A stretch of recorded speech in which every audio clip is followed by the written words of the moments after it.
applause. Our chief host, Speaker of the House of Representatives, who is today represented by a man very much after my heart. Please help me greet and welcome the Majority Leader of the House of Representatives, Right Honorable Professor Julius Ihonvere. Ranking members of the Senate, principal officers of the House of Representatives here present, I'd like to welcome and greet in our midst today most distinguished persons who have come to join us. And I'd like to start by greeting and welcome Her Excellency, the Deputy Governor of Kaduna State, Her Excellency Dr. Balarabe. I'd like to welcome and greet the Deputy Governor of Ogun State, Her Excellency Engineer Naimot Salako.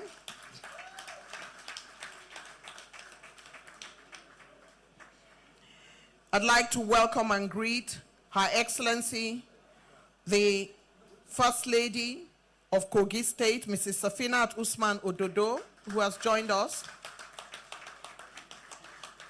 I'm aware that we're expecting Her Excellency, if she's not already here, Her Excellency, the First Lady of Yobe State. I'm also aware that we have with us the First Lady Designate of Akwa Ibom State, Lady Helen Eno Obaraki. Former First Ladies here present, Deputy Woman Leader of the APC, we welcome you. Excellencies, Speakers and Deputy Speakers of States Houses of Assembly here present, honorable members from various states of the Federation here seated, we welcome you. We welcome members of the Federal Executive Council, and we are aware that we have been sent a very top-ranking member of the Ministry of Women Affairs to represent the Minister of Women Affairs, other members of the Federal Executive Council here present, lead officers, management of the National Assembly, the Chief of Staff to the Right Honorable Speaker, heads of government and extra ministerial departments, speakers, moderators who are here present, members of the Diplomatic Corps, and I put on the table the British High Commission, who is represented the European Union, United Kingdom International Development, and the leadership of PLAC. Please give them a round of applause. And other members of the National Assembly here present. Political party representative, national speakers of women's parliament in parties, women and youth leadership, faith leaders, members of the civil society, members of the media, invited guests, ladies and gentlemen. It is an incredible honor to be among the top minds of the House of Representatives today as the National Assembly Open Week, at the House of Representatives Open Week, ACA, the People's House Open Week 2025 commences. I'm doubly delighted to read and feel the strides and achievements of the House of Representatives. A truly inspiring theme is what we have for this year's Open Week, which is the second anniversary, Deepening Citizens' Trust and Participation, celebrating our journey as the People's House. The work of the House of Representatives is inclusive and detailed, responsible for lawmaking, representation, and oversight. They remain in the forefront of peace, order, and good governance within the Federation. Today, under the leadership of the Right Honorable Speaker of the House of Representatives, His Excellency Tajuddin Abbas, and his entire team, the House of Representatives is turning a new leaf of progress. This Open Week is designed as a finance program. This 2025 edition is concerned and convened under the banner of transparency, inclusion, and accountability, all core pillars of democratic governance. A key highlight of this year's edition is the National Summit on Agriculture and Food Security, organized by the House Committee on Nutrition and Food Security, a truly historic effort. What is not to admire in the House of Representatives as it stands today? Since the inauguration of the 10th National Assembly in 2023, they have considered 2,263 bills, of which 65.3% have passed second reading, and a total of 339 have passed third reading. An unprecedented number, the highest of any National Assembly or House of Representatives since 1999 in the same time frame. The House has passed 186 bills, and 51 have been signed into law by Mr. President. Available data shows that this marks the highest presidential assent to bills by any president in his first 2 years. Your Excellencies, distinguished ladies and gentlemen, I didn't hear the clapping. So what is not to admire in the House of Representatives under its leadership so far? Is it the reforms? Is it the inclusion of young and youth voices? Is it the support for security reforms? Is it the support for economic growth, the social sector, and the health sector? I could go on, but today is a day of engagement, and I would let those who have the responsibility, authority, and information do the needful. Please help me welcome Right Honorable Kingsley Chinda, who is coming as minority leader to come and deliver his opening welcome address.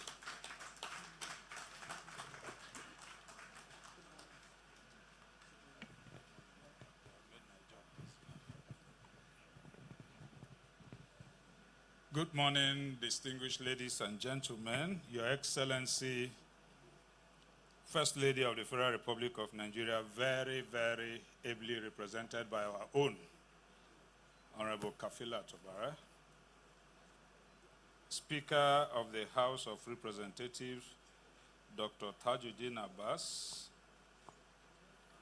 very well too represented by our own leader, the leader of the House, Professor Julius.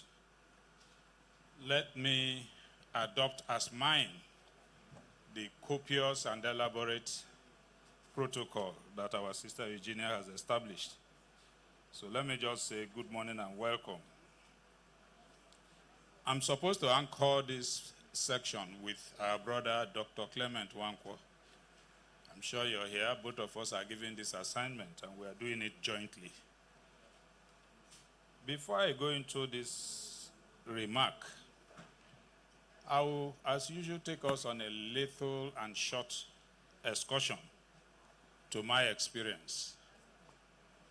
One of my trips back home to Port Harcourt, while on board the flight, everybody, almost everybody in that plane, were attacking the National Assembly, one way or the other. Not complimentary remarks, very, very uncomplimentary remarks. So much so that if I had the opportunity, I would have disembarked that flight. I just sat quietly. We continued. And we are being referred to as members of House of Representatives, that they are the problem with this country. They have run the place aground and all that. When the plane landed and I was leaving the flight, somebody now greeted me, one of perhaps my constituents who recognized me. Honorable, I completely ignored him. I pretended as if he was not talking to me. So when we came out and he met me, Honorable, I was greeting you. I then asked him, I said, don't you know my name? Is my name Honorable? I was avoiding the repercussion. Just to say that this is the most unsung arm of government. When we come in, nobody bothers about welfare of this arm. People keep talking about the House of the National Assembly being the highest paid parliament in the whole world. People also protest, immediately you talk about utility vehicle for members. Nobody bothers to know where you live. As a parliamentarian, you are sent from your constituency to Abuja. Some of us are coming to Abuja for the first time. You are thrown out there, no accommodation, nobody bothers. And the reason for all this is not far-fetched. People are not properly informed. People do not know what is happening in here. People do not know what we pass through. People don't appreciate what our assignments, roles, and functions are. And that underscores the need for this openness. And that's why the 10th Assembly decided that we need to open up the National Assembly a little bit more to those who elected us so that they will understand better, and then we can sleep with our two eyes closed. So we are very happy that you are here with us, and we pray that as we leave this hall, next time when I fly, I will not be besieged with that kind of sin. Having said so, let me say that it gives me very great honor and pleasure to welcome you to this important gathering, the House of Representatives Open Week, which marks the second anniversary of the 10th House of Representatives. This moment is not just ceremonial. This moment is deeply symbolic. It satisfies a milestone in our diplomatic journey.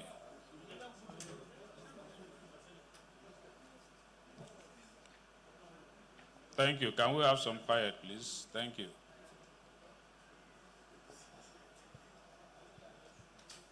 The moment is deeply symbolic. It signifies a milestone in our democratic journey.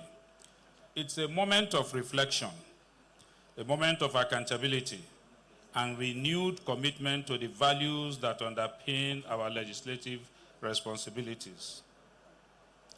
Let me also say that if you fail to plan, you are planning to fail.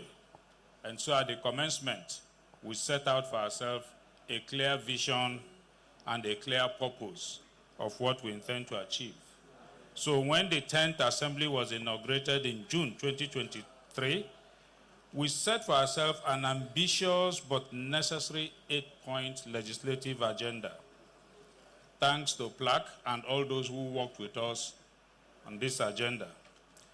This agenda was not designed in a vacuum. It was shaped by the urgent aspiration of Nigerians for a more just, secure, inclusive, and prosperous nation. In the agenda, our priorities include strengthening good governance through judicial and law reforms, promoting respect for the rule of law and fundamental human rights, enhancing national security through responsive legislation and oversights, driving constitutional and electoral reform to build trust in our democracy, supporting economic growth and social sector transformation, and expanding inclusive representation, particularly for women and some other disadvantaged groups. This Open Week is an opportunity to examine how far we have come, identify areas where more work is needed, and most importantly, engage with the Nigerian people, who are our masters and leaders, whose mandate we hold and to whom we will remain accountable. The crux of my assignment, or our assignment, is to discuss the purpose of this Open Week. Clearly, the Open Week is a window into the workings of the House. It's a week of openness, a week of dialogue, and a week of interaction between legislators and the public, our masters. The week is designed to promote transparency and accountability in legislative business, The week offers citizens and stakeholders an opportunity to ask questions, offer feedback, and co-create policy ideas with their parliamentarians. The week will also strengthen the bond between lawmakers and those they represent. This forum brings together lawmakers at both national and state level, members of the civil society, women rights advocates, development experts and partners, and the media, all of whom play a very vital role in building a more participatory and accountable democracy. Today's thematic dialogue will focus on two critical and timely issues. The first being special seats bill for women, and the second, the constitutional role of traditional rulers. These topics go to the heart of our collective quest for equity, identity, and effective governance. The special seats bill is not merely about representation. It's not just about female representation. It is about affirming the rightful place of women in our democracy. It is about unlocking the potentials of over half of our population for national development. In fact, for most of us parliamentarians, when we leave the shores of this country to meet with our colleagues outside here, and they begin to roll out the data on female representation, most often you'll be ashamed to be identified as a Nigerian because of the kind of data that you will see. While other African countries will be talking about 44%, 45%, 30%, Nigeria is talking about 4.2%. And as leaders, I believe that our role is where you find any anomaly in the society. You, as parliamentarians, through legislation, try to correct it. And that is why we are pushing for this bill, even with a sunset clause, just to let us know. We are not saying that it should remain ad infinitum. At a particular time, when the gap is covered, this bill will die naturally. That is the essence of adding a sunset clause. As you would hear in the course of the dialogue, the bill does not seek to displace men in parliament or limit the opportunities of men to run for offices. It only seeks to provide women with more opportunities to not just run for office, but also bring women-specific issues to the floor for legislative action. Equally, the discourse on the constitutional role of traditional rulers is an invitation to reflect on how we honor our history while evolving our federal structure to meet present realities. Our royal institutions embody the cultural wisdom. It embodies the moral authority and the local legitimacy that must be constructively integrated into national governance. As democracy grows and our country changes with the world, it is pertinent that we do not forget our roots and that we carry along the very foundations of our societal existence. Hence, the need to involve our traditional rulers and show them the different ways they can help in building the Nigeria we need within the tenets of our superior law, the grand norm, that is the Constitution. Democracy thrives when institutions and citizens engage in mutual dialogue, not monologue. Our legislative processes gain legitimacy. It gains depth and relevance when civil society leaders, women groups, and the grassroots voices are not just observed, but active participants in shaping the laws and influencing the policies that govern our nation. In particular, the efforts to increase women's political representation, including proposals to create additional seats for women in the National and State Assembly, is not only a legislative aspiration, but a moral and national development imperative. No nation can achieve its full potential when half of its population remains underrepresented in decision-making spaces. We must therefore embrace the synergy between civic participation and parliamentary action as a driver of policy innovation, accountability, and inclusion. The Open Week reinforces that democratic governance is not the business of elected officials alone. It is a shared responsibility. Looking forward, what do we intend to achieve? As we move into the second half of our 4-year tenure, we remain mindful of the immense work still ahead. The House must continue to position itself as a beacon of integrity, effectiveness, and inclusiveness. We must deepen oversight, speed up priority legislations, and continue to advocate reforms that will secure justice, secure peace, secure equity, and development for all Nigerians. Conclusively, I thank all of you for joining us in this vital week of reflection and collaboration.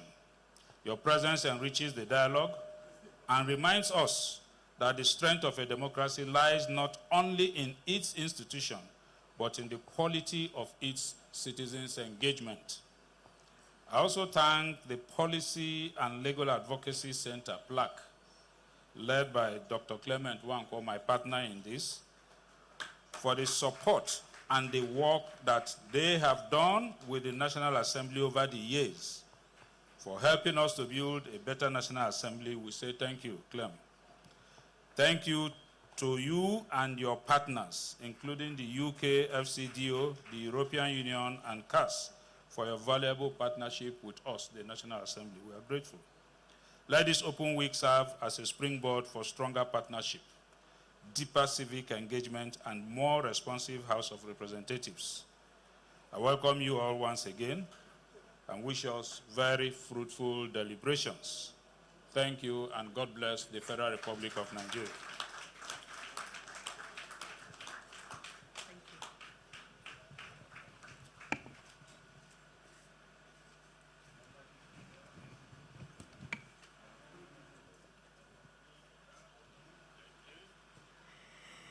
Isn't it wonderful that in dealing with the matters at hand,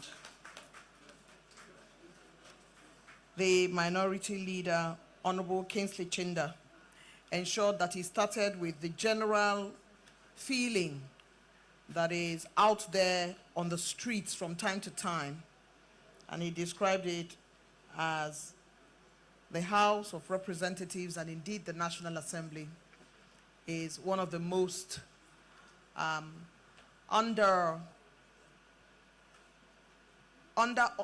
most misunderstood and perhaps most maligned. And so it should not be, because if you pay attention to the work that has been going on in the current House of Representatives under the leadership, you would see many innovative strategies that affect human beings and real lives.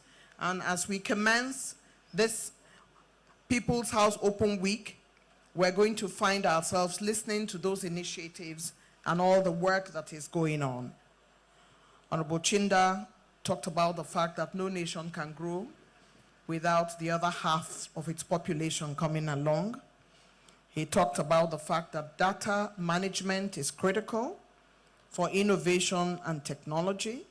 He says the House of Representatives work is shared responsibility, and therefore they are advancing reforms to secure justice, peace, and development. It's time now to give another round of applause to Honorable Kingsley Chinda, Minority Leader. We thank you, sir, for your intervention that has set the tone for the work that is going to take place here today. Your Excellency, the representative of the First Lady of the Federal Republic of Nigeria, Excellencies, and right honorable members here, Your Excellency, our chief host, the right honorable speaker, represented, of course, by the majority leader today, Right Honorable Professor Ihonvere. We're very delighted that Excellencies, deputy governors are here today with us of Kaduna State and Ogun State, and Excellencies, wives of governors, and of course, the First Lady designate of Akwa Ibom State. We're truly delighted that we're gathered here for a purpose, which is the purpose of engagement, and that engagement is a powerful place to be when you are a citizen. It's always good to see members of the diplomatic corps here to join us, and those supporting international agencies, particularly the UK International Development, the European Union, and other agencies who have supported the House of Representatives.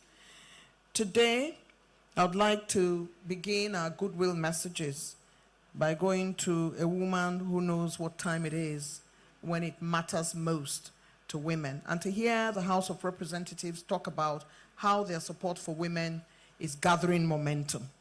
I'd like to welcome here the representative of the Honorable Minister of Women Affairs, Hajia Iman Suleiman, represented today by Hajia Zainab Abubakar Ibrahim, Deputy and Executive Director, Women Directorate Interparty Advisory Council, Deputy National Women Leader, APC, as she makes her way to give her own goodwill message. I'd like for us to keep the goodwill messages short so that we can go on to the discussions at hand. So we will give each person speaking at least 2 to 3 minutes. Please welcome her again as she makes her way to the podium.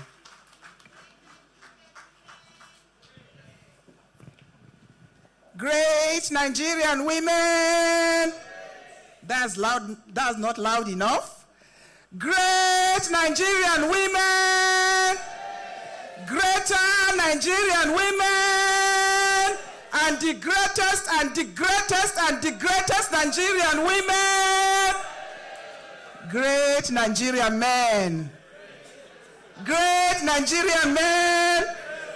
Thank you very much. Distinguished ladies and gentlemen, permit me to stand on the protocols already established by our dear sister, the MC. But I would like to recognize the presence of our dear mother, the First Lady of the Federal Republic of Nigeria, ably represented by our dear sister, Honorable Kafilat, who is our leader in the House of Representatives, who is chairing the Women's Affairs Committee in the House of Representatives. We also have our trailblazers, the 2 deputy governors here present, the Deputy Governor of Kaduna and the Deputy Governor of Ogun. Thank you very much for coming. And our House leader and the leadership of the House of Representatives and all the members, distinguished sisters, ladies and gentlemen. I am here on behalf of the Honorable Minister of Women Affairs, Hajia Honorable Iman Suleiman, to read her remarks. She is unavoidably absent, but she is here with us in spirit because her agenda is women, women, and women. Thank you very much. And I read her speech. Remarks by the Honorable Minister of Women Affairs, Iman Suleiman Ibrahim, FSI, at the first Interact Dialogue session on the special seat bills for women on the 9th July 2025.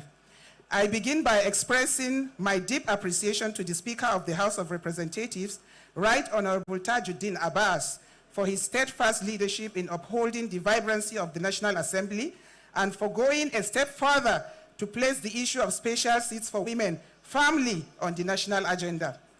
This bold inclusion signals a new era of inclusive lawmaking where equity and justice are not sidelined but championed. I particularly commend the Deputy Speaker, Right Honorable Benjamin Kalu, for his undoubting commitment and consistent advocacy in pushing the special seats bill for women. His leadership has been instrumental in mobilizing critical support for the cause, and we acknowledge his courage and partnership. A round of applause for the Deputy Speaker, please. To the leadership of the House and the Senate, I extend our gratitude for recognizing the urgency of this matter. I also wish to specifically appreciate the chairpersons of the Committees on Women Affairs, Senator Ireti Kingibe in the Senate, and Honorable Kafilat Obara in the House of Representatives, and the chair of the Women in Parliament, Honorable Fatih Talba, for their tireless work and unwavering dedication to the advancement of women's rights and political representation. Let me also salute the President of the Federal Republic of Nigeria, our father, His Excellency Asiwaju Bola Ahmed Tinubu, GCFR, and our First Lady, our dear mother, Senator Oluremi Tinubu, CON, for charting a bold and inclusive pathway for Nigerian women, children, and families through the Renewed Hope Agenda. Their vision and leadership are laying the foundation for sustainable gender equity across the spheres. Distinguished guests, as we gather here today, the statistics compel urgent reflection. In our current 10th National Assembly, there are only 4 women in the Senate and 17 in the House of Representatives. Just 21 women out of 469 legislators, representing a mere 4.5% of the total membership. At the state level, distinguished ladies and gentlemen, only 48 were elected into the Houses of Assembly in 2023, out of over 1,000 female candidates. That is just 4.7% representation across all 36 states. Distinguished ladies and gentlemen, even more alarming is that 15 out of 36 states of Nigeria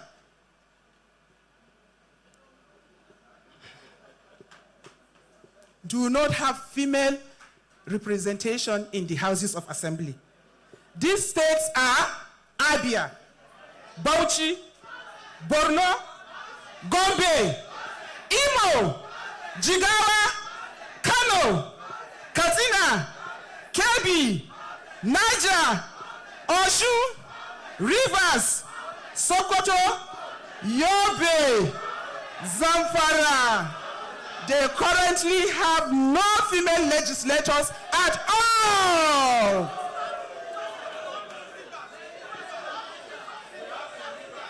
Okay, there's an omission. We have in Rivers. How many? Okay, we have in Niger. Okay. Thank you. Thank you, thank you. Let's continue. We'll take note of those. A round of applause for every state that has a female representing them. A round of applause for every House of Assembly that has at least one woman representation. So we must pause always and ask, with our hearts open and eyes unclouded, in the chambers where laws are made, when voices rise on tax and trade, but fall silent on the pain of childbirth or the shame girls carry for bleeding in school, who will speak of the mother who died giving life?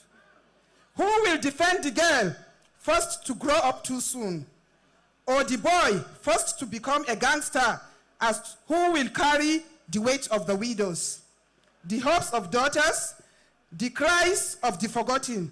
When no woman sits at that table, their stories remain untold, their needs unmet, their futures uncertain.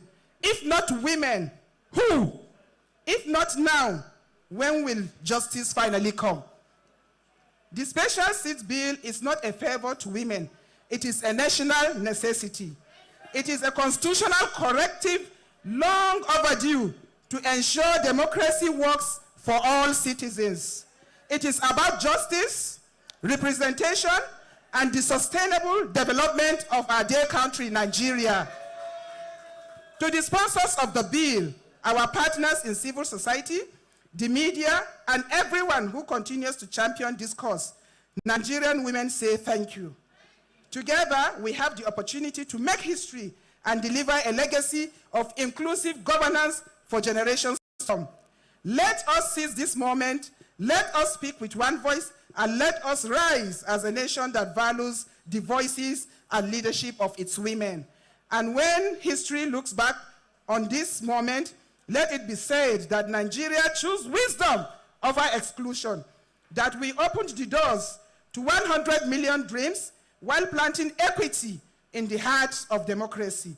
The special seat bill will not just empower women, it will strengthen homes, inform policies, nurture peace, and ignite the full genius of a country. This is not a woman's fight, no. It is the Nigeria's opportunity. Let us not lose it. Long life the Nigerian women, great Nigerian women! Long life the 10th National Assembly, great Nigerian men! God bless the Federal Republic of Nigeria. Mr. Speaker, it means that in those houses of assembly that don't have a single female representation, men are the heads of the committees on women. Can they speak for women? No. Can they represent us well? No. Experience is the best talker. We should be given the opportunity to represent ourselves, speak for ourselves, formulate policies for ourselves, and also support our men. Thank you very much.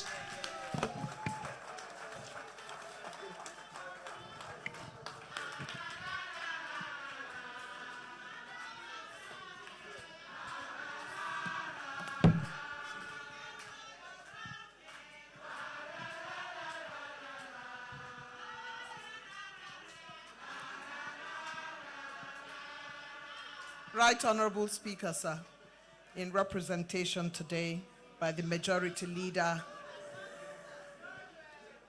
Professor Ihambare, there was no way that I could use my Director of Ceremony powers to bring that to a close, especially because without wearing any glasses, everybody knows my gender. Therefore, today is a powerful day. As a first interactive dialogue session, the special seat bill for women, as well explicated by our last speaker, Haja Zainab Abubakar Ibrahim, representing the Honorable Minister of Women Affairs. And I think she did an incredible job. Let's clap for her one more time. Your Excellency, Mr. Speaker, sir, we have in our midst Honorable Usman Kamo, Chief Whip of the House. We have in our midst Honorable Isa, Minority Whip in the House. We have in our midst Honorable Aliyu Madaiki, Deputy Minority Leader. And as I continue to get the names, I will definitely ensure that I bring them to you. All of you are very special guests to us. Your Excellency, Mr. Speaker, sir, we had received in our midst earlier today a group of young people, and it's important that they are in your midst today. Students of Government Secondary School, Nyanya, Abuja. Let me see by a show of your hands, where are you? Students of Government Secondary School, Nyanya, Abuja. They're here. And in a conversation with them before this event started, Your Excellency, two of them said they wanted to be lawyers. The ones I met. One said she wanted to read mass communication. And the other one said, because I have come here, everything looks very nice and people seem to be going about their businesses with seriousness. I want to become a member of the House of Representatives. And she's only 15. I just thought I should bring that to your attention. Representative of Her Excellency, the First Lady of the Federal Republic of Nigeria, a Right Honorable Speaker, sir, distinguished leaders and principal officers of the House of Representatives, women groups that are gathered here, esteemed guests, ladies and gentlemen. It's time now for me to bring a man who has been doing a lot of work with the House of Representatives over the years and being in the forefront of assisting in the reforms and galvanizing the work that is being done in the House of Representatives for positive progress. Help me welcome my friend and brother, Clement Wankwo, Executive.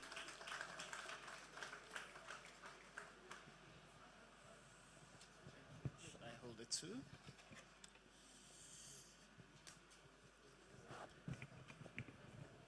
The Right Honorable Speaker, the representative of the First Lady, Your Excellencies, honorable members, permit me to continue with the protocol already established. I would like to congratulate the National Assembly, the House of Representatives, for this open week. As already explained by my very good friend and minority leader of the House, Right Honorable Kingsley Chinda, this is for all of us a very novel situation with the House of Representatives. This would be the second year that the open week would be happening. It would be the second opportunity for us in civil society to engage with lawmaking, oversight, and representation to their very face and directly. The House of Representatives has set for itself and lived up to its name of the People's House. And we are very delighted, particularly from us in the Policy and Legal Advocacy Center plaque, to have this work relationship with the National Assembly to support the work the National Assembly is doing on various areas and various issues, particularly constitutional electoral reform, but also working with the different committees of the National Assembly to support their ability to deliver on several of the issues that they have outlined. The National Assembly was the first in the House of Representatives was the first in the National Assembly to start with creating a legislative agenda for itself. And in the 10th National Assembly, it clearly set out different issues covering over 8 areas that it intends to help to deliver on good governance. One of those areas is that of engagement with citizens and opening up the process of lawmaking to civic engagement, to engagement with citizens, and this is evident from what the House of Representatives has done over the last 2 days, including today. The House of Representatives has also very strongly stated its commitment to the passage of the Special Seats Bill. And I'm delighted that the leader of the House, who is representing the Speaker here this morning, was part of a National Assembly delegation that recently went to Kenya to see how women are very well represented in their legislative process. And for all of us, it's important that this was the case, and I think it's so very helpful that the House of Representatives, the Speaker himself, the Speaker's wife, the Deputy Speaker, and the leadership of the National Assembly have very clearly stated their commitments to the passage of the Special Seats Bill. And anyone who has read the Special Seats Bill will clearly understand that it does not take to dilute, it doesn't seek to take any seat away from anybody. The 360 seats remain. What is being sought to be created in the Special Seats Bill is additional seats that will increase women representation, either by the fact that these new seats are added or by their ability to contest with men in the existing 360 seats. So no seat is being taken away from any man. It's really that, as the minority leader, Right Honorable Kingsley Chinda, mentioned, it is, of course, very embarrassing to go to meetings internationally where Nigeria's votes are reduced simply because there are not enough women in those meetings, or Nigeria is actually disrespected because of the low level of women representation. And when the representative of the Minister of Women Affairs talked about equity in our democracy, it means really that we must make our democracy equitable, we must ensure that for all of us who are supporting the legislature, whether at the state or national level, that we do our best to ensure that the special seats bill is taken very seriously.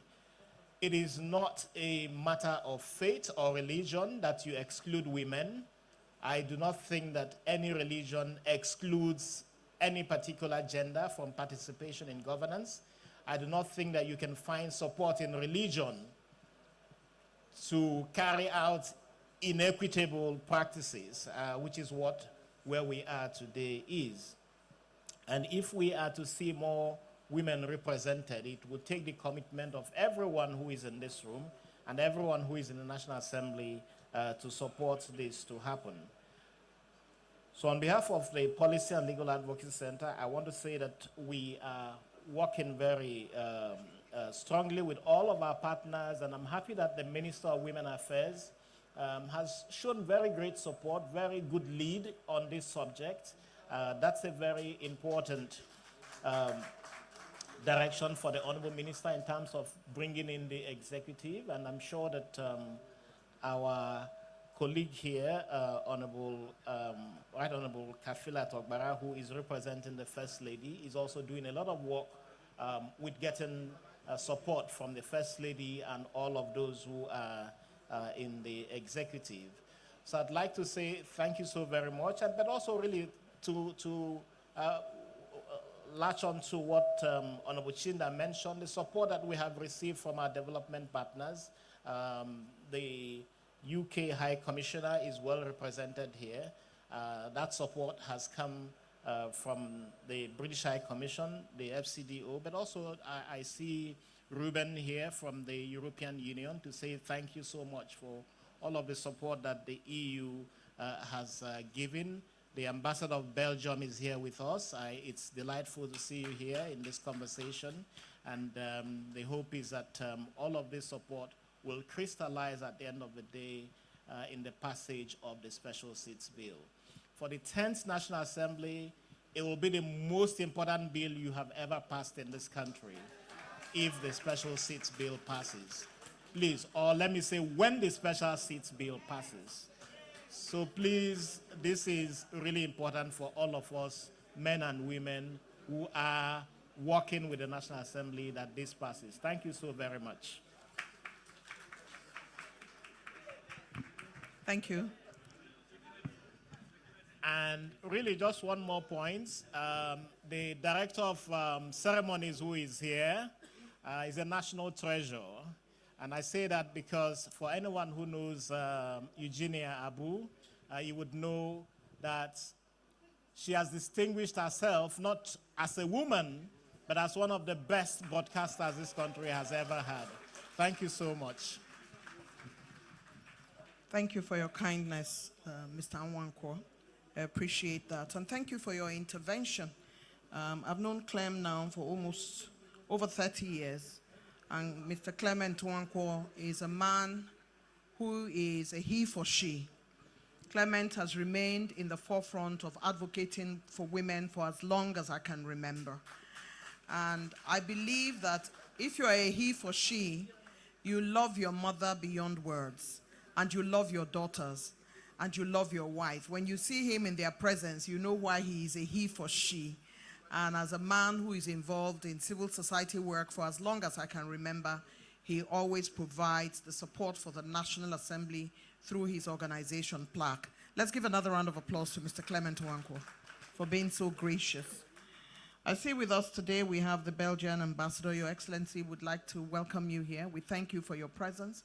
Not only are you here today, but you wear a tie that signifies end violence against women. When you wear anything that is orange, you have spoken without speaking.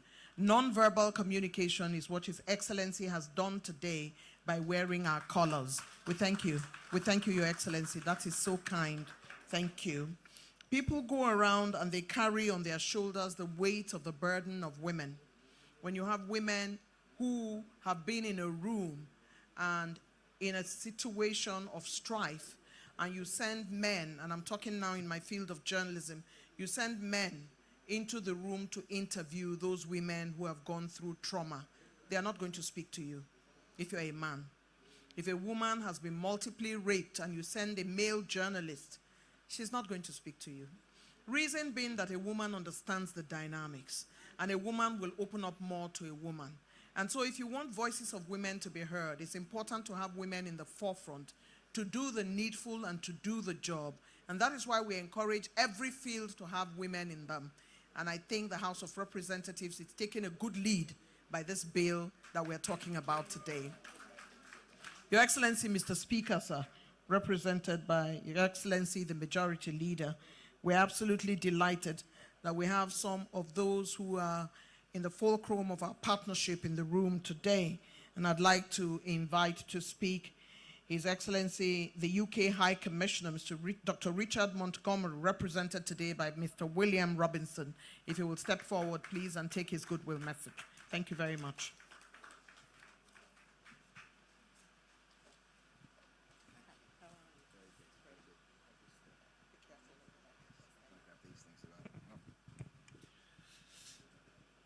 Your Excellency, the Right Honourable Speaker of the House of Representatives, other presiding officers of the House and distinguished members of the National Assembly, esteemed guests, colleagues and friends.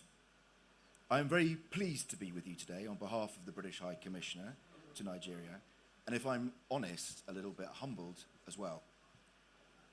Because this is yet another remarkable milestone and a special moment in Nigeria's democratic journey. And I would like to begin by commending the Speaker of the House of Representatives and his leadership team for their vision in convening this important event and for his steadfast championing of the Special Seats Bill.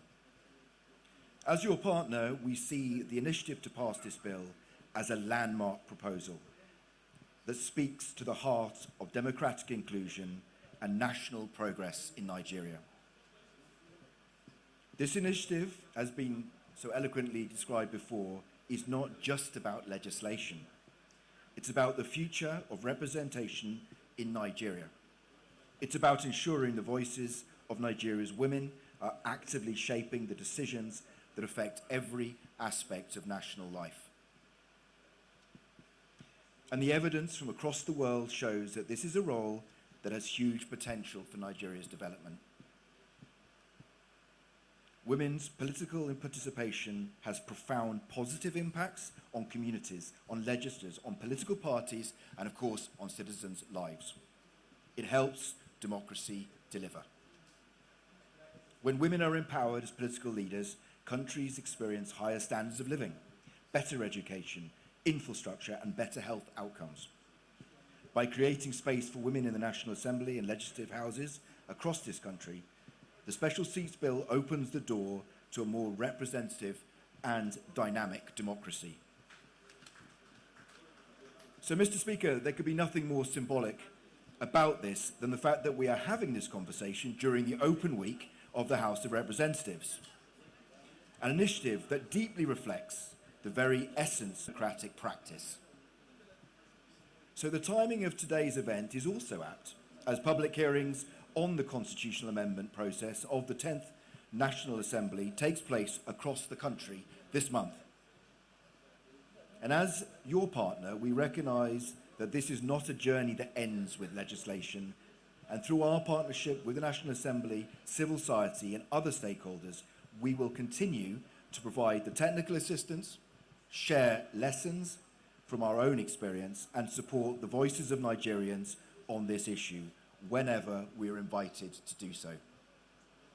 So let me close by congratulating the Speaker, the Deputy Speaker, and the leadership of the House for their courage and foresight in prioritising legislation in this area from the very start of the 10th House of Representatives, as reflected in your legislative agenda.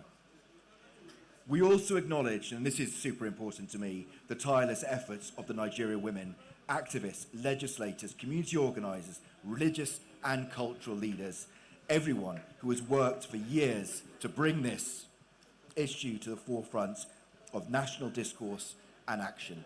I am so humbled to be here with you on this. So democracy thrives when it reflects the diversity of people it serves. And we've heard many speakers admirably show this.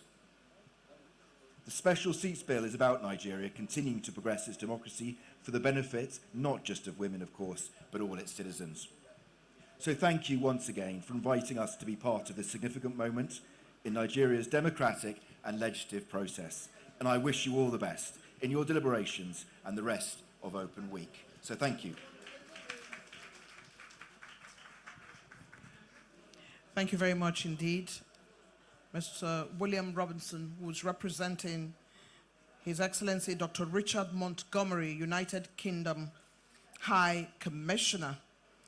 And we would like to thank you for your intervention and the support of the British government for all the work that you've been doing in placing Nigeria front and center. We truly appreciate you. Another round of applause for the UK High Commissioner's representative.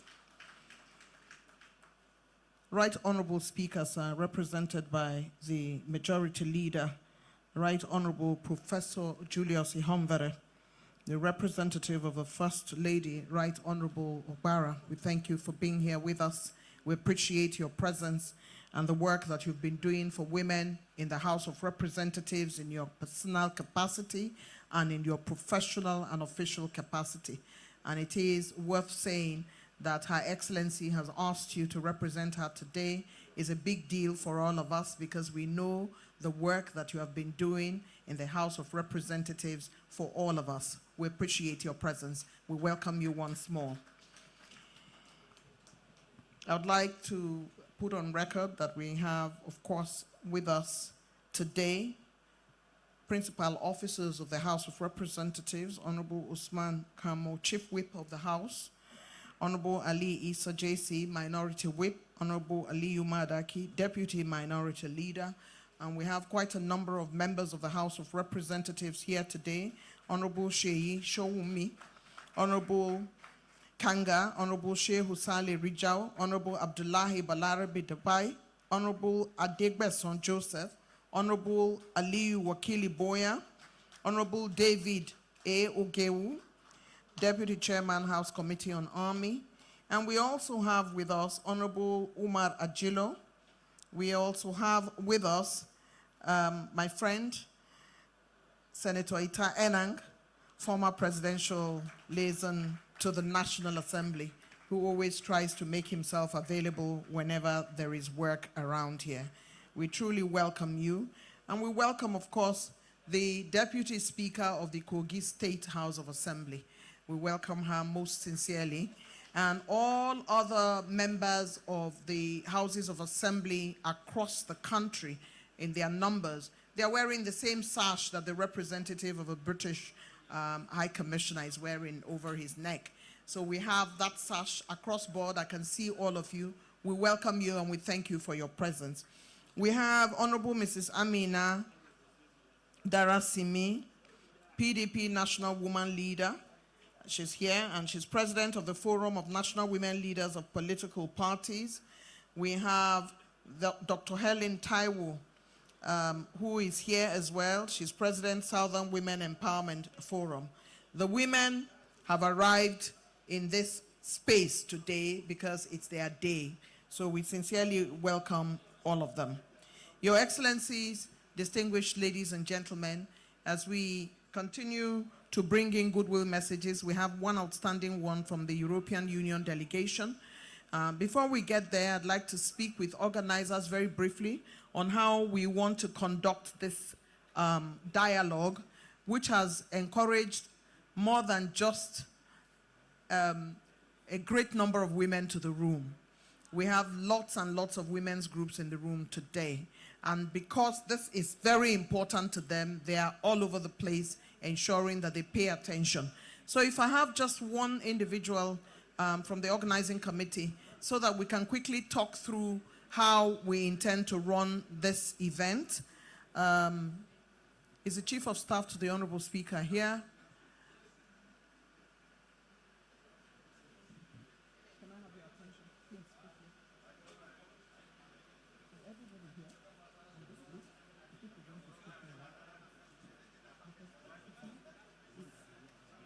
Professor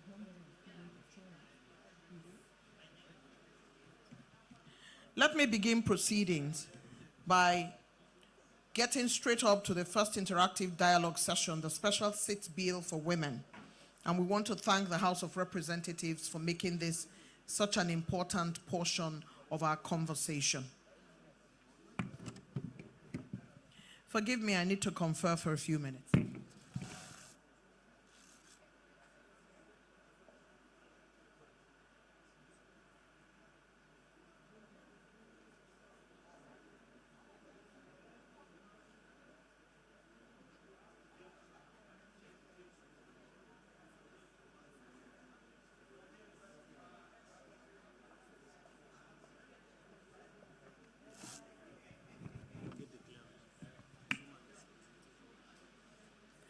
We shall immediately ensure that this is under the belt of who it should be under.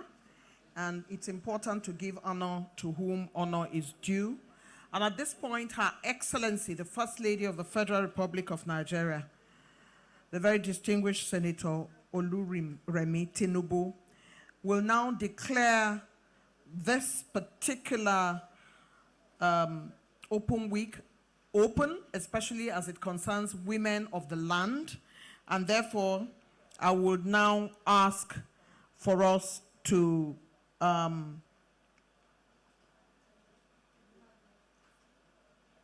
Your Excellency, I'd like to crave your indulgence so that you speak last to declare it open, so that nobody speaks after you for this opening ceremony. I would therefore like to crave your indulgence for a few minutes while I invite the EU representative to make his intervention before you speak. Let's now invite Ruben, the head International Cooperation EU, to speak on behalf of the European Union delegation. Please come forward to deliver this. See here? Can you clear the pathway for Ruben to make his way? Thank you very much. Ruben is making his way. It's a long walk. Please encourage him as he comes. Thank you very much. Let's clap. The EU has been working very hard on the various legislative processes and other processes in Nigeria providing support. Thank you, Ruben.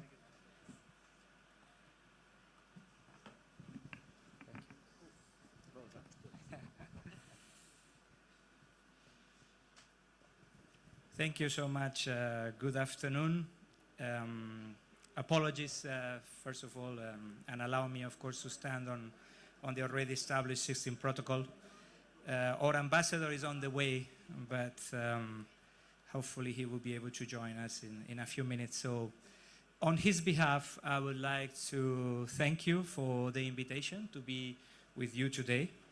I think it's a wonderful initiative that the National Assembly organizes this week, this open week, to allow all the stakeholders and the Nigerian public to better understand the work that this assembly is doing. We are very proud and honored to accompany the process that hopefully will see the birth of this important piece of legislation. I think Mr. Clement already mentioned that it has nothing to do with faith or with religion. It's all about giving a voice and allow women, Nigerian women, to fully participate in the democratic process of Nigeria. And this is something that we would like Nigeria to be a champion. Many people are looking at Nigeria in Africa and beyond to lead in this process, and others have done it. A recent visit took place to see and to learn from the experience of Kenya in this respect. But other countries are also leading and are realizing that it is important to involve. I am very much impressed by the passionate voices of Nigerian women gathering here with us today. I think the atmosphere is electrifying, and I think it shows the vibrant voices and the capacity of Nigerian women to lead and to fully participate in this process. So we as European Union, together with other partners in the international community, are very proud to partner with the Nigerian civil society, with the House of Representatives, with the Senate and others, to see whether we can find a compromise, a solution that will allow more women to sit in both chambers, but also at state level. So this is what I wanted to say. We stand with you. We are proud to be part. I see some people raising their hands saying, yes, together we are. We look forward to continuing the work. Anything that we can do as European Union to support the process, we are ready to provide, and we look forward to seeing the adoption of this law very soon, hopefully before the end of the year in 2025. Thank you. Thank you very much, Ruben. The European Union is particularly proud of the strong voices of Nigerian women, and they are also very proud of the work that the House of Representatives is doing towards the special seat bill for women. And it just doesn't require too much to see how vibrant Nigerian women are all over the world, wherever they are. They showcase their talent, as do Nigerians all over the world. But Nigerian women are such a vibe, except you haven't met one. And those who are not Nigerians, who have married Nigerian women, can attest to that. And so we're very grateful for their professionalism, because when we say the women are married, they say, not only marriage would they do now. Women are doing great stuff, from engineering to mathematics to physics, everywhere in academics and in politics. And we believe, God, that soon what the European Union representative has talked about, this bill will become something that we would see in our lifetime. Your Excellencies, very distinguished ladies and gentlemen, the First Lady of the Federal Republic of Nigeria has been front and center in pushing for Nigerian women to do better, in pushing for young girls to do better. Her interventions are in the health sector, in agriculture, and as she continues to follow through in the renewed hope agenda of His Excellency, Mr. President, we would like now to invite the mother of the nation, the First Lady of the Federal Republic of Nigeria, Her Excellency, the very distinguished Senator Oluremi Tinubu, in representation today by a woman who has carried the flag of women in the House of Representatives. Help me welcome Honorable Kafilat Ubara, representing the First Lady.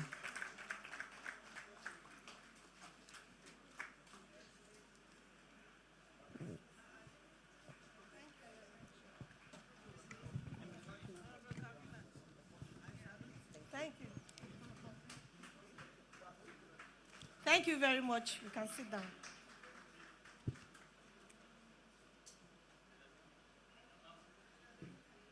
Good afternoon, everybody.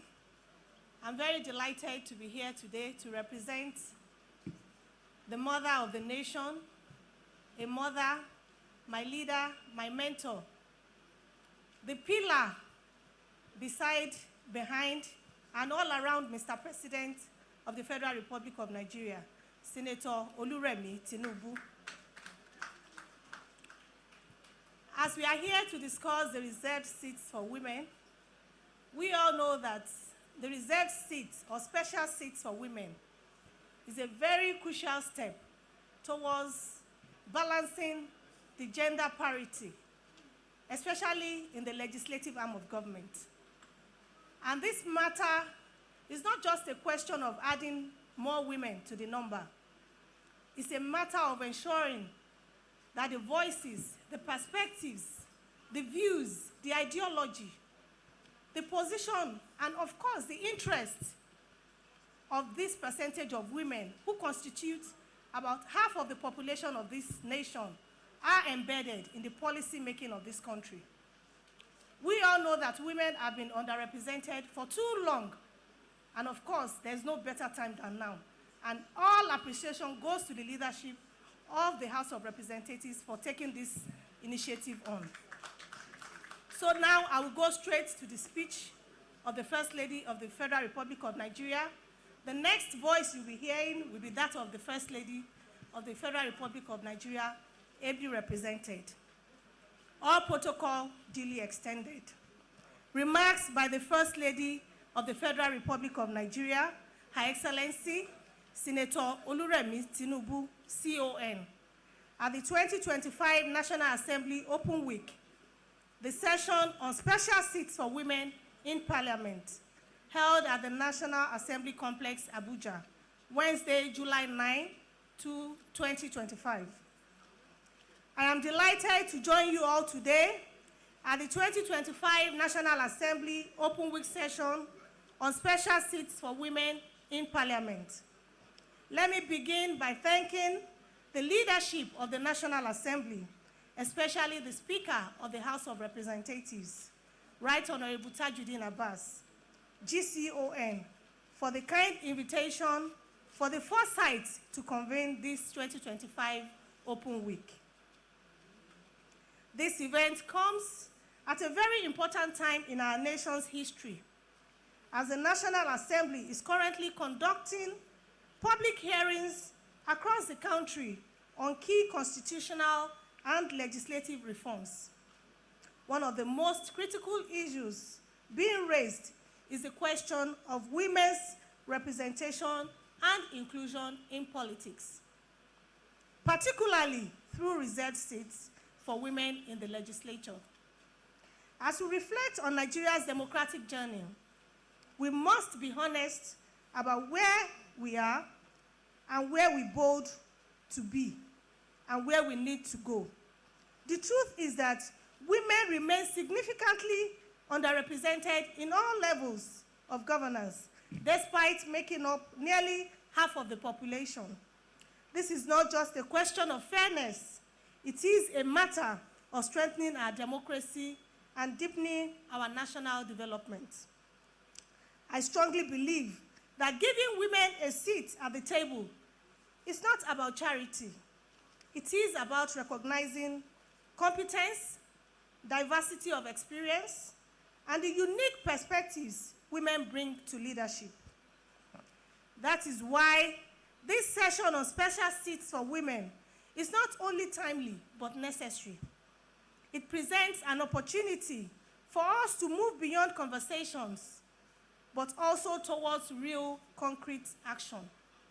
I commend the 10th National Assembly for creating space for public engagement and inclusive dialogue. I also applaud the efforts of women groups, civil society, and the supportive men who stand as allies in this cause. On my part, I will continue to support initiatives that promote women's political empowerment, education, economic and economic inclusion. I encourage our lawmakers to approach this issue with open minds and patriotic hearts. Let us make history by enshrining representation that reflects the strength and diversity of Nigeria.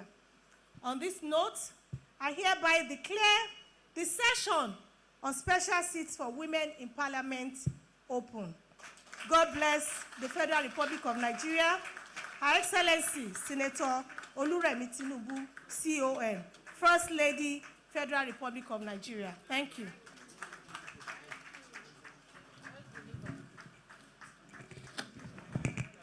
Thank you very much indeed.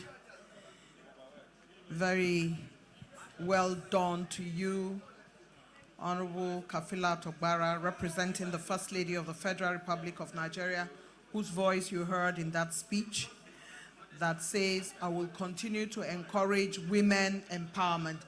Let's give a round of applause to the mother of the nation. She has done truly well. We also want to thank and greet the leadership of the National Library Trust Fund, who have provided us such an elegant venue for this open week. It's always good also to see the former Minister of State Foreign Affairs, who is also a member of the House. In her lifetime, she's been a legislator and a member of the executive. Would like to welcome you, ma'am. Thank you very much for being here with us. Please give her a round of applause. She has done so much for women. Welcome. Welcome. It's always good to see you, ma'am. I would like to ask if Honorable Akin Rotimi is doing the vote of thanks now, the spokesperson for the House of Representatives, or at the end of the day. This would be at the end. Let me use the opportunity to say that now that the session has been declared by Her Excellency the First Lady, I would quickly run a rush of recognitions real quick. I see Honorable Auta. I see her sitting here, doing great work for women And wherever she goes, she insists that you must have a ramp because people who are challenged need a ramp to get where they are going. And this woman has gone everywhere, irrespective of her sitting in this chair and doing great work for women. Honorable Alta, it's good to see you, always doing a great job. May I at this point welcome the Honorable Afiniki Eunice Dauda, Deputy Speaker, Niger State House of Assembly. Right Honorable Comfort Nwochala, Deputy Speaker, Kogi State House of Assembly. And we welcome her. Honorable Hassan Shehu Hussein, Honorable Hassan Bala Abubakar III, Honorable Abdul Malik Danga, Honorable Ahmed Jaha, Chair, Insurance Committee and Member, Reps Chibok, Dambwa, Goza, Honorable Prince Akim Adeyemi, Chairman, House Committee on Southwest Development Commission, Honorable Fatima Talba, House Committee Chair, Women in Parliament, Husseini Mohammed Jalgo, Chairman, House Committee on Pensions, Honorable Barrister Blessing Amadi, Deputy Chair, Women in Parliament, Chairman, Mauritius Friendship Committee. We have the Executive Secretary, National Assembly Library and Resource Center, Honorable Henry Mwauba, and Honorable Mari Ebikare, Chairperson, Nigeria-India Friendship Group, Right Honorable Bolaji Olagbaju, Deputy Speaker, Ekiti State, Right Honorable Lami Nladi, Deputy Speaker, Benue State, Vice Chairman, Deputy Speakers Forum of Nigeria, Mr. Zephaniah Aura, UN Women, EU Ambassador, Ambassador Gildia Mino, who has arrived already, Honorable Usman Ibrahim Awio, Jigawa State, Honorable Emeka Chinedu, Deputy Chairman, House Committee on FCT, and of course we have, indeed important that she's here, the National President of the National Council of Women's Society, Princess Edna. We have in our midst Honorable Asabe Velita Bashir, Director General, CEO, Mariam Babangida National Center for Women,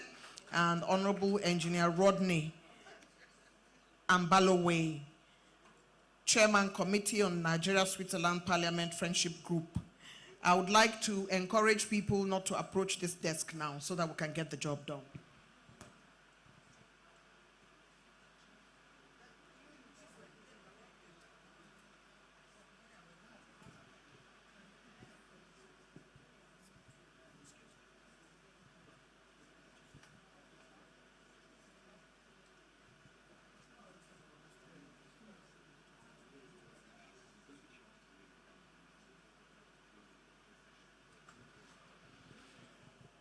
Her Excellency, the First Lady's representative, would now, having declared the session open, will take her leave. But before she leaves, would like to take the vote of thanks to secure the closure of the opening session, which the session for the discussion has been declared open by the First Lady.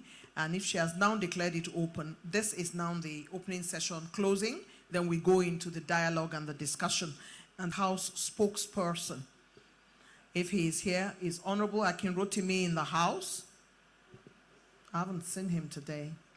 And so I'd like to plead with the Honorable Speaker to please let me have someone else to do the needful, the leadership of the Library Trust Fund. Oh, we have a volunteer, sir. Sir, can I go ahead? Thank you very much. Thank you so much. The veteran journalist, Eugenia Abu. I hope I'm correct. Thank you. Ameja Babao is my name. I represent the extremely displaced and victimized children of Chibok, Dambua, and Goza Federal Constituency, including the 82 not yet recovered Chibok girls. My job today is to rescue my junior colleague, who is the House spokesperson in person of Honorable Aki Rotimi, one of the communicative communicators we have ever seen in the corridors of National Assembly. My leader, who is reliably representing the Speaker as well as distinguished Senator, the First Lady of the Federal Republic of Nigeria, being represented here by my sister, my immediate sitting partner in person of Honorable Kafilat from Lagos, distinguished members of the press, distinguished ladies and gentlemen. I am highly elated to be with the microphone to do the job of a vote of thanks, but before doing that, I would like to register my appreciation for the turnout in support of our women in Nigeria. I know how important a woman is, particularly in my constituency, because I took over from a woman, and I know how I begged her to leave the seat for me to come back the second time.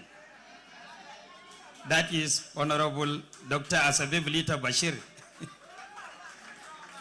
the DG, Chief Executive Officer, National Center for Women Development. I had to beg her as an elder sister. She is my elder sister. So she decided to give it to her younger brother. So I will be the first person. Yes. Thank you so much. I will be the first person. When I finish, I will give her back, no problem. But I will be the first person at the front line to support special seats for women, even to secure my own seat. The truth of the matter is, everywhere in the world we have been attending conferences of Commonwealth Parliamentary Associations and other related associations globally. Since when I was in the State House of Assembly, with nothing less than 20 years cognate experience in legislation, there are special seats in almost substantial part of parliaments across the world. And most of such special seats is given to women and people living with disability and old age and professionals, technocrats. So I am in support 100%, including the 82 not yet recovered Chibok girl I'm representing, who we don't know their whereabouts, but we are praying for their return any moment from now. I equally want to thank the leadership of the National Assembly, most especially the leadership under Right Honorable Tajuddin Abbas, PhD, for steering the course to fight for a Nigerian woman. I know what actually happened when the bill was to be introduced. I know how the management or the leadership of the House of Representatives worked tirelessly to make this a reality and have this stage of legislation. I equally want to thank the leadership of women in the House of Representatives, particularly the Chairman House Committee on Women Affairs and the Chairman House Committee on Women in Parliament, my sisters, Honorable Kafilat and Honorable Fatuma Talba. I know how they have been battling with men in the chamber to convince them in a very persuasive manner. Let me repeat it, persuasive. Persuasive in the sense that they have never been confrontational. They will persuade, they will joke with you, they will go to the extent of you even handing over your own ballot to them to vote for you. This is how they have gone. Then I equally want to commend the remaining 350-something members that are men, who are more or less gender-friendly to make this bill a reality. Lastly, members of the press, we must thank you here for not only coming, but for providing all the professional coverage and making reportage across the world as far as this bill is concerned. We thank you very much for that. We equally want to thank the consultants, particularly our senior colleague, who has been helter-skelter on this matter to make it a reality. Then lastly, I want to commend the secretariat of the committee, who have been doing the nitty-gritties to make sure that this bill is put to order for members to be convinced beyond any reasonable doubt to support. I equally want to thank international development partners, European Union, other non-governmental organizations, and international INGOs and UN agencies who have participated openly or subliminally to make this bill a reality. On this note, despite it's an impromptu situation, I would like to use this opportunity to thank each and every one of you and to confirm to you beyond any reasonable doubt that you have my vote for a special seat for women in the House of Representatives as well as in my constituency. Thank you so much.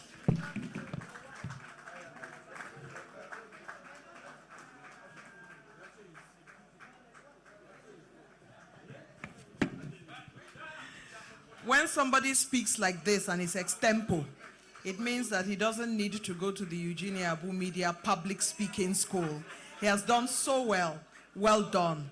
Thank you for your intervention. Let me remind us again that the support for the Open Week House of Representatives is from the UK FCDU, UK International Development, just as I mentioned. And to say that we already have in our midst His Excellency Ambassador Gautier Amino, EU Ambassador to Nigeria and ECOWAS. We thank you for your presence. Thank you very much indeed.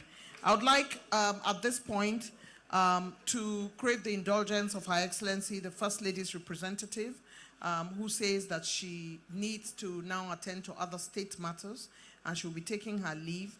This would not interrupt us in any way, and having worked with Her Excellency, the First Lady, I know that she would say, do not close the event on my account so that it keeps going.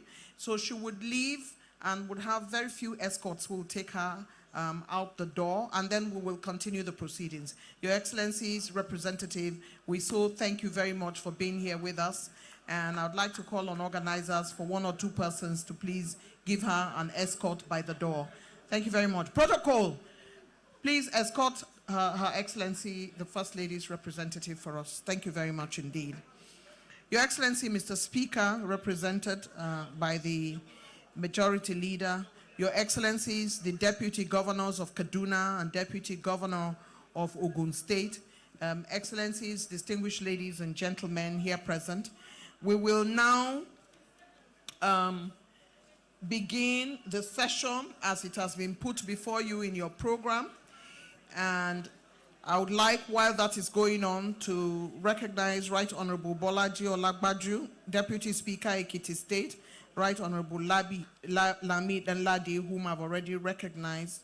And I would like at this point to invite to the speaking position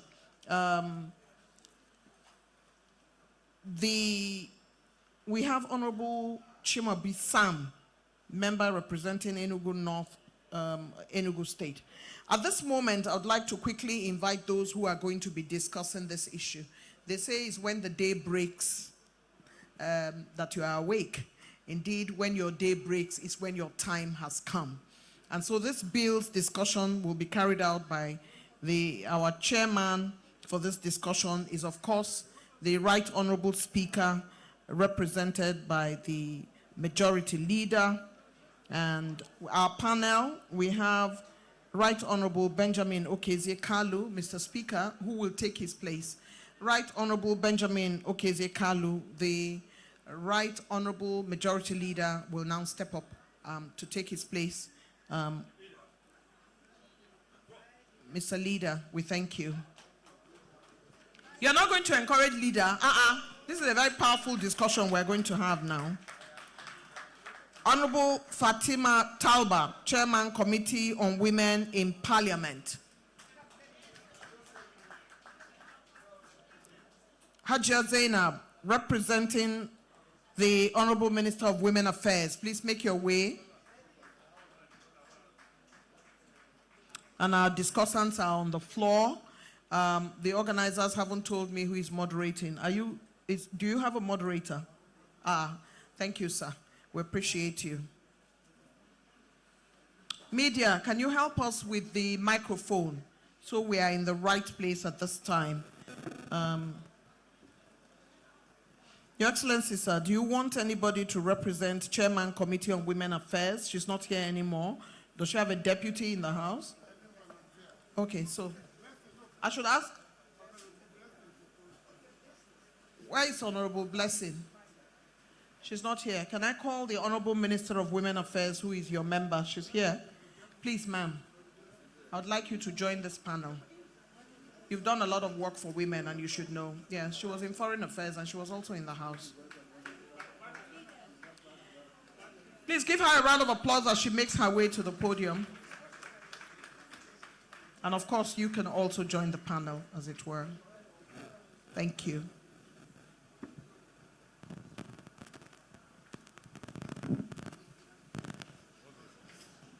Your Excellency, Right Honorable Majority Leader, Professor Ihonvere, the floor is yours at this time. Thank you, sir.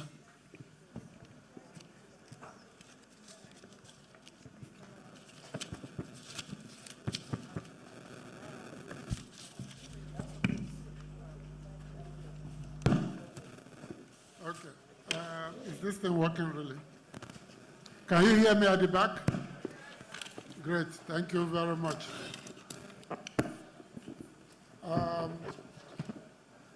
The speaker is unable to join us immediately because of other urgent matters. Honorable Kalu is in the air trying to get to Nigeria, and I'm sure he will join us before the end of the day. However, they both have asked me to stand in for them. You sure we won't need that mobile?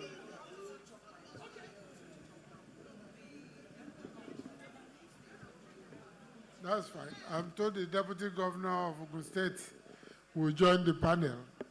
That's quite welcome. Please give her a hand.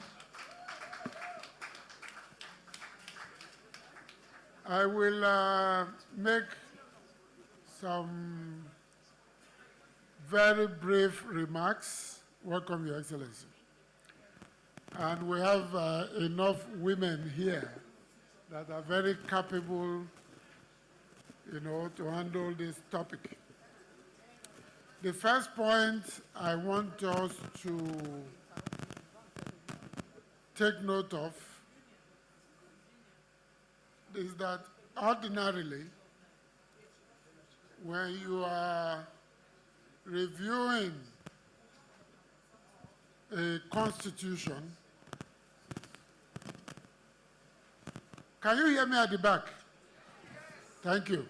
When you are reviewing a constitution, the process has to be transparent, inclusive, participatory, and process-driven. In this case, what we're adopting is more of an incrementalist process. But the House of Representatives stands for 360 constituencies. So every part of Nigeria is legitimately represented. But at the moment, what we are doing, in some sense, is looking at it from above. We have one more seat. Woman leader, PDP. Is she in the hall? Please join us.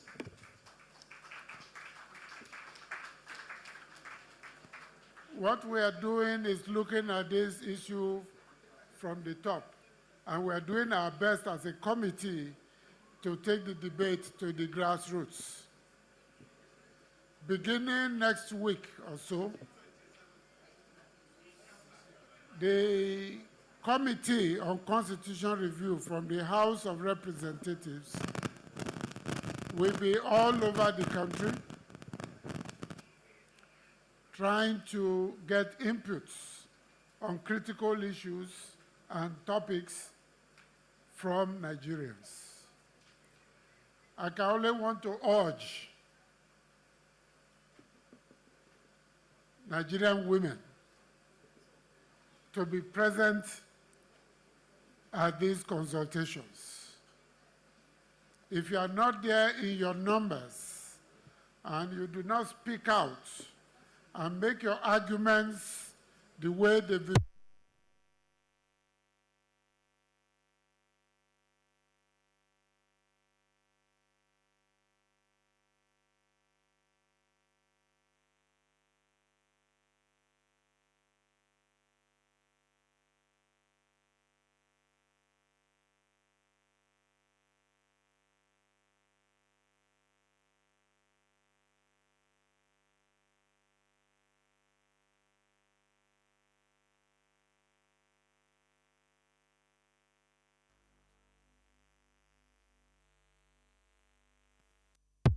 Yes, I think the light is back. All right. Hello? I was saying, thank you, that at the various centers, and I think at the end of this we would announce the centers so that you know, please mobilize the women to attend so that their voices can be heard. Number two, let us not assume that this struggle is a walk in the park. It absolutely is not a walk in the park. Even within the National Assembly, I cannot sit here and lie to you that we have 50% of the members supporting the bills. So it is your ability to mobilize the people at the grassroots, the voters who sent us here, to call their reps, send WhatsApp messages, put messages on their Facebook, etc., that you are watching. And if they do not vote, you know what to do when they come back home. If you do not do that, I can assure you, those members of the House, I can't even boast of 50% as we speak. I know the women leaders have done a lot of work, those in the House and outside the House, but I think the work has not been enough. We need to do more. Many of the civil society organizations I know that work on issues of gender and so on are very silent and invisible. That should not be the way to make progress in this struggle. As Clem Owankwo mentioned, I led the team to Kenya. Honorable Talba, the work that FIDA Kenya did, I'm not saying FIDA Nigeria doing 1/10 of that work. We're talking of Kenya. Yes, they had a revolutionary path to independence in the Mau Mau movement, and women played a major role, just like in many of Namibia, if you want, even Tanzania, and so on.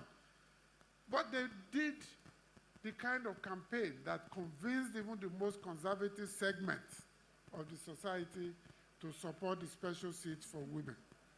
Their Vote Adada, they call it Vote Adada, which is Vote a Woman, Vote a Mother, campaign was nationwide.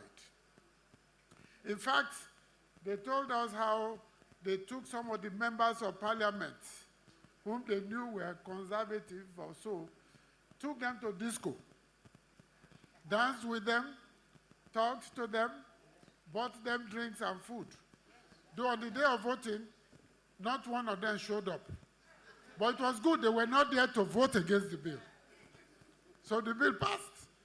So at least for them, they respected themselves by staying away. So I'm not saying you should take us to disco. But Honorable Talba has her own special approach that she wants to adopt on this matter, that whether we like it or we like it, something good must come out of it. I'm not sure if she's going to release that strategy here, because especially we have to mobilize all sectors. So I'm happy some deputy governors are here, and they would. I have friends among some governors. I also talk to them. And we must not also forget that part of this problem, this is my final sentence, comes from two major sources. Number one, the education system. It is still completely patriarchal in nature. It is still conservative and neo-colonial in content and context. It doesn't talk about it. So one of our colleagues who went to Kenya with us told us that he was brought up to believe that women were inferior and that he should have no reason to respect a woman. Until he went to school, started meeting women, people started talking to him, and he took classes, he read before his views started to change. I'm not sure his views have changed very, very deeply, but at least he owns up to that. The content of our educational system, we need to look at it again. The second area where I think the problem is also coming from is in our political parties. We are here talking about women. Too much gatekeeping, too many men in charge. They make the woman a woman leader, Songito. They make her maybe treasurer or deputy something. And when they know that the deputy is relevant only when the chairman, it depends on the person who is chairman or chairperson. You know? So I think we must look at our political parties as well. So this struggle is not just within the House, it's also outside the House. I will stop there. We have a large panel here, 6 speakers. I don't want to have to cut anybody off, but why don't we take, where is that program? How many hours do we have? 15 minutes. 2 minutes is too small. Nobody can make any serious statement for 2 minutes. You know.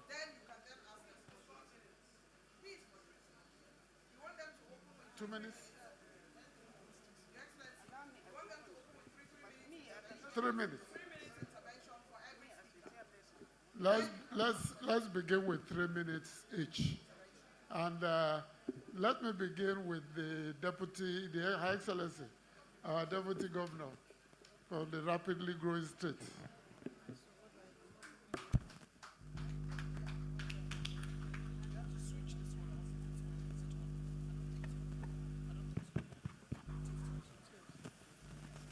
Your Excellencies, ladies and gentlemen, good afternoon. I want to thank you very much for this opportunity. I want to thank the leadership of the House of Representatives for putting up this special seats bill for women. I only got to hear about it about 3-4 weeks ago when an association called the League of Women Voters came to my office to tell me about it. So when I heard the majority leader speaking that we needed to get more voice out there, I couldn't agree more. This is a fantastic bill in its own right. It is a very good bill. The issues that we also have to take cognizance of are the fact that this is the base. It is the minimum requirement that we are looking at in the House.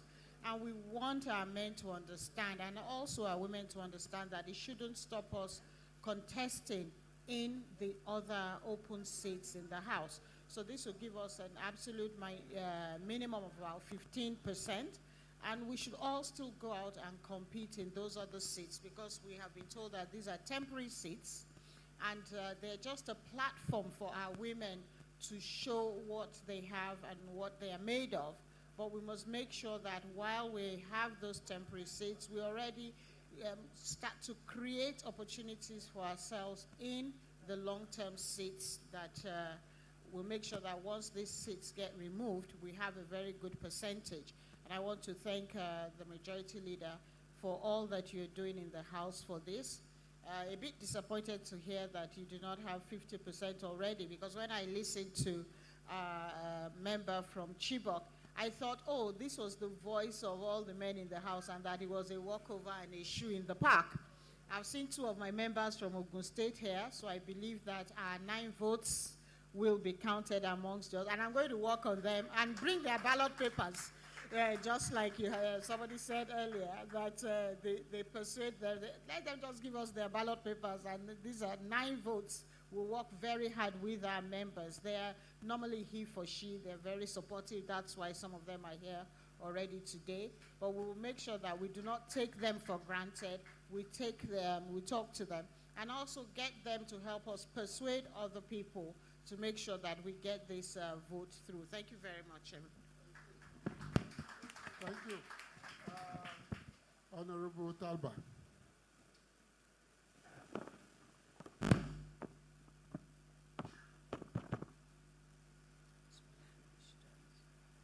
Your Excellency, our leader, my male colleagues here, let me start lobbying now. Your Excellencies, also two wives of the 2 deputy governors in here, my colleagues, good afternoon. You have heard from the leader.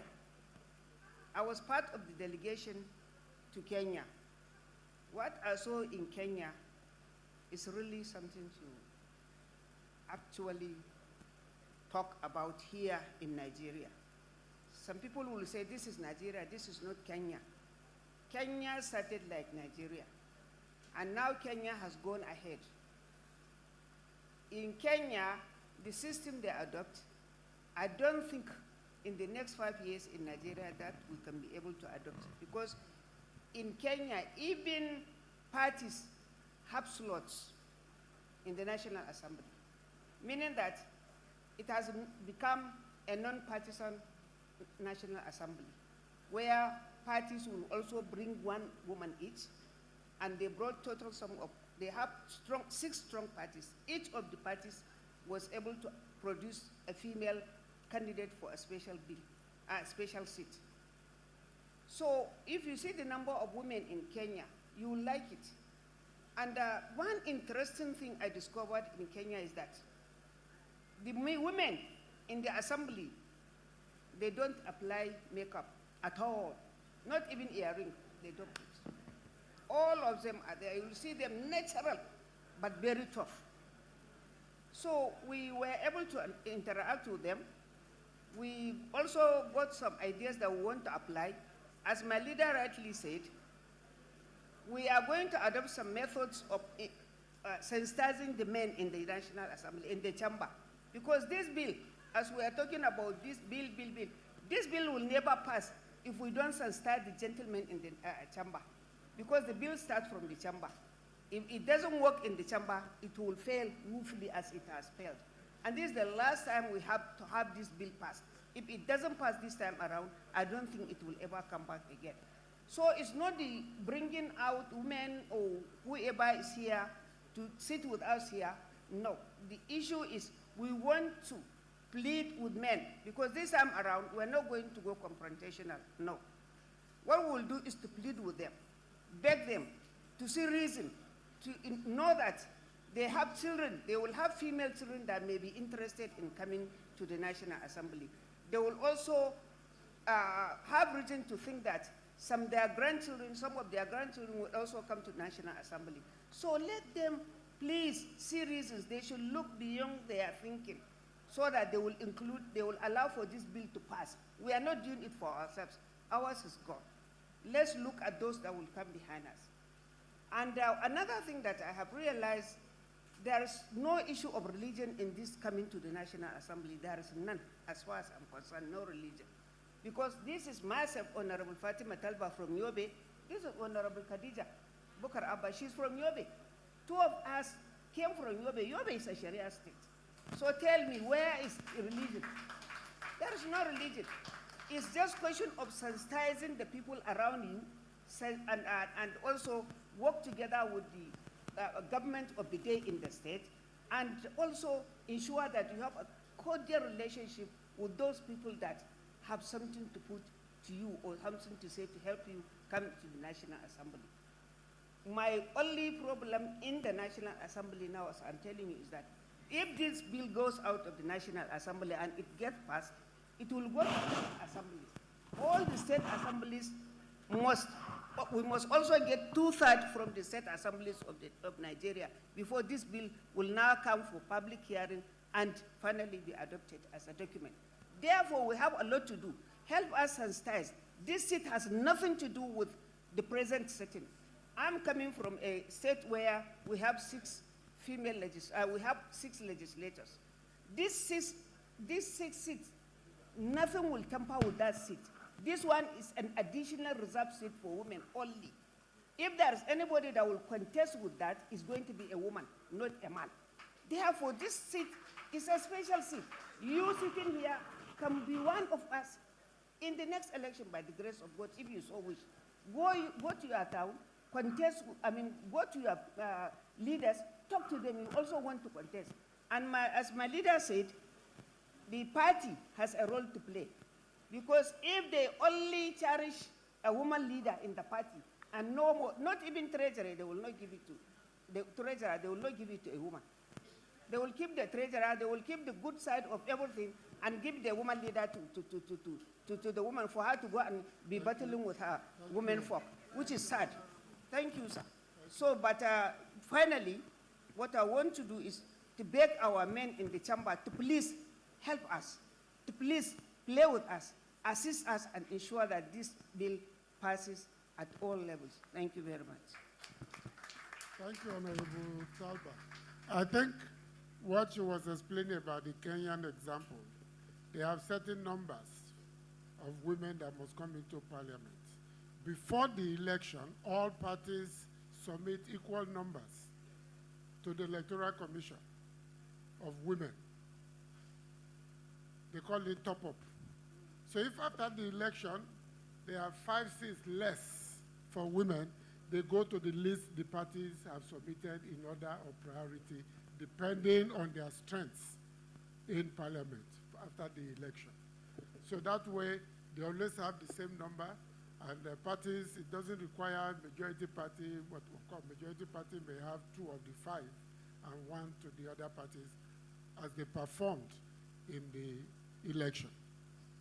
Let me call Honorable Blessing.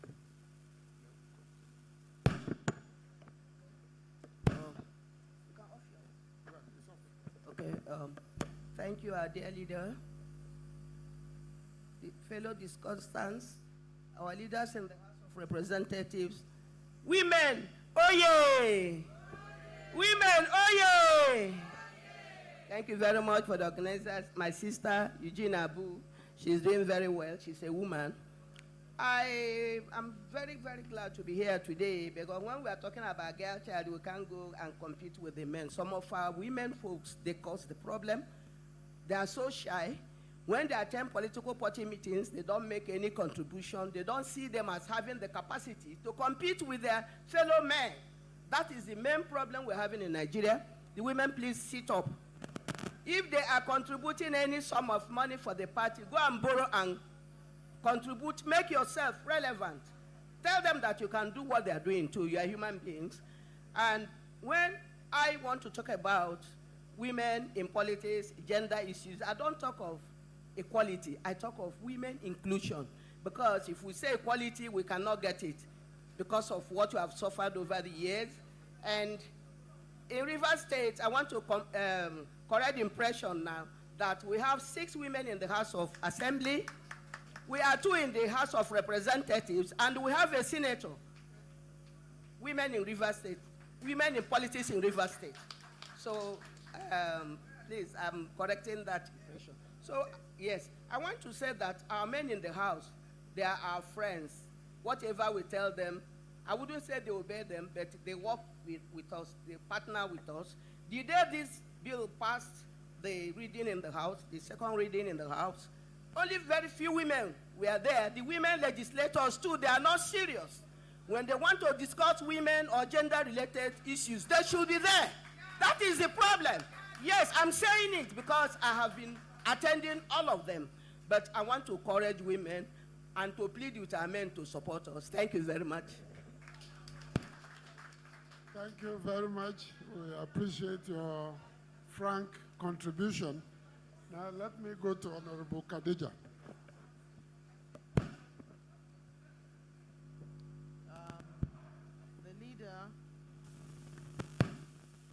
leader of the House, the Speaker of the House, ably represented by the leader. First of all, I'd like to take this opportunity to thank our leader in the 10th Assembly, Right Honorable Tajuddin Abbas, GCON, Ian Zazo, for initiating and giving the opportunity for this bill to come even to the floor of the House.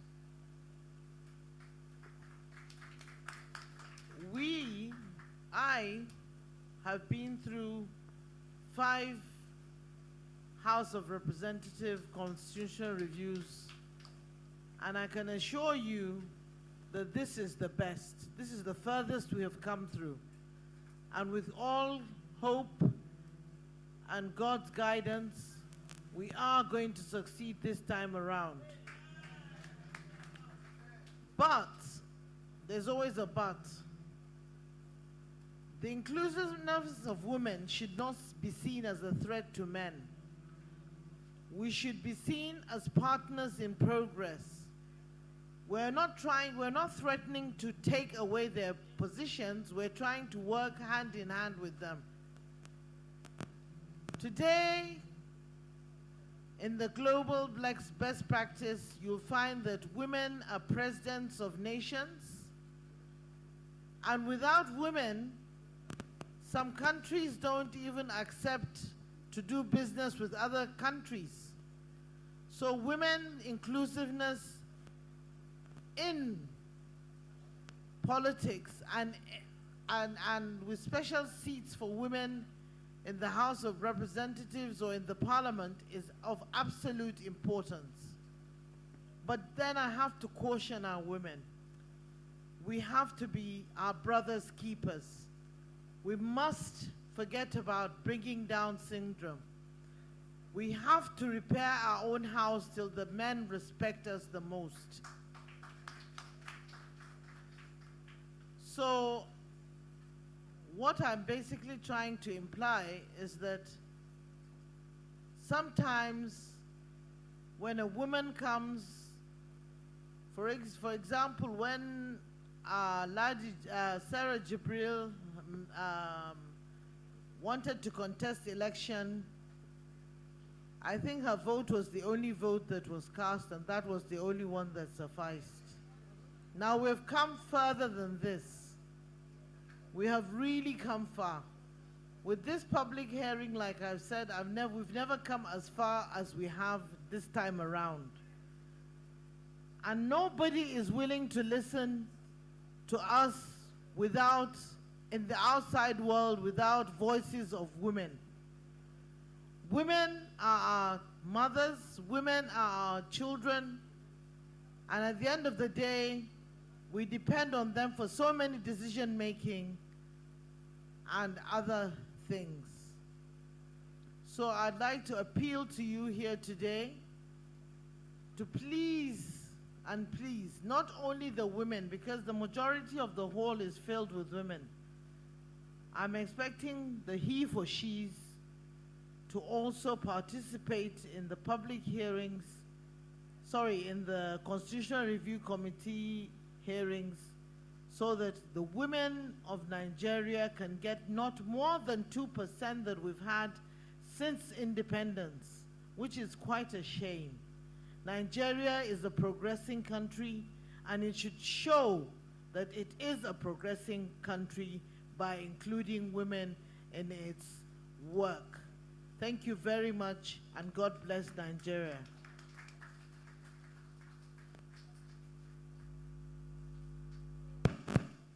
Thank you very much, Honorable, for your comments. Let me go straight away to my sister, the PDP woman leader.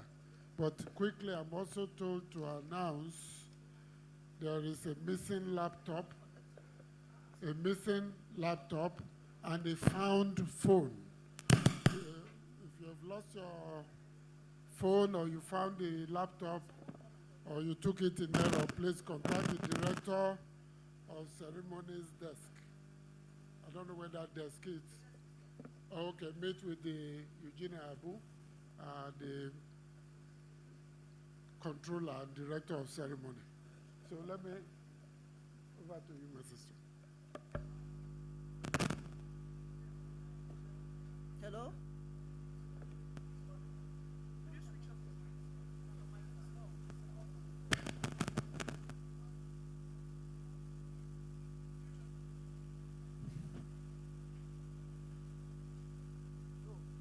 Good afternoon, everyone.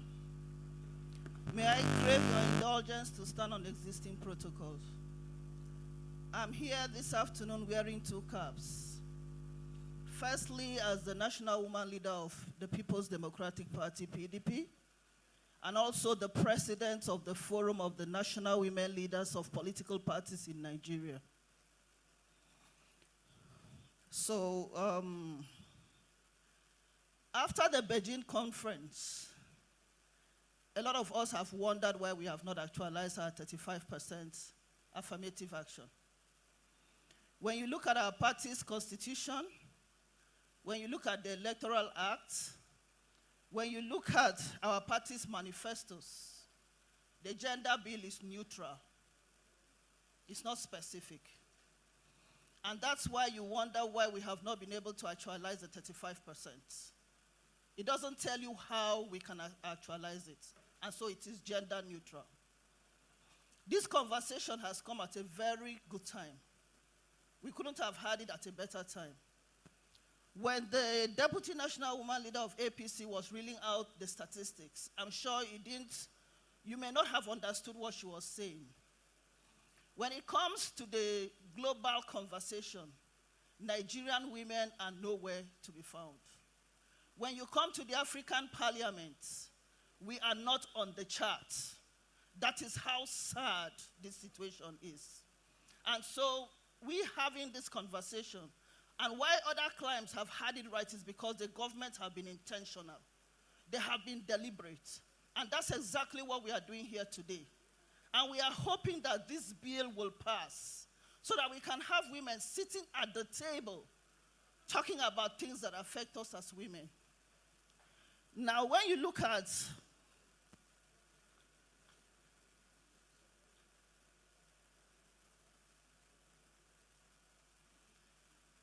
the statistics that have been rolled out, of course, from the National Assembly to the states' assemblies, to all the states that don't even have women sitting at the table, you know that this is a serious conversation.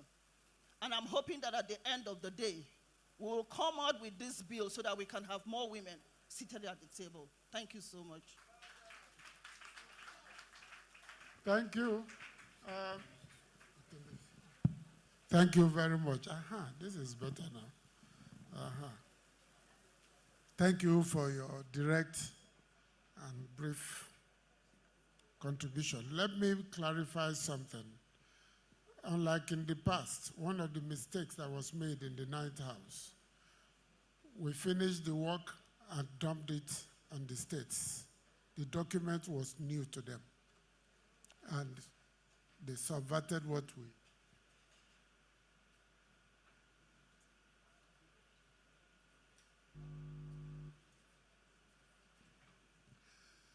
But this time, we've changed the method.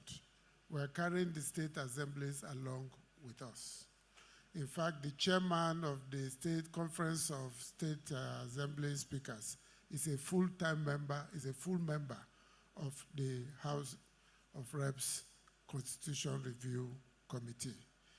We also have taken the time to visit some of their own meetings, their zonal meeting of speakers and state houses, to interact with them. and we're also carrying along the Governors Forum. And like I said, at the end of this panel, I will read out the centers for the next zonal meetings of the committee, where it will be thrown open in town halls. I will also read out the venues, so that please mobilize your people to be there. Now let me call on the representative of the Minister of Women Affairs. Thank you very much, the representative of the Honorable Speaker, who is the leader of the House, distinguished members, honorable members of the House of Representatives, distinguished ladies and gentlemen. This is a serious business. Women representation is a serious business. You can't have more than half of the population of this nation not represented on the table where decisions are being made. Who talks for them? Who speaks for them? Do you have a man who menstruates? No. Who speaks when it comes to environmental planning? Who speaks when they come to plan for buildings and how to locate toilets? Because women are vulnerable and always use the toilet. Who speaks? It has to be the she. So this business can never be overemphasized. First of all, I would like us to work closely with the political parties. Every member of the representatives, every member of the Senate, every member of the State House belongs to either one political party or the other. So when we work with the political parties will charge their members to support any bill that the political party supports. So we have to go back to our various homes and work with the political parties. We have IPAC, which is the body of all political parties in Nigeria. And IPAC has a Directorate of Women Affairs. And distinguished ladies and gentlemen, I head that directorate.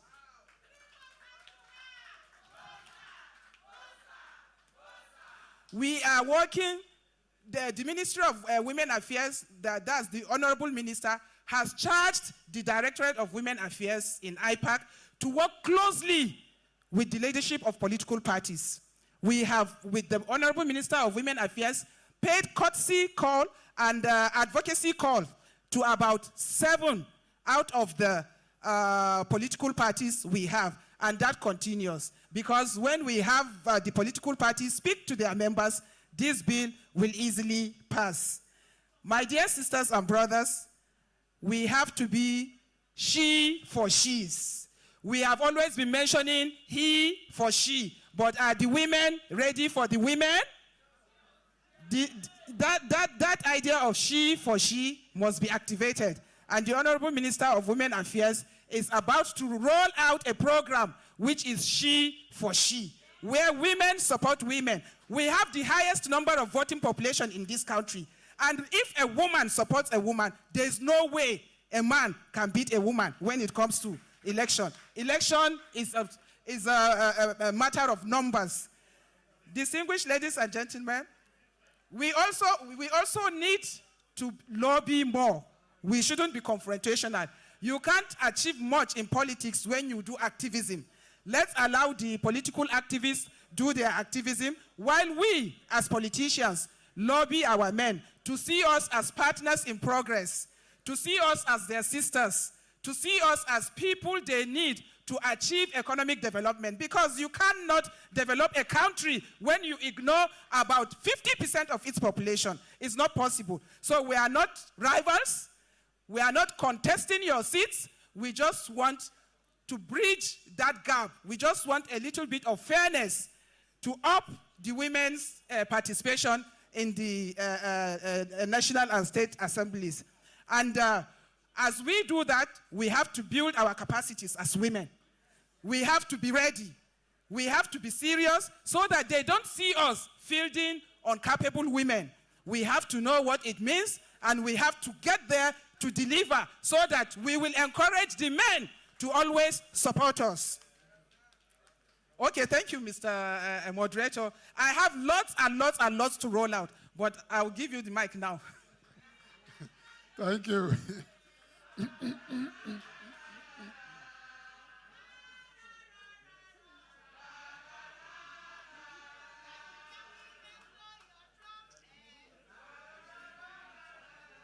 All right, thank you very much. Before we take some questions from those of you out there, let me read out the zonal and national public hearings so that you know the venue and call your people to be there.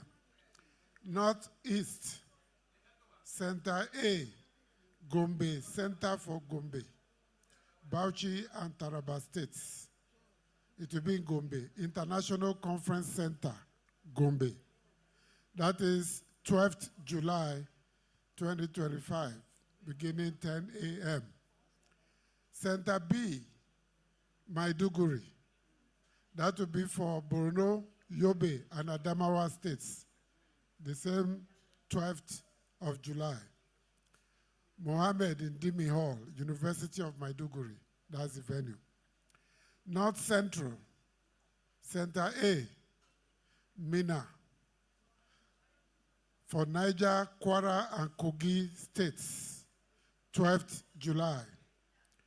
Sion Event Center on Boso Road, Mina, Niger State. Center B, Lafia, for Nasarawa, Plateau, and Benue and FCT, 12th July. Aliu Akwe Doma Banquet Hall, Government House, Lafia, in Nasarawa State. Northwest, Center A, Kaduna. This is for Kaduna, Kano, Jigawa, and Katsina States. Saturday, 12th July. Banquet Hall, State House, Kaduna. Center B, Sokoto. This is for Sokoto, Zamfara, and Kebbi States. 25th July, Sokoto Conference Center, Kasarawa Road, Kasarawa, Sokoto, Sokoto States. Kasarawa, thank you. Kasarawa, thank you. Southeast, Enugu, for Anambra, Ebonyi, and Enugu States. International Conference Center, Enugu, 19th July.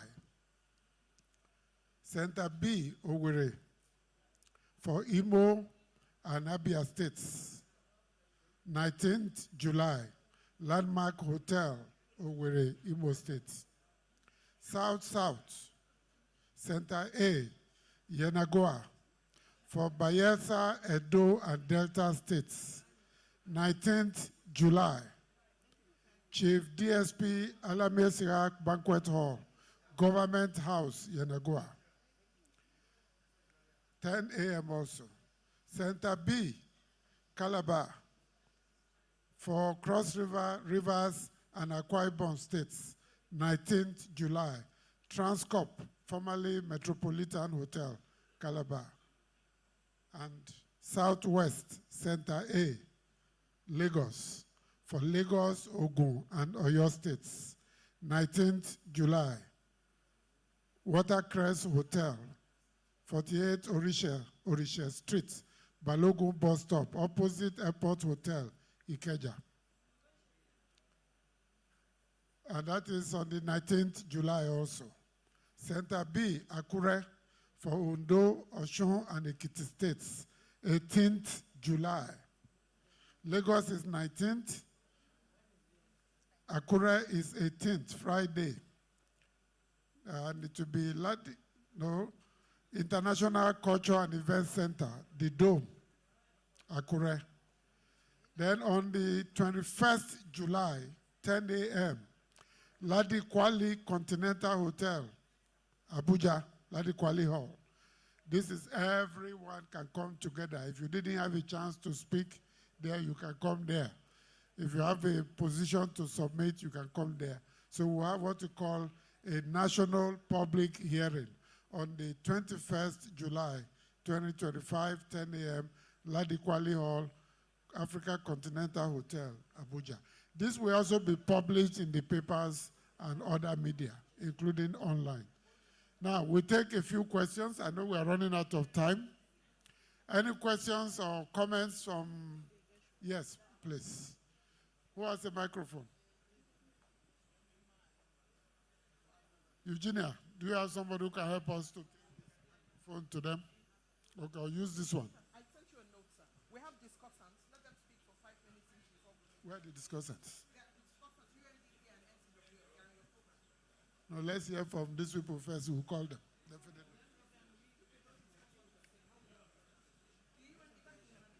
Is she here? Okay, okay. Just please relax for a minute. We have two discussants that are in the program. Elsie Atafua, UNDP resident representative, she's here. Princess Edna Azura, President, National Council of Women Societies. Please, discussants, you have maximum of 5 minutes to discuss the presentations. Where's Atafua? Dr. Atafua?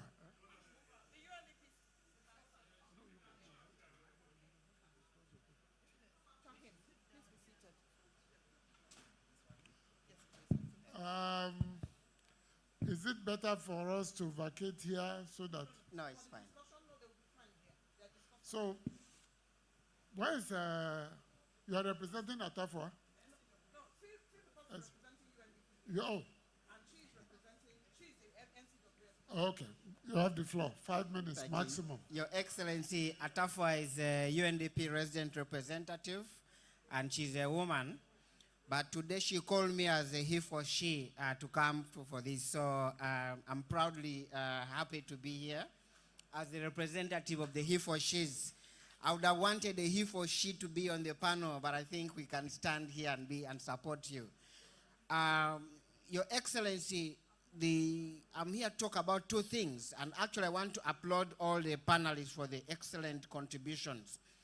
I would like to talk about two main things here. One is about giving us a little bit of evidence of why including women matters, why affirmative action for women matters in parliaments, also including legislative councils at the state level.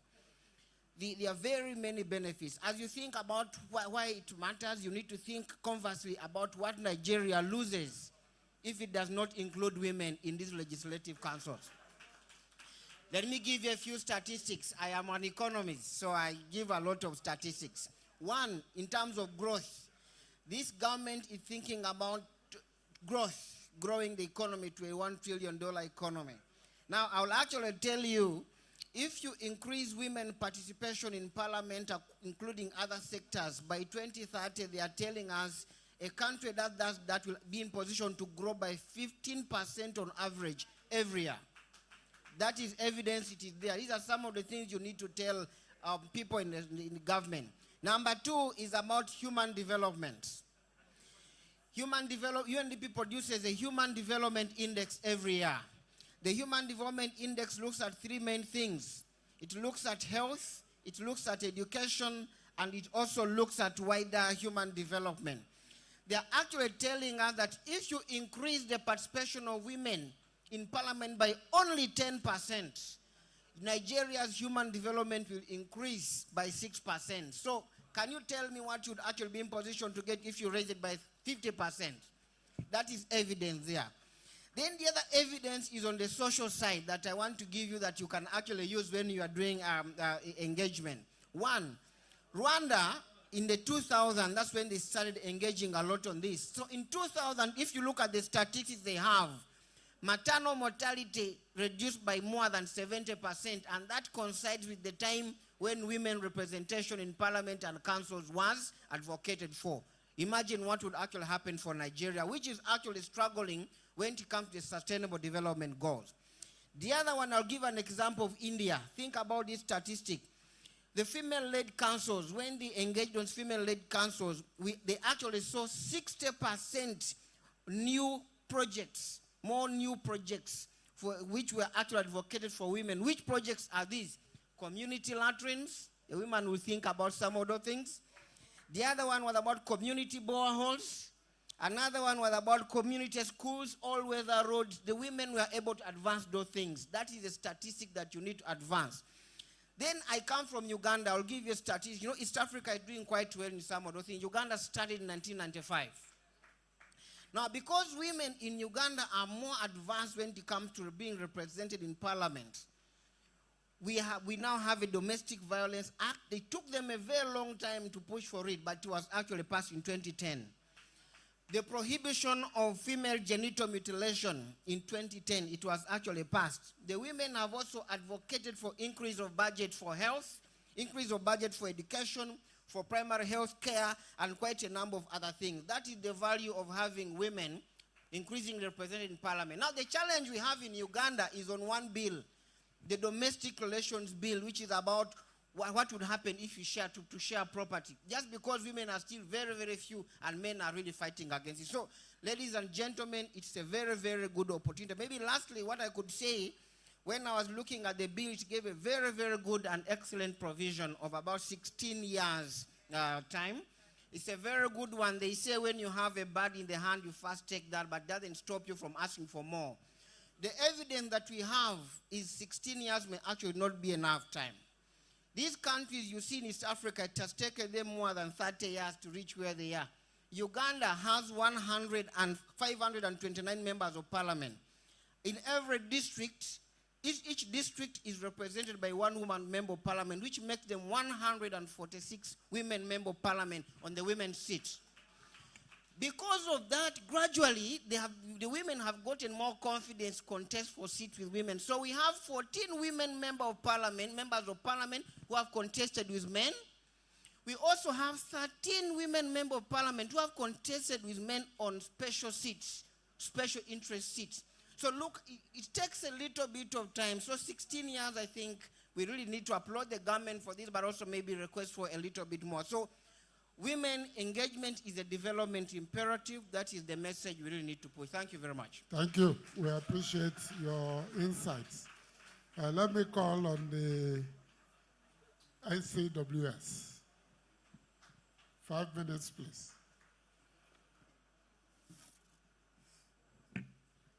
Honorable Chairman, sir, representing His Excellency Right Honorable Tajuddin Abbas, PhD, GCON, other members on the panel, Excellencies, invited guests, ladies and gentlemen, the National Council of Women's Societies, NCWS, whom I'm representing, is the umbrella body of all women organizations in Nigeria. And so far, Nigeria has grown because we have so many organizations now that are registered with us. Fairly above 300 women organizations are there. And this time around, we have come to stand with one voice, saying one thing, that please, we are lobbying, we are pleading that let this bill be passed so that we don't seem to be liars globally, because we have signed the protocol from Maputo. The CEDAW we have signed. So many protocols we have signed align with what is happening globally to deal with women. And now, if we are still at this level, how will the global world look at us? It's like we just appear there to do some signings and then getting back home, we do different things. Let us not turn the country to be politics that actually has no meaning. What we say we do, let us do them. This same country have approved and is working on the VAB law, the Universal Education Law. We pass all these ones and we are not working on them. But I think it is not our problem per se. I just want us to look back to culture. I think all this thing is culturally. Looking back at 1999, when our constitution came in place, virtually the women were not being considered. Why? Because men started with being in the military and women remained at home. So when they came to enact our laws, to bring up the constitution, I think it was felt that women's position actually remains the home. And we've been moving with that notion all to this time. Despite the fact that our women are educated, the few that were able to get to the decision space, we have seen what they have done. The few that were able to be given position to apply what they have, we have seen what they have done. Them of Ikwenjuela, Amina, and all of them, we have seen women did a lot. Why are we resisting these women? We are your mothers, we are your sisters. And when we get out there, people laugh at us. It's like we are a country that doesn't recognize women. So our fathers, our brothers, we are pleading with you that please let this bill be passed. Because right now, globally, we have only 26% lagging behind with maybe 2 or 3 countries that are behind us. And Nigeria has a huge name that anywhere we go, we are being looked at as a country that has been developed, but we are still underdeveloped. Why? Because women have not been at the helm of affairs.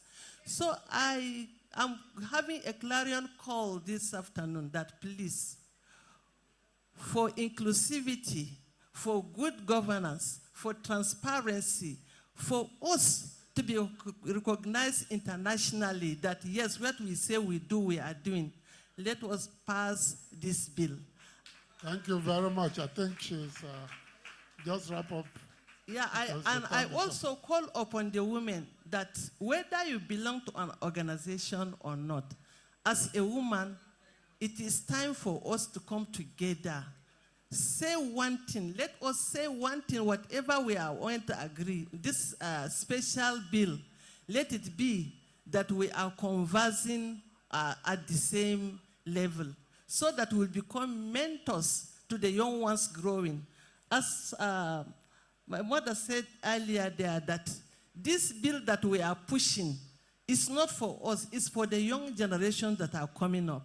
So let us be mentors, let us do the right thing so that these young ones coming up will emulate whatever they will have made that we have developed at our end. Thank you very much. Thank you so very much.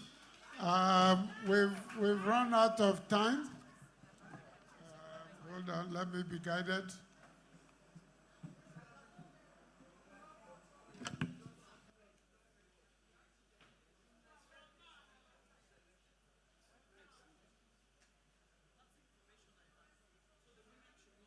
Okay, I am told, hello, to appeal to you that Mr. Speaker will soon be here. You know, we also have a panel coming up on a special rule for constitutional rule for traditional rulers. I think he also has a special interest in that. It will be an interesting discussion because not everybody believes that we should take them out of their zones.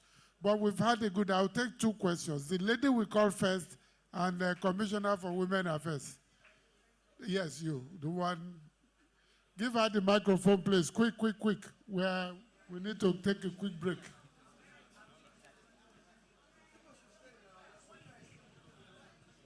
No, the one behind you. Sorry, ma.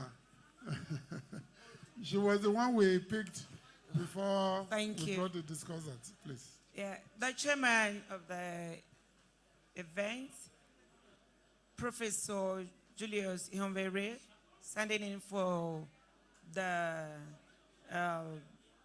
Speaker. I want to specially thank the Speaker, Tajuddin Abbas, PhD, the Deputy Speaker, the Majority Leader, the House of Representatives. We women, we are very grateful to you. We've been watching and seeing all the efforts you've been making. We are very grateful. For the House of Rep, for those that are yet to be convinced, the reason for this is for our own good. We are in this country, we will all grow old. We will suffer if we continue in this way.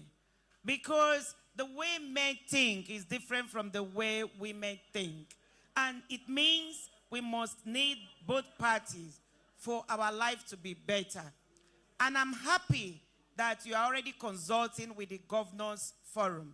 We need to take that seriously. The chairperson for the Governors' Wives Forum and the Governors' Wives, we need to seriously cash in on that. Then these gatherings, these activities we are having, we need to bring in more of the male folks in the houses of assembly. Because even when we come here, when you get back home, telling them this story, there is hostility. So we need to bring the male representative or the international organization, NGO. They need to go to the houses of assembly to enlighten our folks. Thank you very much. Thank you very much. Please, let's keep the questions brief, straight to the point, so that others can have a chance. Yes, please. The Speaker and all members of the panel, Your Excellencies, I'm the Commissioner for Women Affairs at those State, and I would like to quickly speak on what Professor Ihonvere said, and also the Deputy National Woman Leader. It's very clear to me that we appreciate the CSOs and the NGOs, but I'm speaking as a politician, and the best way to get this resolved is the political angle.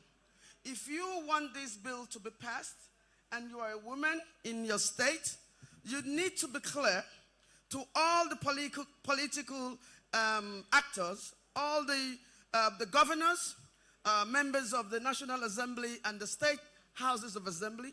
If they want to come back, this bill has to be passed. There's a slogan in our states: you neglect a woman, you fail election. This is the time to use that slogan. I want to especially speak to the First Lady of Nigeria, Mrs. Oluremi Tinubu, because I'm speaking as an APC member. It's a duty to make the ADC, the coalition, it's a duty to kill it. And the only way she can kill it is for this bill. Because the women in Nigeria who are not politicians, when they see that there is twinning in future, like the chairman of a council and then a female deputy chairman, the governor of a state and the female deputy governor, and then of course this bill, when this bill is passed, all the women in Nigeria, over 60% of us, will run to the APC. Thank you. Thank you for giving me this opportunity. Thank you very much. Somebody, you have grabbed the microphone already. Yes. That's a very good strategy. Thank you so much. Use it in the movement. Thank you. My question is very important. Our problem is constitutional problem. How can you, the Member of Parliament, help us to instruct INEC, another electoral body, to fill interested women in the 36 states of Nigeria to occupy available posts? When we go to INEC, they say we need to go to the Parliament. It's a constitutional issue. So we are pleased, demanding, begging that henceforth instruct the electoral body, INEC, to make sure that the women, 50% of women fill the available post. That is question one. Question two, Question 2. How can we know our enemies who will refuse to vote for this bill? How can we do monitoring and evaluation and track those who refuse to vote for the bill? Yes or no? Your second question is very important. We'll take one more. Yes, in the middle. I've already pointed at somebody. After that, we'll take your question. We'll come back to the panel. Sorry. Don't worry. Your Excellency, the First Lady of Nigeria. Just leave don't greet us. Just ask. Sir. I'm standing on already established protocols. My name is Honorable Abimbola Sholanke, member of Ekiti State House of Assembly. I have a plea to make. And the plea goes to the Speaker, House of Rep. His members need to understand what the gender reserve bills mean. I was at the corridor a few minutes ago, and I could hear the conversation of Honorable House of Representative conversation. It's like majority of them do not understand what this gender bill is all about. And the honors is to the Speaker to make the members of Rep understand what the gender bills is all about. Thank you very much. Thank you for that. I will convey your message to Mr. Speaker. That was why at the beginning I said the educational system is okay. Ask your question. Good afternoon, They are coming to you. You will be the last. All Right. protocol duly observed. My question, I am Ambassador Eniola Cole, Executive Director, Nass Action. My question is this. One of our speakers on the panel had mentioned how we can get it done in a systematic fashion. And one area that is a lacuna is the area of the wards. We keep saying, go to the grassroots to get into politics. But what is the structure for ensuring that there are women, even at the ward level, whether it's the council or in the LGA or in the LGC? What is the structure for getting women in there? We mentor students from universities, and we have a pool of young women who are interested, but how are we going to get them in there? If at the top we don't have so many women, it means that there is a systemic problem from the grassroots.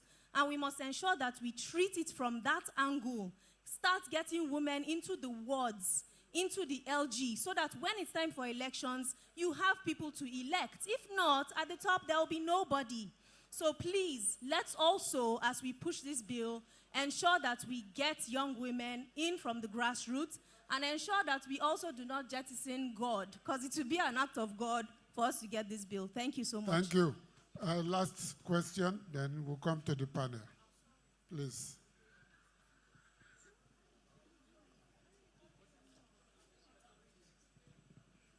All protocols observed. I am Hajia Saadatu Abdullahi, the National Speaker of Women Parliament Social Democratic Party and the Publicity Secretary of the National Women Leaders Forum. I have seen that FLAG have made a good strategy because they realize that the National Assembly, the House of Representatives in particular, is not made of one political party. So they have invited different political parties that made up the National Assembly. The reason why I'm pointing this, the commissioner that spoke, calling on the First Lady of Nigeria to kill the coalition because APC should come. We are not trying to make the country to a one-party state. There are so many political parties that are represented in this hall today. So she have not talked on the point, please. She's out of point. All right. Because what we are trying to do is to lobby everybody or every political party, irrespective of whatever, to support this special bill. Thank you. So whether you are APC, PDP, No, this is not a party issue. This is not a party issue. A So question speaking about what of how to get well, women. please. I understand that students from government secondary school Yanya are here, and they have a question. Eugenia, where are they?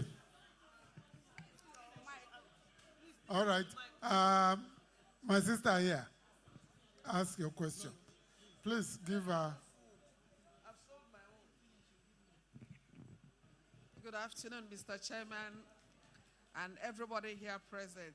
I was going to talk about the twinning system because in addition to the what we are talking about today, there are other ways we can increase the women participation through the twinning system, whereby while we are waiting for this bill to pass, through the parties, making sure that the political parties get women engaged, giving us good positions, so that when these decisions are being taken at the party level, we will have a voice.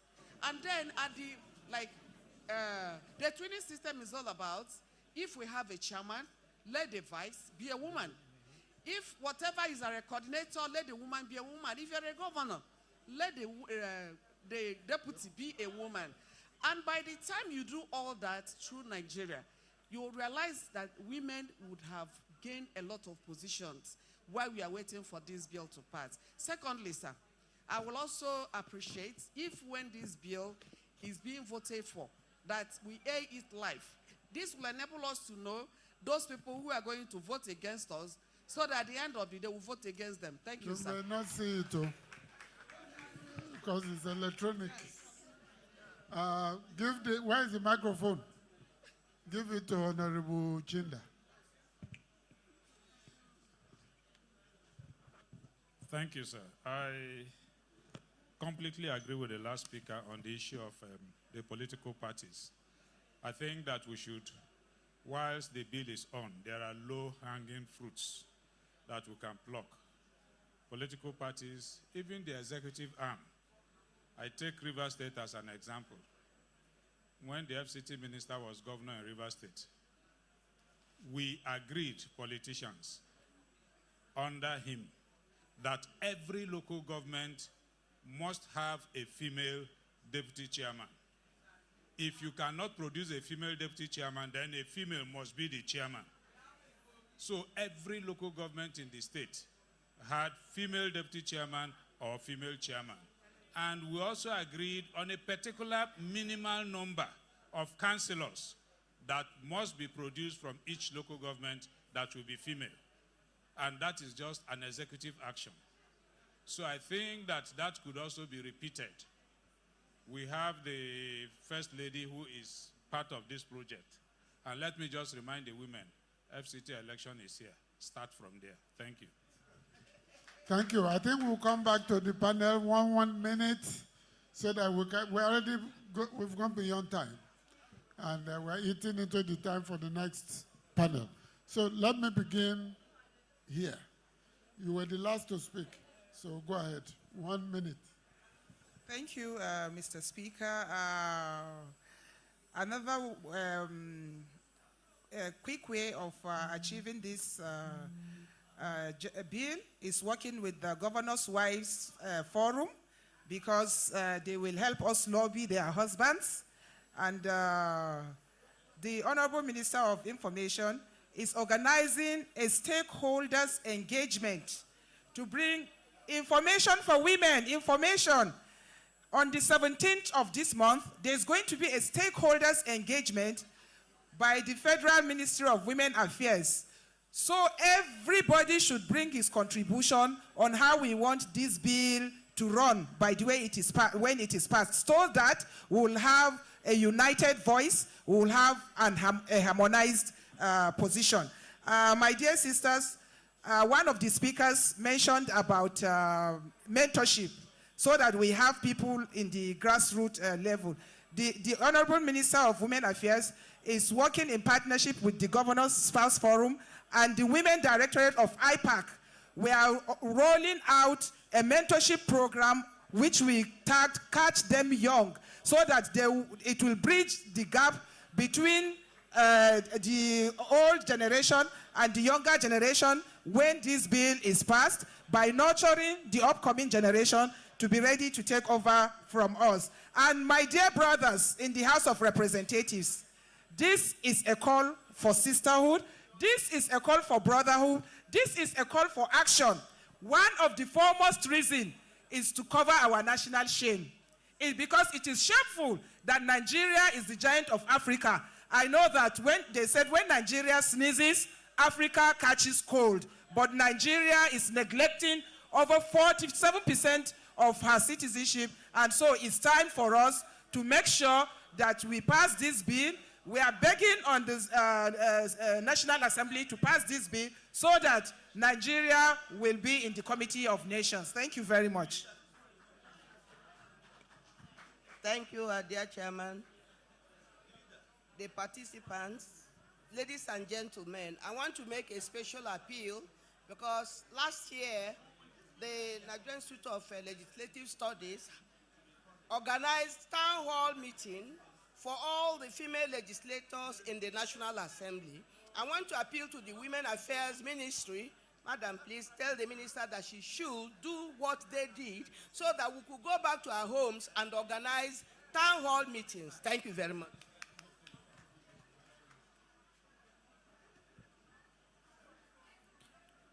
Once again, I want to thank Right Honorable Benjamin Kalu for sponsoring this bill, to thank the Speaker, Right Honorable Tajuddin Abbas, for supporting it, and for everyone in the National Assembly who is working to support this bill. Affirmative action, it is a start. It's not the destination. What we need to do is to remember why we want more women in governance. It's not just about the numbers. It's because if we have more women in governance, we will have a better country. We'll have better leadership, we'll have more inclusive leadership, and we'll have a society that is equitable for all of us and for generations yet unborn. So I want to call on all of us, let us support this bill, let us push hard for this bill, let us look for the people who are not yet convinced and convince them. It's not a numbers game, it is for the betterment of all of us, for a greater Nigeria, and we must all work very hard to deliver that. Thank you very much, Leader, for all that you're doing for us. Let us know who we have to talk to. You know the people who are not persuaded. Just give us a wink. We'll go there and find a way to persuade them and convince them to work for us. Thank you very much.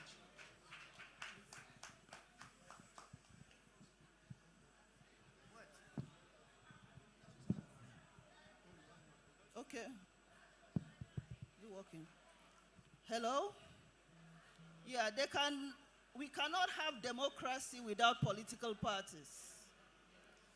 And so I forgot to say this, I didn't come alone.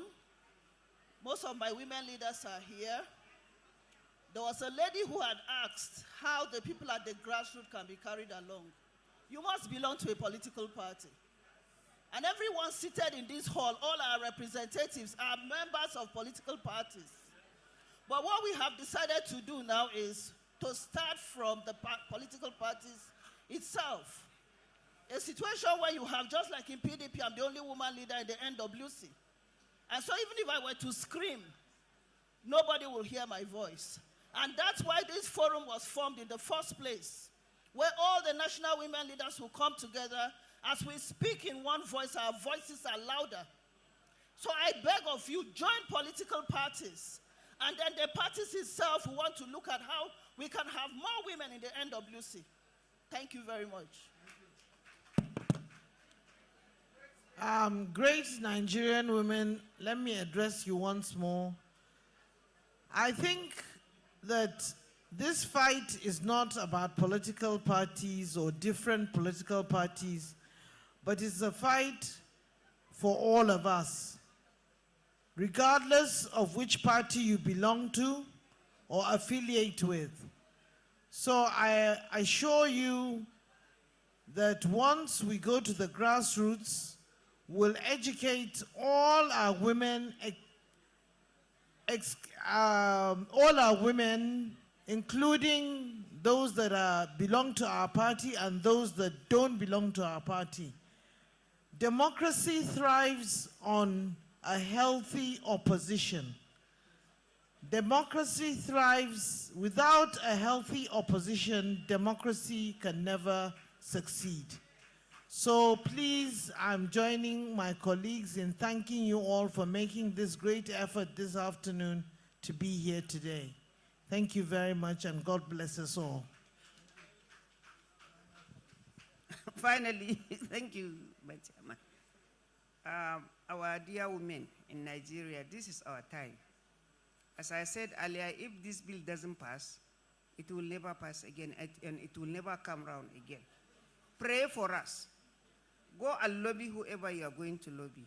Do whatever we can do, and we are pleading with the men seated here and those outside to please help us make this bill come out of the National Assembly first. Once it is out of the National Assembly, I'm sure at the state levels we may not have problems. Don't be oppressed and don't be suppressed. Go out, go and try to say you are going to contest too. If you don't win, don't lose hope. Just continue. One day you will get it.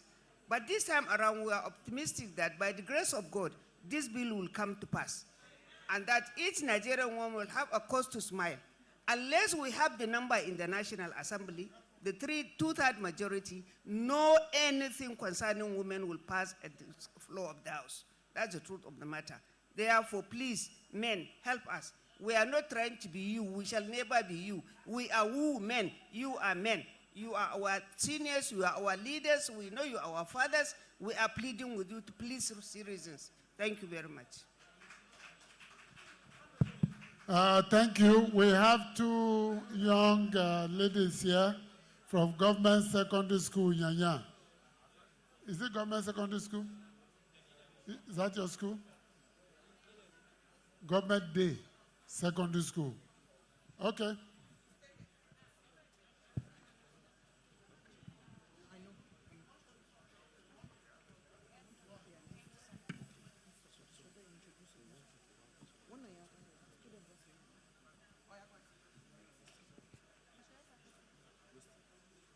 Good morning, everyone. I am Oli Margaret Mary from Government Day Secondary School, Wuse 2, and a student. And as a student, I want to study hard, like extremely hard, to become a very good gynecologist and also a strong and well-known woman, and also a part of the House of Rep, a very strong member of the House of Rep. Thank you. Good afternoon. My name is Jolaimi David Olani, and I'm from Government Day Secondary School. We as a student, we need to work hard so we can become something successful in life. And I want not only men that will be supportive in life, but I want also women to be supportive. And I want, for once, let us see in this country a woman being a president and a woman also being a vice president. Thank you. Is Mr. Speaker around the corner now?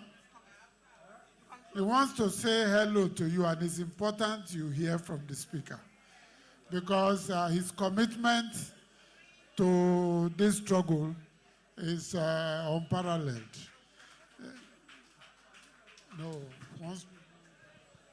Your Excellency, we want to chair the You House can take a leader. photograph. House leader will take photograph with his panelists because this is a very powerful panel for this bill. Thank you.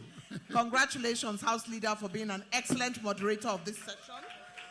I want to congratulate all those who have been on the panel.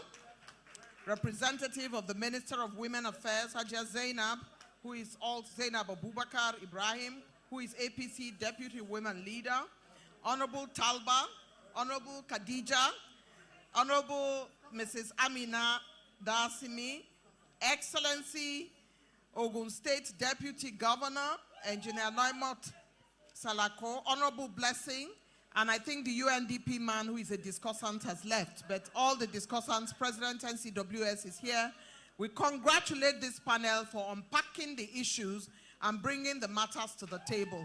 We're very happy with our moderator, who is a he for she, and who is in the center of this bill and pushing for it with the Speaker and all members of the House. Congratulations to this panel. Well done. Oh, the Deputy Governor of Kaduna State. And her, oh, yes, of course. Yes. There's somebody asking me what is gender equality. When they didn't put enough women in the House, what was the gender equality? Don't ask me that question. Allow us to be clapping for the moderator and the House leader who has done very well. He's the only one there is good like that. Don't mind him, or keep your finger down so the photo go good. They will put photo with your hand outside. Put your hand down. I'd like to call on the minority leader to please join this picture. Minority leader, sir, Honorable Chinda.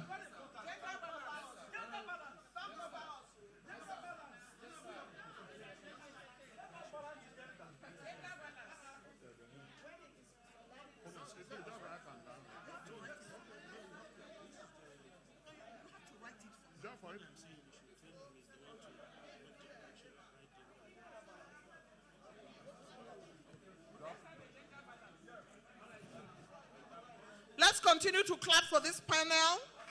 And the women are very gender sensitive. They have added some more men to the panel and to the picture. We thank the House leader for his generosity. Thank you very much.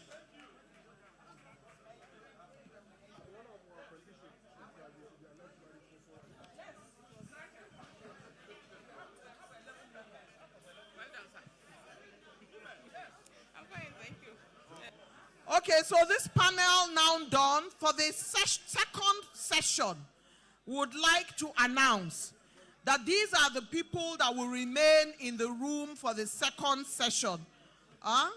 The second session, women leaders of political parties, deputy governors, state assembly members, and first ladies of states. Let me repeat that. For the second session, those who will be in the room are deputy governors, first ladies of states, members of state houses of assembly, women leaders of political parties, and speakers of political parties, the speakers, and members of the House of Representatives.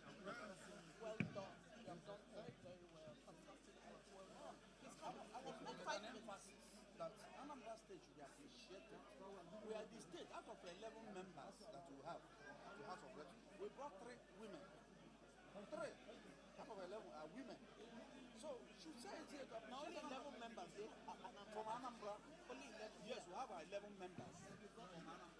3 are women.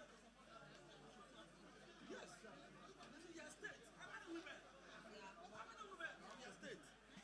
Your Excellencies, distinguished ladies and gentlemen, I would like to recognize Hajia Saadatu Abdullahi, Social Democratic Party National Speaker of Women Parliament. I'd like to recognize again Honorable Khadijat Waziri Ibrahim, who is here with us. We're happy that she could make it. Would like to recognize Dudu Manuga, National Labour Party. Again, I'd like to announce that leaders of women leaders of political parties should stay, deputy governors will stay, members of the state houses of assembly will stay, and first ladies will stay. These are the people for the next session. Please make way for those who are coming to sit down. These are the people that will be seated for the next session.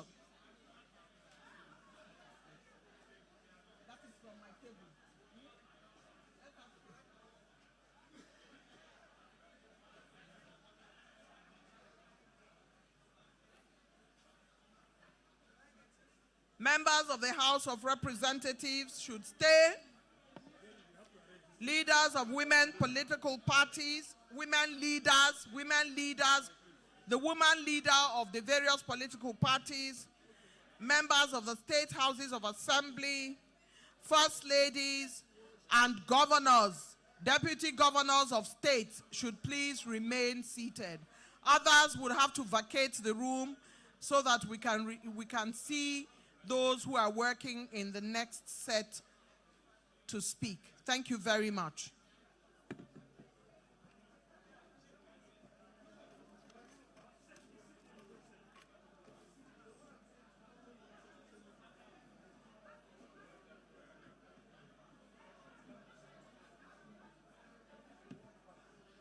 Please help us to clear the aisle. The speaker will be here any minute now. Please clear the aisle and leave the first 2 seats vacant. Please clear the aisle. help us to help you. The first 2 seats should remain vacant, please, except, of course, the deputy governors who are here. Deputy Governor of Kaduna State, Deputy Governor of Ogun State.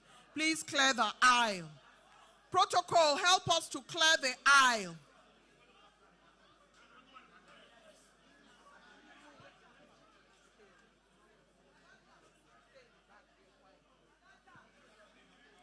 Please, if you are not required in the room, can you step out? Thank you. Delegate with the president. After that, everybody else has to leave the room, please. Thank you. Thank you very much indeed. Can we clear this room and keep the aisle free? Thank you.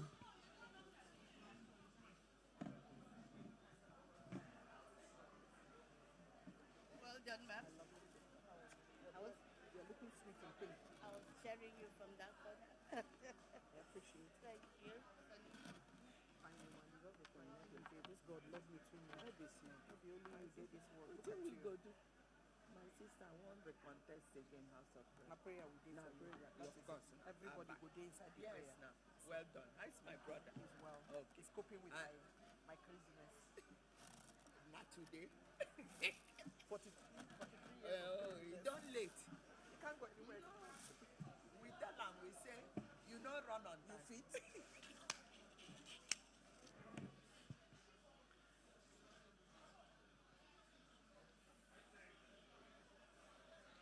The majority leader, the minority leader, the deputy governor of Kaduna State are still seated.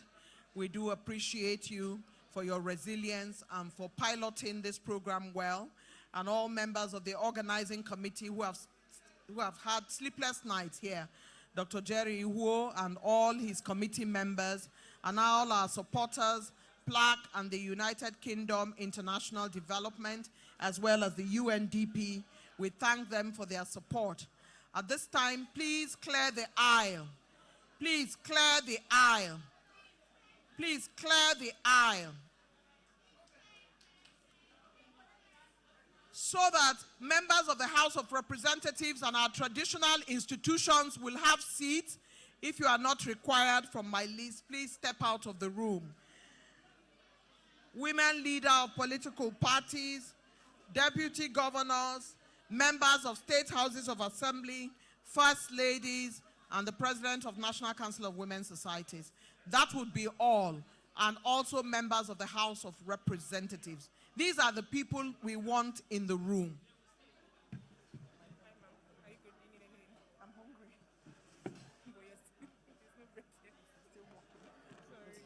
How are you? Good to see you. Please, there was a phone you brought for the Yes. Somebody lost a phone. You have to describe the character of the phone, the temperature of the phone, the make of the phone, and the gender of the phone before we give you. What's the gender? Color. That's the gender.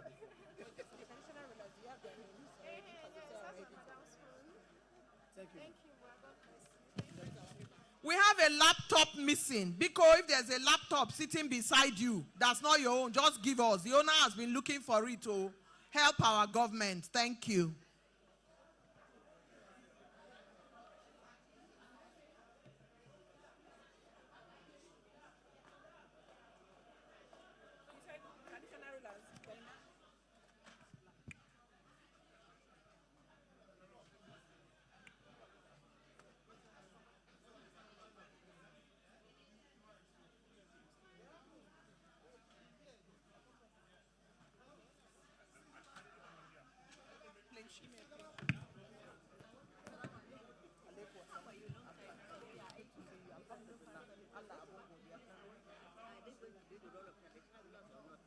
No. She's right. She's right. Okay. Thank you.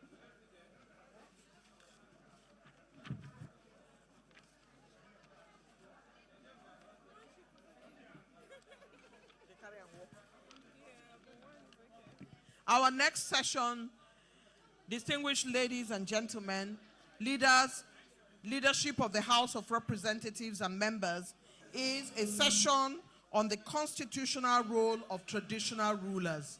I want to believe that those in the first session on the special seat bill for women spoke very, very well. Please, let's clap for the first session. They all spoke very, very well. We're so proud of all of them on the panel. Thank you very much indeed.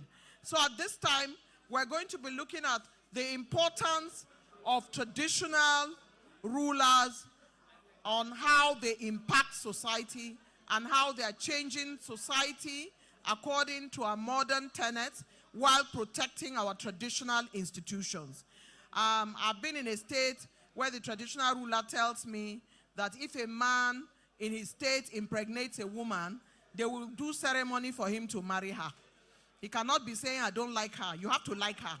What made you go there in the first place? You must like her. And the traditional ruler says, I will pay for that. There are traditional rulers who organize mass weddings so their girls are not on the street. There are traditional rulers who speak for women to be able to get them appointments. There are traditional rulers who are saying, this is no longer good in our culture. We don't want women to suffer. We have our traditional rulers, and we want to say that His Eminence, this was the one that first told me that all traditional rulers in Nigeria are very highly educated. He is a retired colonel. He said we all went to school. In Nigeria is the only country where traditional rulers are very well educated. He said we have our professions before we became traditional rulers. So we are very educated. So today this session will be showcasing, issues concerning how traditional rulers can impact society, which they have been doing a very long time. Just that now with modern times, and now how can they impact policy? How can they be part of policy making? How can they be part of the work that the House of Representatives is doing? That is what our traditional ruler session is going to be about today. The traditional ruler session has benefited in chief from the fact that there is a women's session before it. That means that women are seated in their numbers to support the traditional ruler session. We want to thank you all very much for your love, for your nation, for women and the men, and also for the traditional rulers. I'd like to encourage you to please be seated as our traditional rulers arrive here. His Royal Highness Ambassador Nuhu Bamali, the Emir of Zazzau. I'd like to welcome you, sir. The traditional rulers are coming in their numbers, and as soon as I get a list, I will announce them to you. Would like to welcome those who hold our cultural institutions and without whom society cannot go forward. Nigeria cherishes our traditional rulers. We appreciate their presence. We welcome them into the room for being custodians of our traditional institution, for helping us to ensure that marriages are going on as planned, for helping us to keep the society together, for helping us to ensure that our children are educated, for impacting society as traditional custodians in their various states and communities. We want to thank them for being here. I'd like to ask the ladies to please step back a little bit to give space for those who are responsible for this panel. Can we have the women step back a little bit and provide space for our traditional institution? Can we have the women seated up front step back to allow our traditional rulers be seated?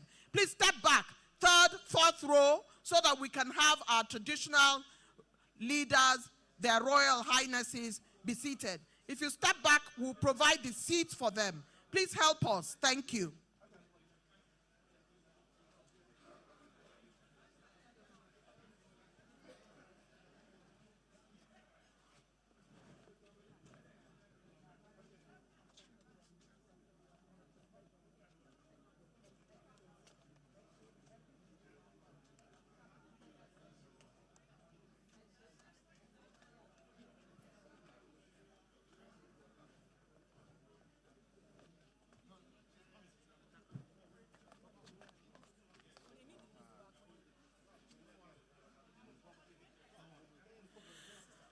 I'd like to request that our ladies should step back a little bit if you're occupying the third and fourth row.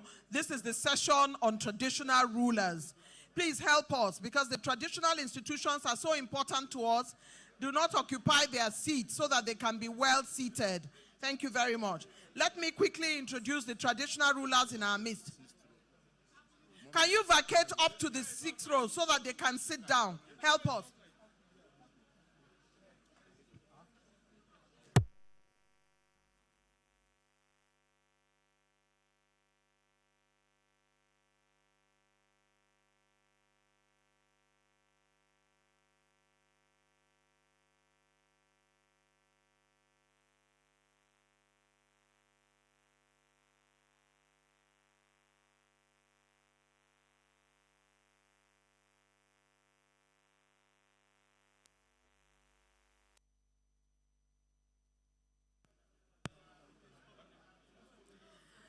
Thank you.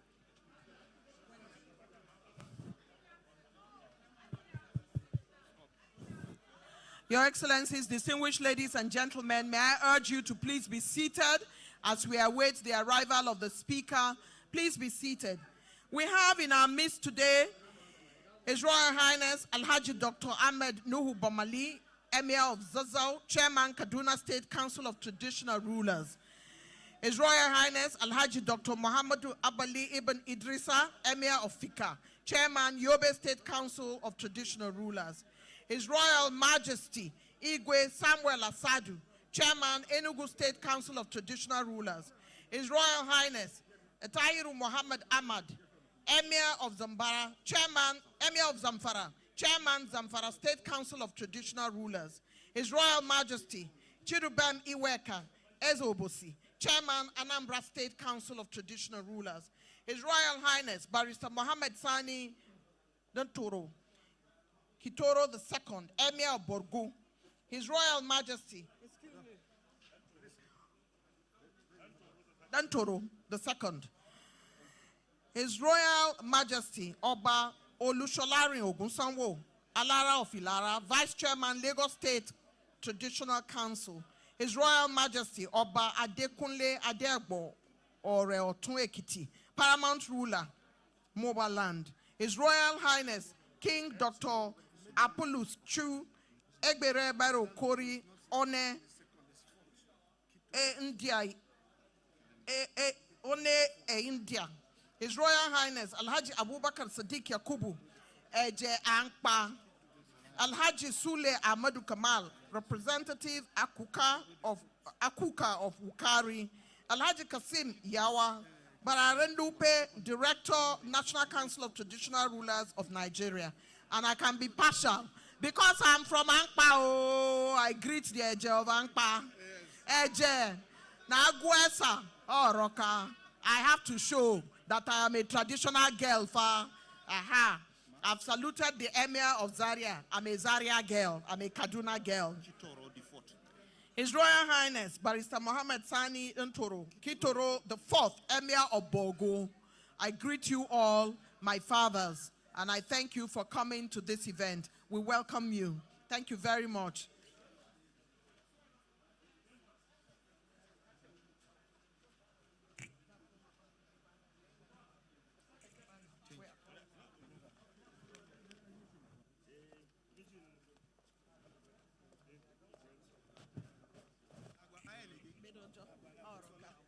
Welcome my uncles. Welcome.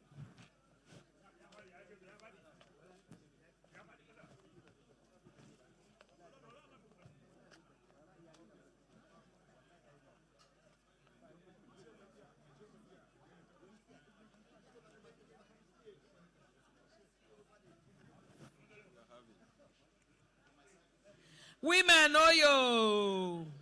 Nigerian women, oh yo. Nigerian women are very powerful women, but they are also very respectful women. Because if they say, please give a chair to a traditional ruler, don't say no now. If they say, give a chair to a member of House of Representatives, no vex now. Now they won't push our bill for us. If they want to push our bill for us now, we have to do the thing that will help us. Biko, anywhere they say you should move to, help us. Wherever you are seated here, you are good enough. Our traditional rulers are our fathers. When they come, we they stand up, give them chair. Make we not vex for this matter, because without them, who are we now? When we they marry now, then we they call, can't help us. Make we not help our government. Make we not vex. There's no intent to disrespect anybody in this room. None. But let us help the organizers to be able to arrange the room properly. Since they asked us to keep women in the room, because they could have said it's a traditional ruler thing, only women that are chieftaincy title holders can stay. But we let everybody stay. Those we called to stay, who are here with us, if they say give chair, please, there are chairs in the back. Make una no vex. No intent to disrespect anybody. I ask legislators to stay. I'm not asking legislators to go anywhere. Madam, you have misunderstood me, oh. You have misunderstood me. We've just cleared a few chairs. They are members of legislators from the states. We respect them. They are here. But there are other women who are not legislators seated in chairs that we need. I just said they should help us. I don't know what I talk, where cause vex. Some people, they love me. The thing, they surprise me today. People, they love me well, and they try. People, they love me. All these years where they do this work, people, they love me well. So anybody where no one love me today, I will just hide under my traditional ruler, under the emir of Zazao. I'll just hide. When I did here, nobody feels reach me again. Agagu don't cover me. I welcome you, sirs. I welcome all of you.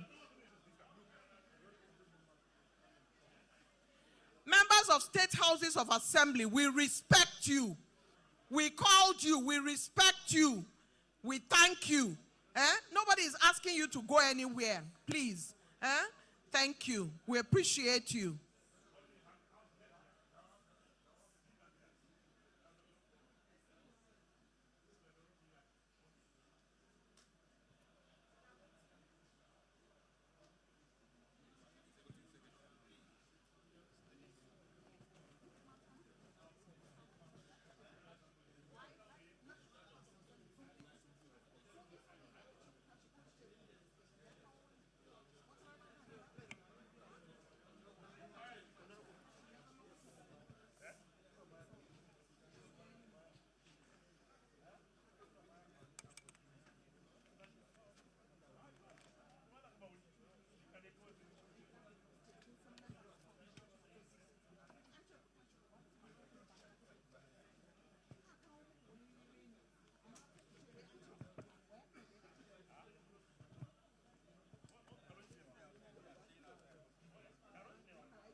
Announcing the arrival of His Excellency, the Speaker of the Federal House of Representatives, His Excellency Right Honorable Tajuddin Abbas, who has arrived to join us for this all-important session, which is the session on the constitutional role of traditional rulers.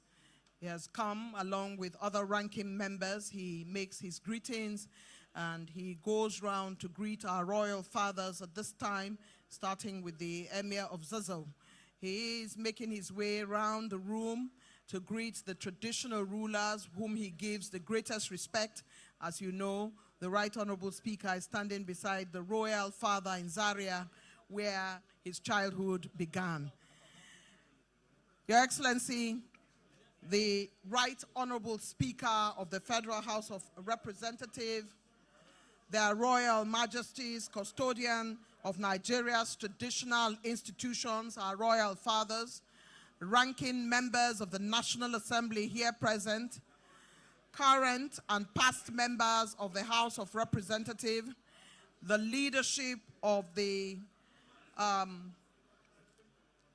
Library Trust Fund in the National Assembly, members of state houses of assembly here present from across the country, to include members from all the houses of assembly across Nigeria.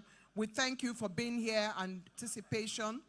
Women leaders of various political parties in the room, politicians, our leader, minority leader, and of course the majority leader who was holding forth for the Honorable Speaker earlier in the day. Your Excellencies, very distinguished ladies and gentlemen, the chairman for this particular session is Right Honorable Abbas Tajuddin, who is the Speaker of the House of Representatives and is chairman of this session. My information is that he would be chairing the session and chairing the panel. We also have on that panel Honorable Ari Mohammed Abdul Mumin, Chairman, Committee on Traditional Institutions. We also have on that panel a second speaker. And once I get the name of that second speaker, Right Honorable Benjamin Okezie is unavoidably absent. As soon as I get the name of the second speaker, we will begin the session. But I'd like to crave the indulgence of Mr. Speaker, whether he would go straight to the panel or he would say hello to us first. I'd like the Chief of Staff to please give me a briefing at this point. Chief of Staff.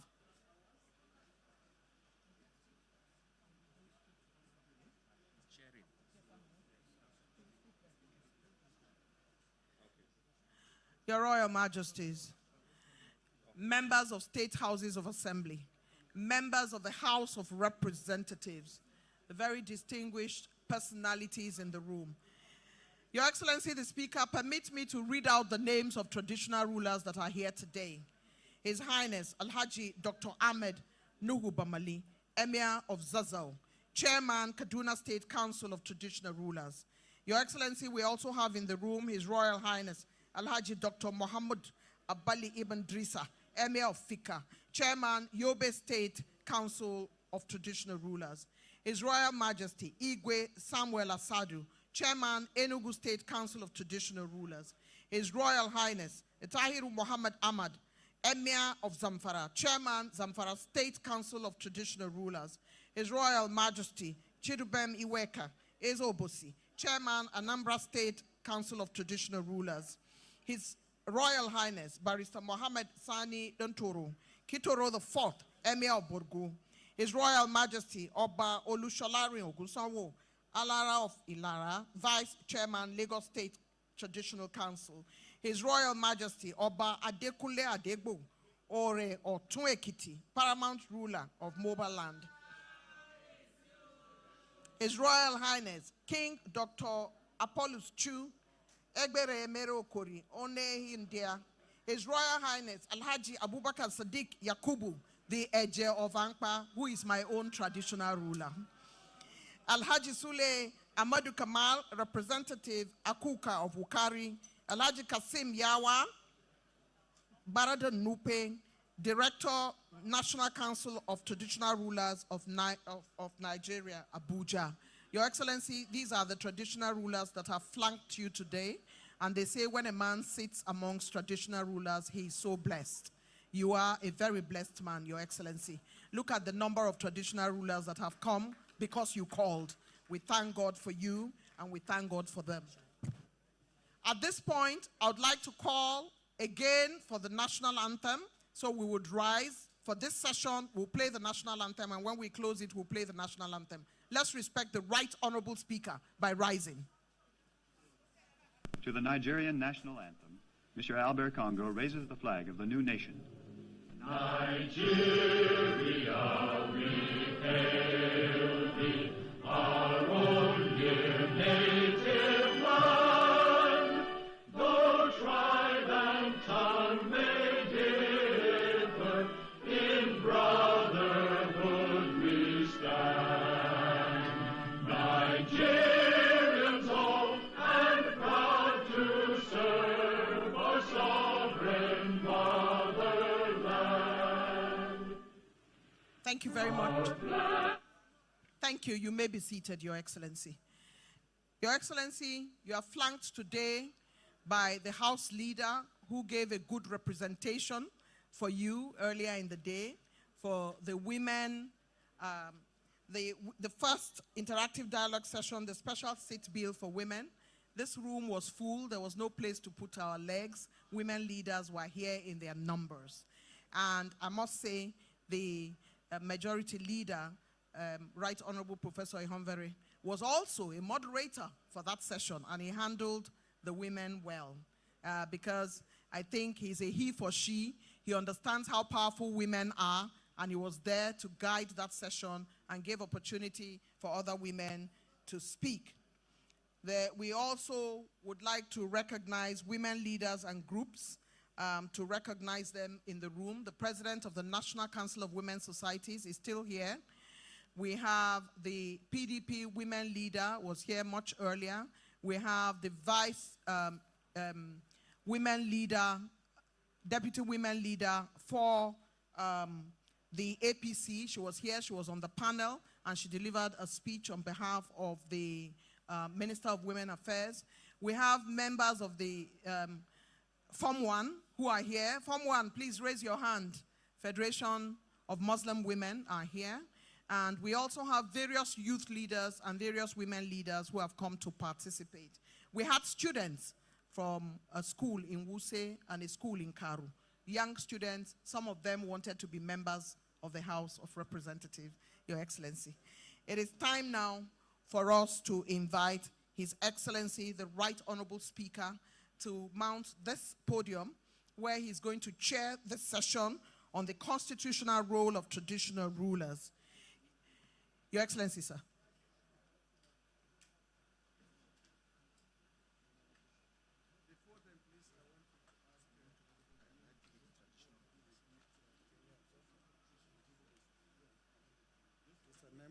That's what we arranged in the house. Honorable Aminu, it's time for you to do the needful. Needful. Me, I have gone to do my greeting, Speaker, because I'm a Zaria girl.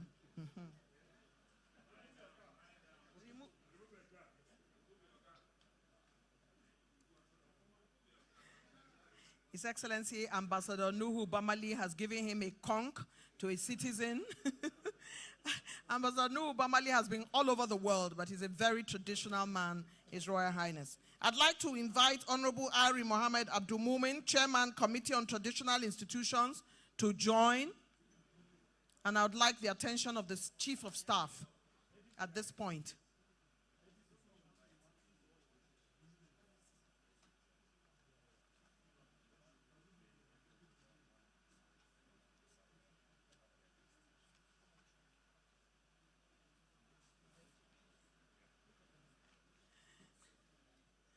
Your Royal Highness, sir, it is my honor to invite you to the panel. Thank you, sir. Please clap for the Emir of Zazzau. I went to school in Zaria. I don't want them to send me away. Yes.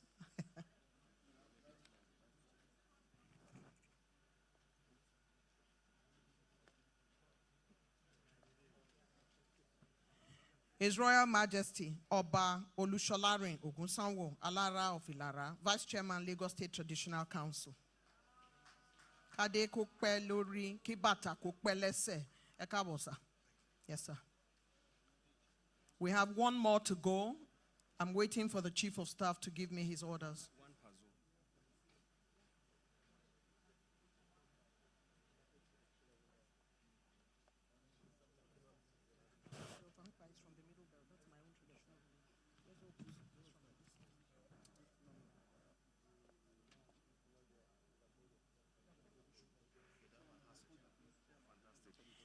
Your Royal Highness, sir, King Dr. Apollos Chu, Egbere Mary Okori, sir. Thank you, sir.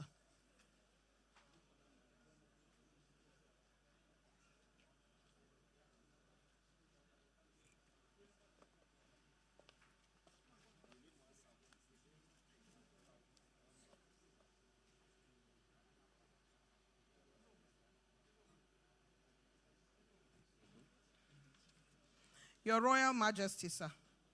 Ezobosi, please, sir. Sir.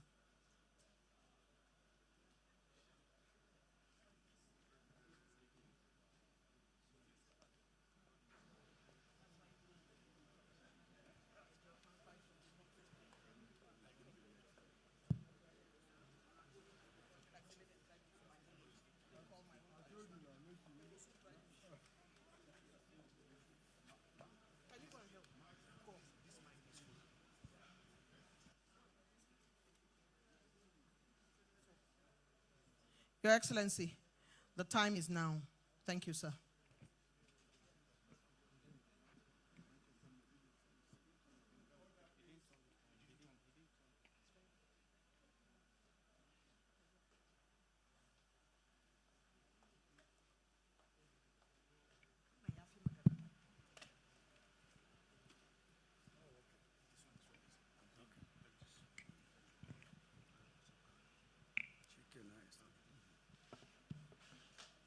The leader of the House, my dear brother, Professor Julius Ohevere, the minority leader of the House, Honorable Chinda, other honorable members present here, His Highness Alhaji Dr. Ahmed Nuhu Bamali, CFR Emir of Zazzau, and also the Chairman, Kaduna State Council of Traditional Rulers, His Royal Highness Alhaji Dr. Muhammad Abali Ibn Idrisa, CFR Emir of Ikam and Chairman, Yobe State Council of Traditional Rulers, His Royal Majesty Igwe Samuel I. Asadu, Chairman, Enugu State Council of Traditional Rulers, His Royal Highness Atahir Muhammad Ahmad, CON, Emir of Zamfara and Chairman, Zamfara State Council of Traditional Rulers,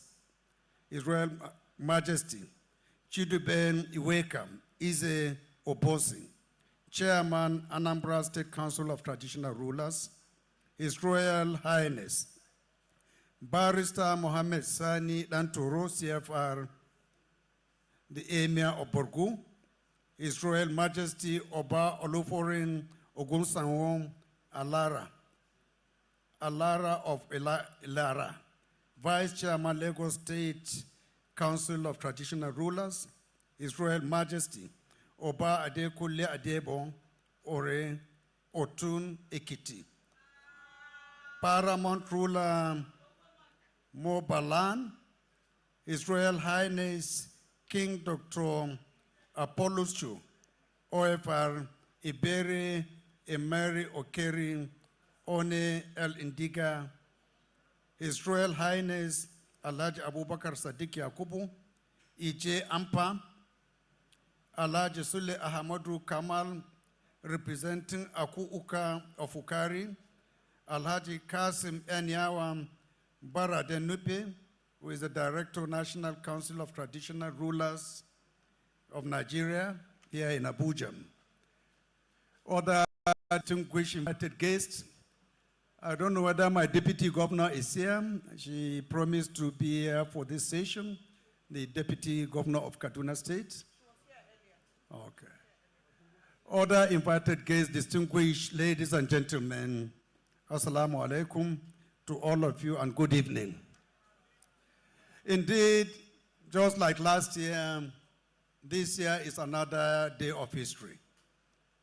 Day that we have set aside by the House to take stock and reflect on the journey so far on our traditional institution.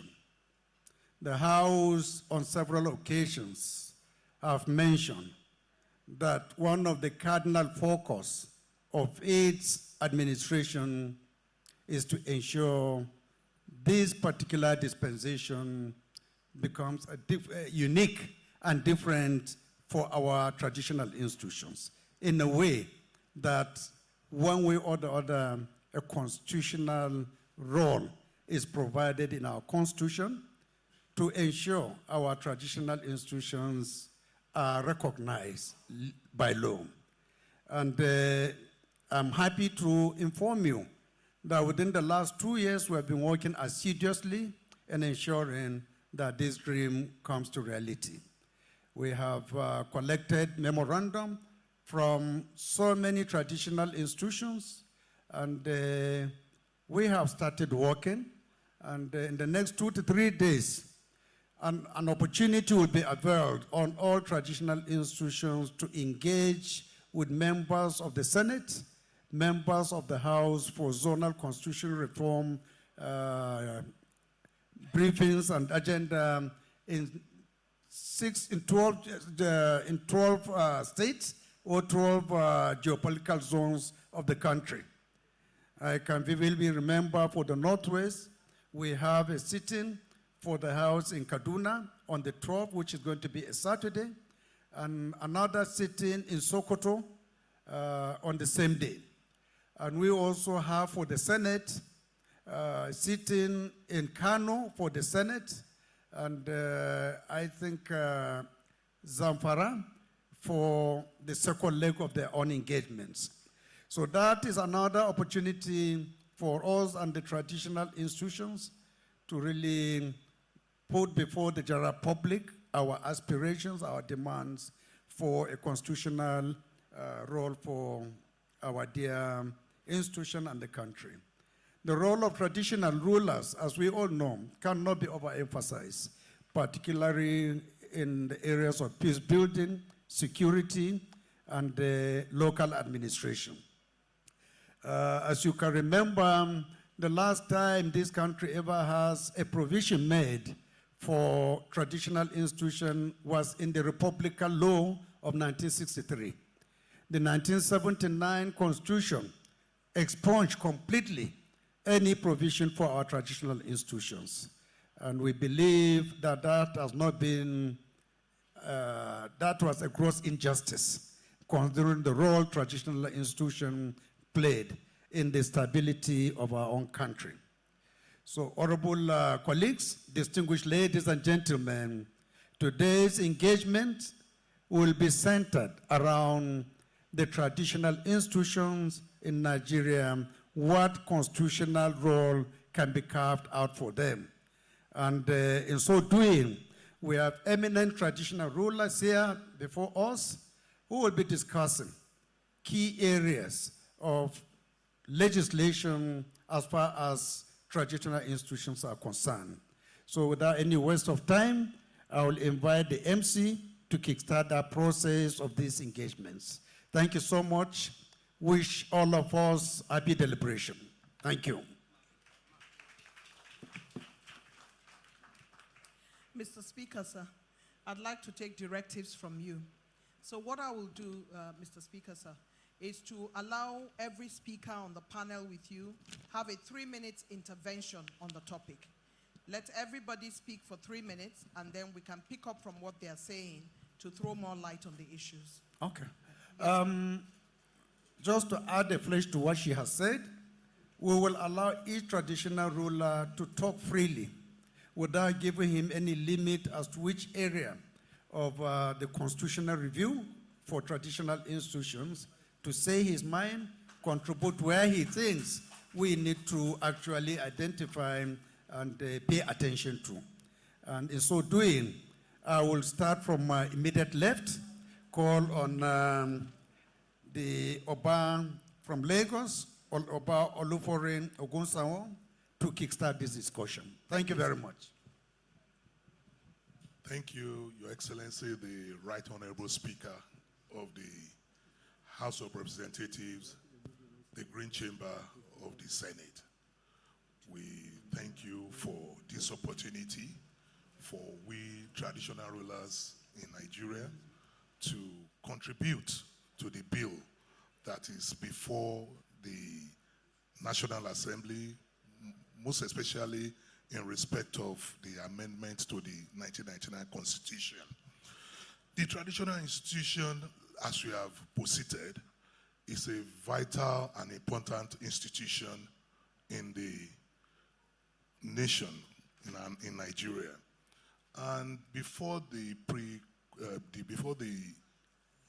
during the era of the colonial masters, traditional rulers played a vital role, to the extent that some of them were the chairmen of their native councils in the north, and in the south, they also headed their councils, the local government councils. And this role is being canvassed.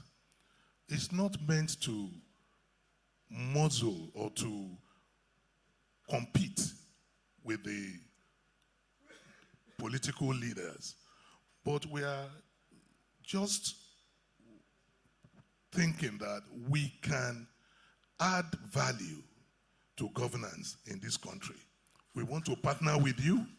We want to collaborate with you. We want to, if you look at the set of traditional rulers that we have here, there are people that can stand on their own. We have retired generals. We have judges of the Supreme Court retired. We have chartered accountants. We have engineers. We have medical doctors. Even your own emir is a diplomat par excellence. So many of us have a lot to contribute to the development of our nation, Nigeria. Like I said, the traditional rulers have played an important role before. And as you have mentioned, the role was completely taken off during the promulgation of the 1979 Constitution. So we are not asking that we should be given a role. We are only asking for a reinstatement of the role of traditional rulers in the Constitution. And in doing so, what are the benefits, or what do we want to contribute or bring to the table? The first one is that we want to partner with you in the area of security. We're all aware of the insecurity in our nation, Nigeria. And because we are the custodian of our various areas of our kingdoms and our emirates and so on, we are the closest to the people. We know where each family, each person, we know the family that they come from. On a lighter note, I saw the gentleman, the Honorable in blue, coming to pay homage to his old friend, the Emir of Zazau. He knows him to his house. So we want to join hands with the government in the area of community policing to complement the proposed state police, which is still on the table as well, so that there will be better security in our polity. Secondly, we also want to, many of us adjudicate on minor issues in our various palaces. Issues like even marital issues, little skirmishes that people take to court. Our courts are overwhelmed to the extent that there are so many years that those cases, it takes them a long while before those cases are actually dispensed with. But at our level, we can actually adjudicate in form of alternative dispute resolution to take charge and intervene through adjudication, to the extent that many of the cases that would have gone to the courts will be handled at our level. Another area that because we are the custodian of our arts, culture, and tradition, and we have various festivals, we have so many things that we do. So those things some of them have even attained an international dimension, to the extent that we will contribute also in the area of tourism in our nation, so that the much needed foreign exchange, people can come and enjoy those festivals, and will also contribute to the revenue of the nation, to the states, and even at the local government level.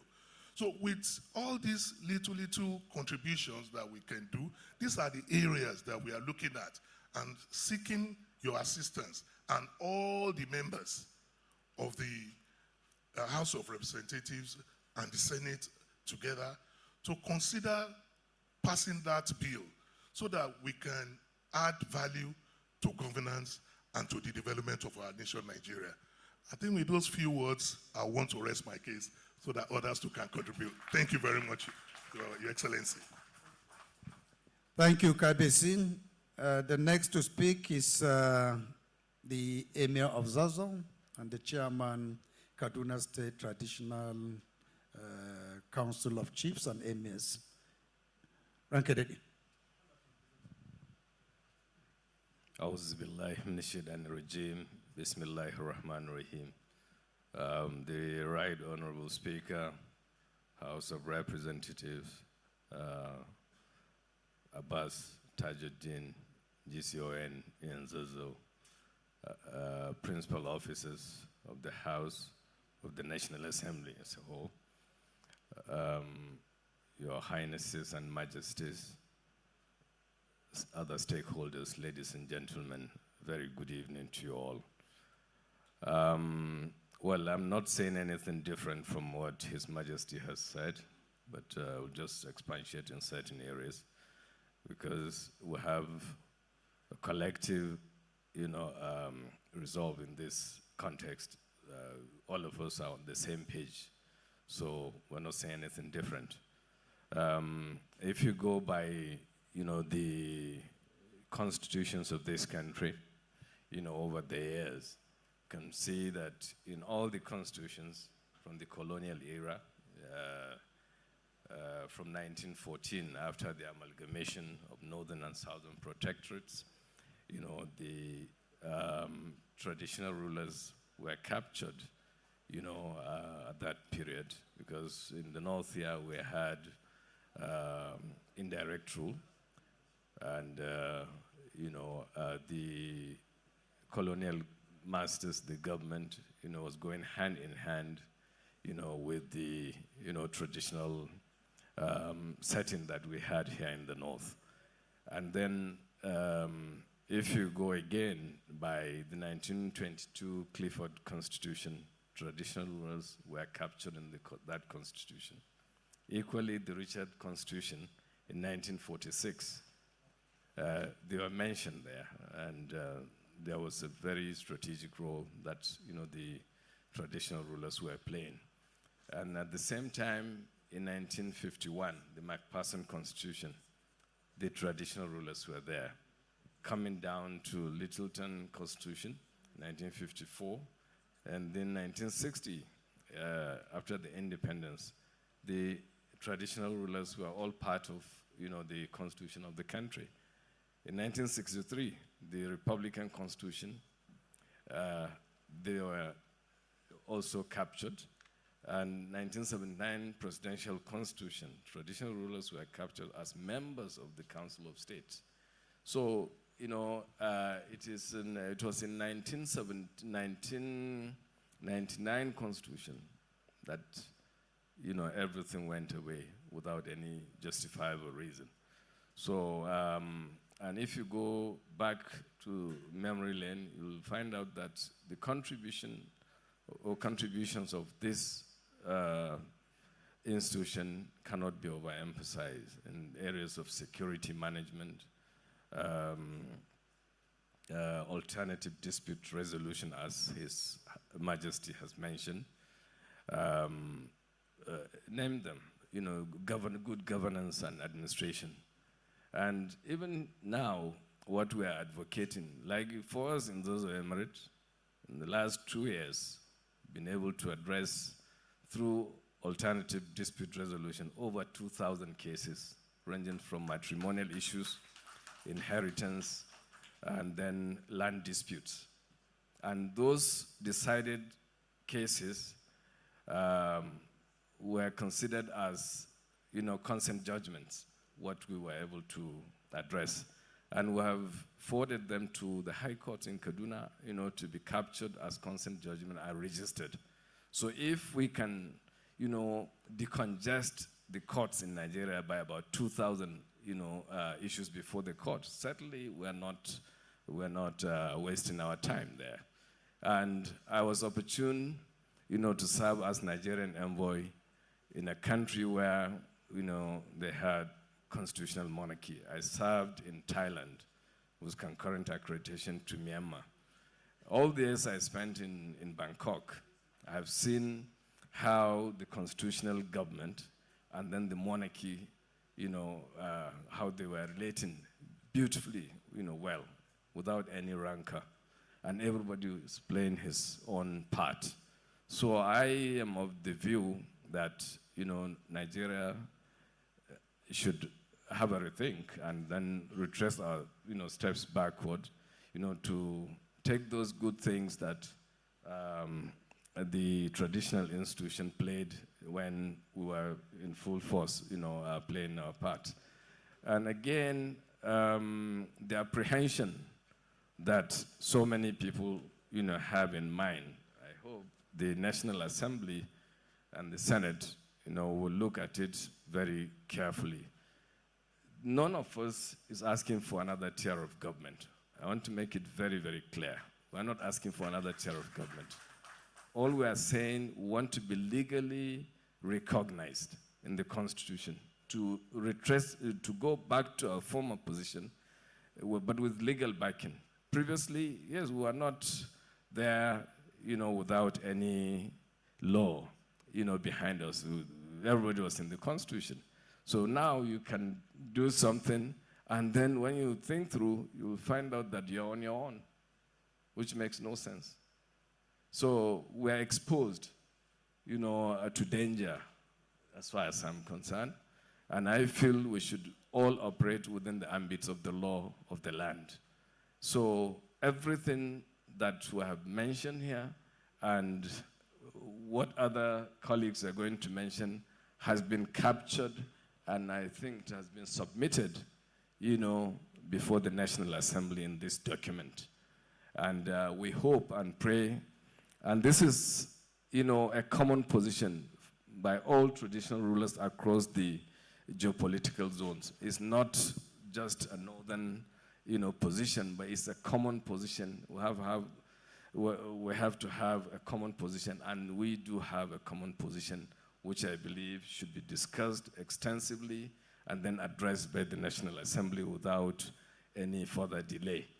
And I believe the structure we have in place, we have been playing our roles, beautifully well in different areas: security,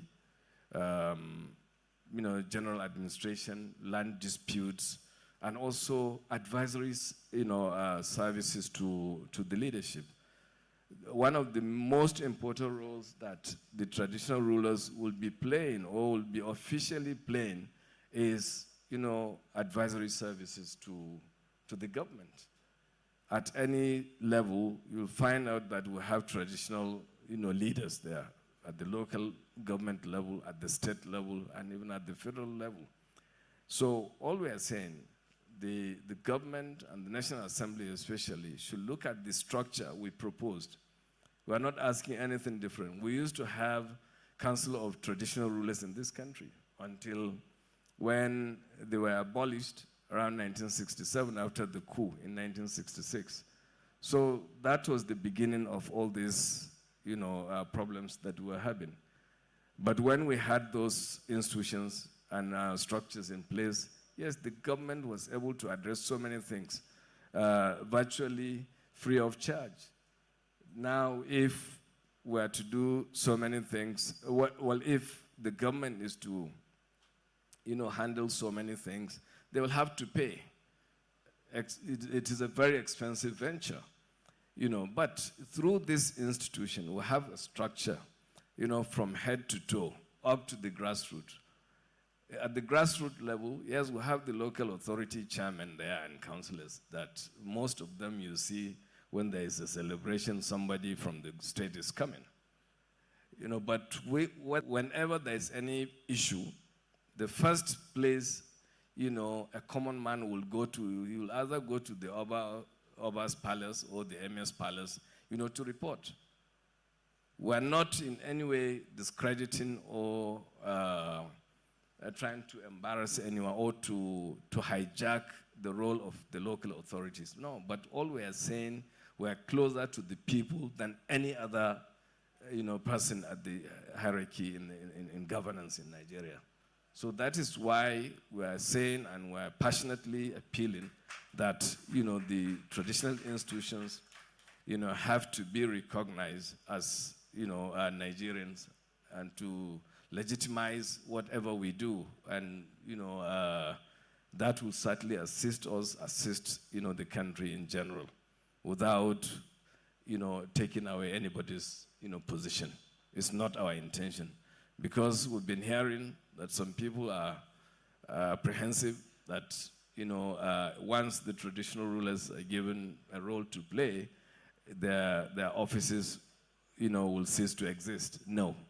We are only going to complement what they do. And just the way we are complementing at the moment. But want to have it documented, legalized, and backed by the laws of the country. So thank you very much. Thank you, Your Royal Highness. I don't know if any of our Majesties or Royal Highnesses want to contribute on this, if there is any other area that has not been touched. Otherwise, we have some series of questions or areas that we want to discuss. You want to add more? Thank you. So let me start by recognizing His Royal Highness King Dr. Apollos Chu Ibere Imeke Wore.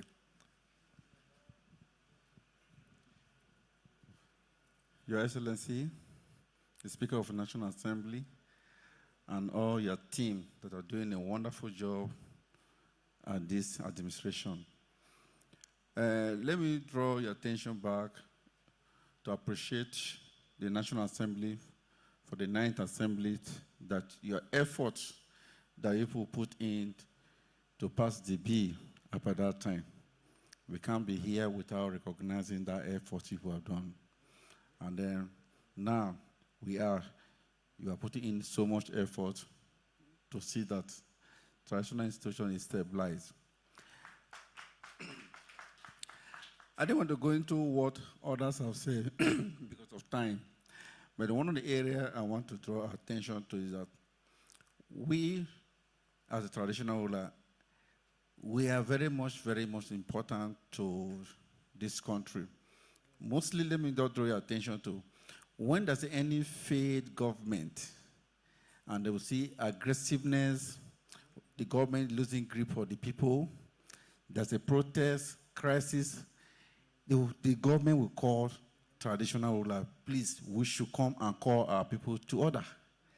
That will tell you how much importance we are.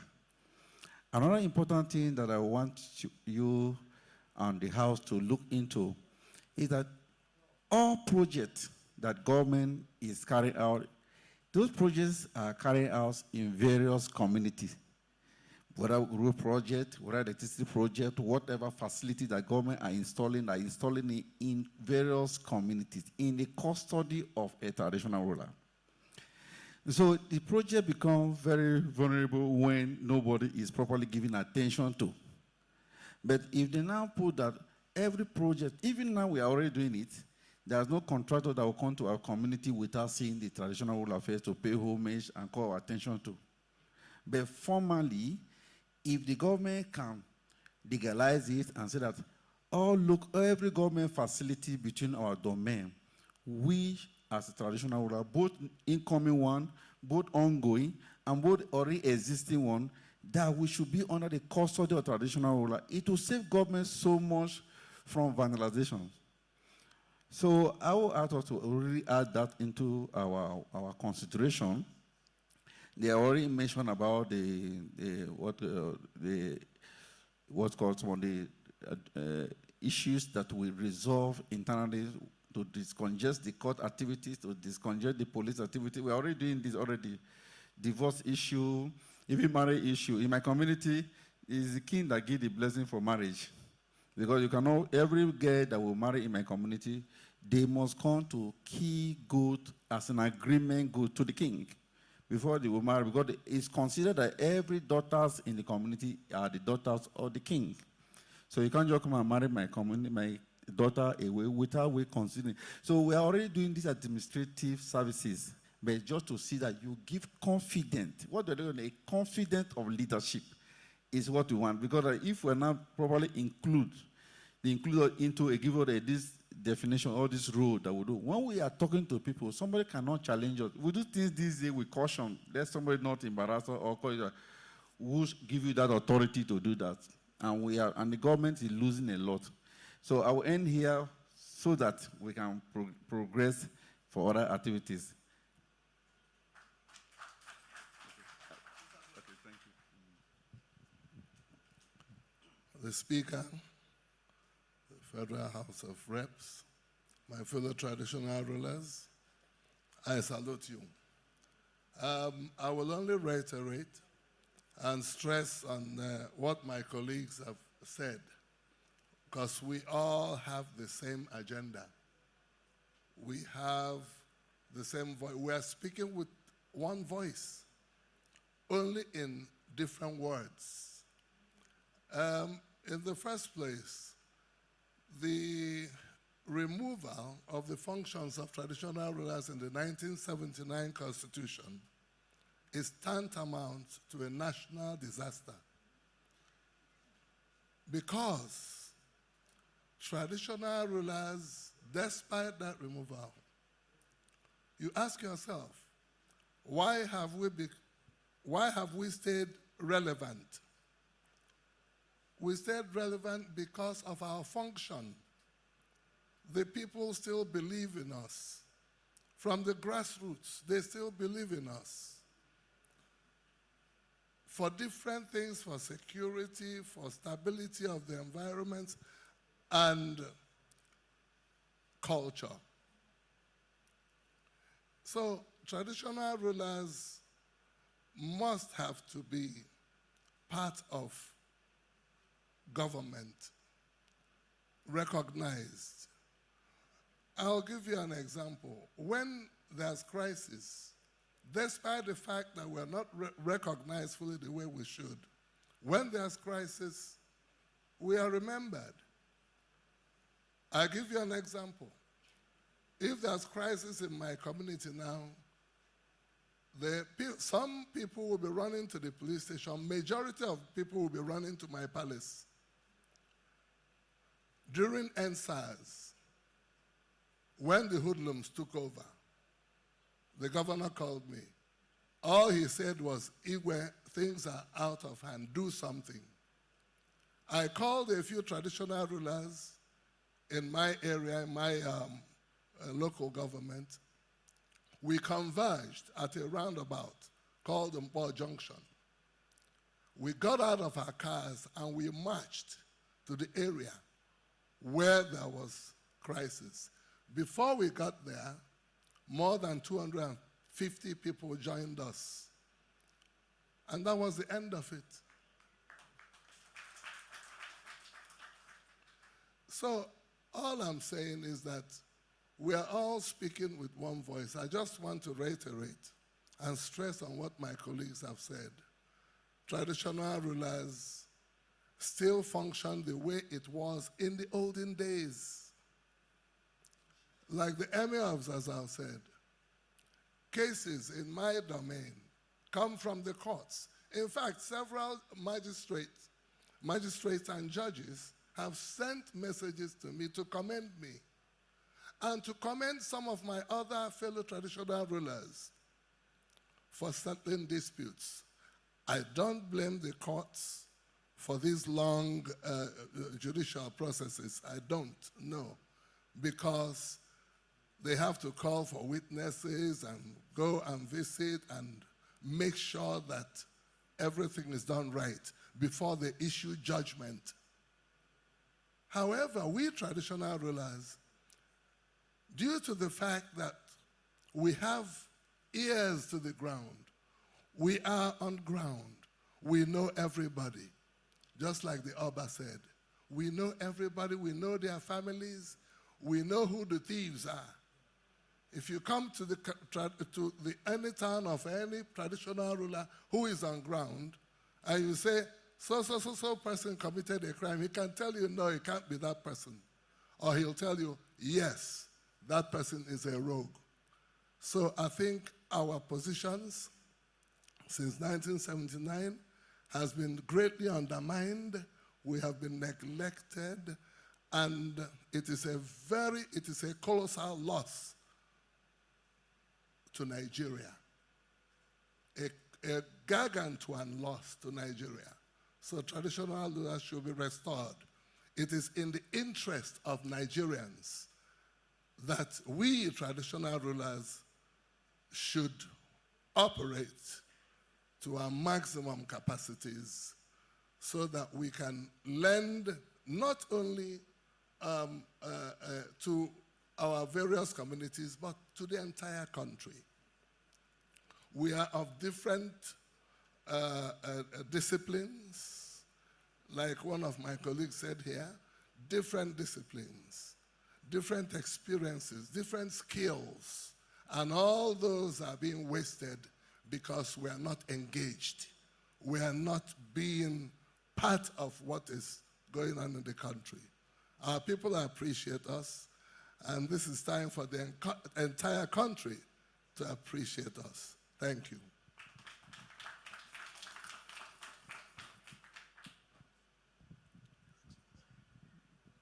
Thank you, Your Royal Majesty, for such an insightful contribution.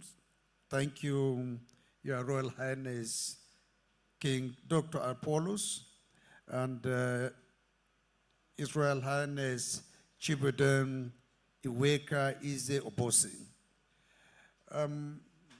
Ladies and gentlemen, there are other issues that have not been touched by our traditional rulers, which today are burning issues that are begging for answers. One of them is the issue of financial autonomy for traditional institutions. We debated on several fora in the House why sometimes traditional rulers are involved or try to involve themselves in politics. And we realize one common denominator that has been the major problem.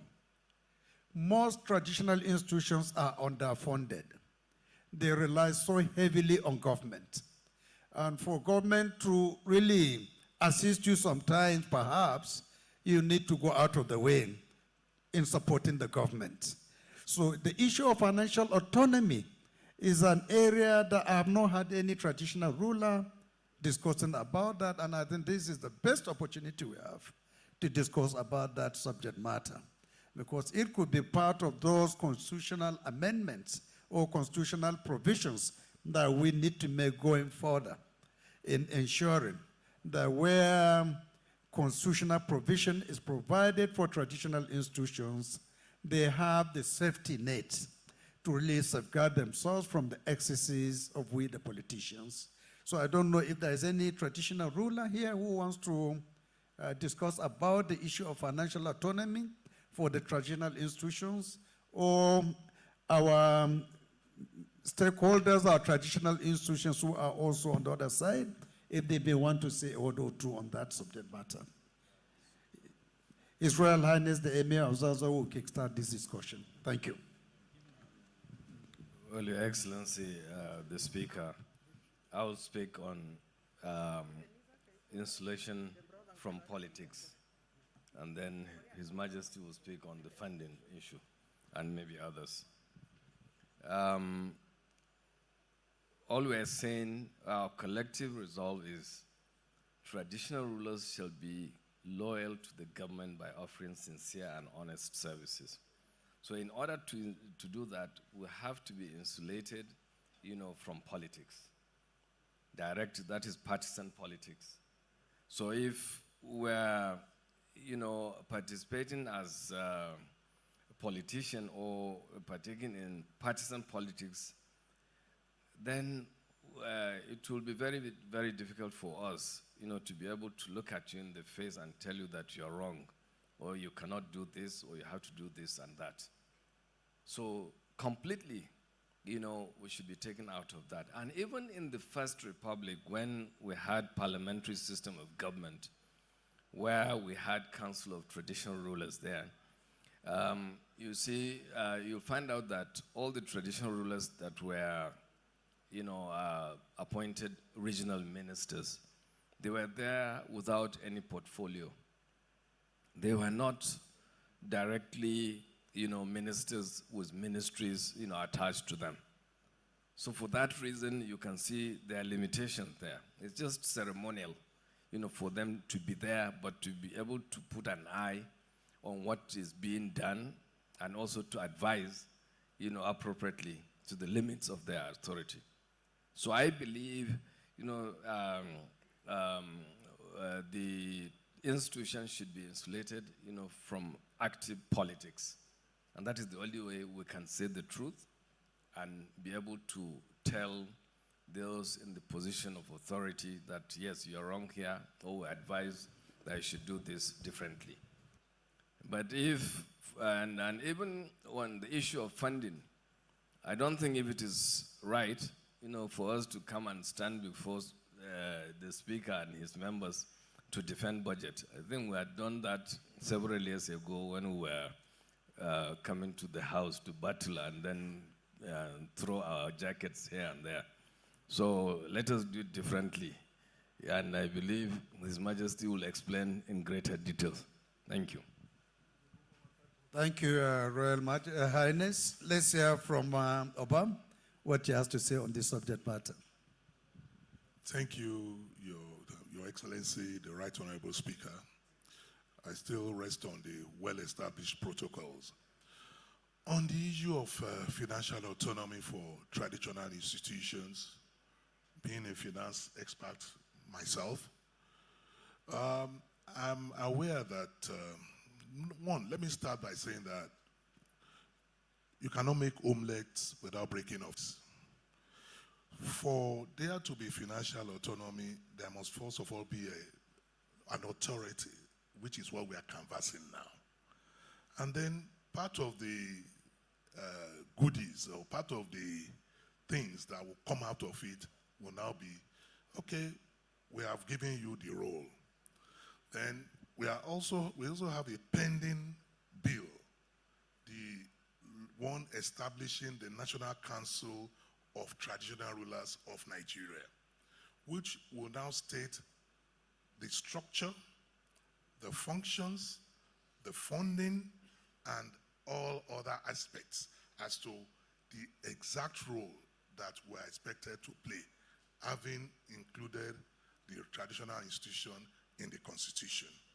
However, if I can recall vividly, during the time of General Sani Abacha, a 5% of the revenue of local governments, some even up to the state, it's what it was introduced then as the cost of, that's like the overhead costs or recurrent expenses for traditional institutions.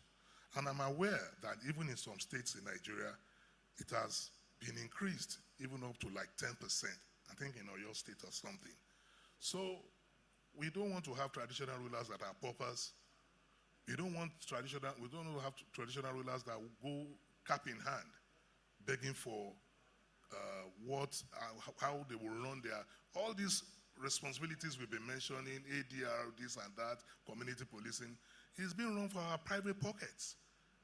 There is no budget for it. It's not being funded by anyone. So one of the freebies, or one of the aspects that should be part of that role should be also, you can't ask, if you want to marry a wife, you must be capable of taking good care of her. So if you want us to carry out those responsibilities that we have enumerated without competing with you, there should also see some financial backing. We want to have digital kings. We want to have kings that are technologically inclined. You want to know about my friend Emir of Borgu? Press a button and digitally you will get it. During this era of AI and all these things, all of us too, we are inclined technologically. So, and for us to do that, there's no free lunch, even in Freetown. So there must be a backing financially. And even this thing that we're talking about, I wanted to mention it earlier, but for want of time. In Ghana, there's a chief's law of Ghana that I think since 1982, that's what they are using to run it.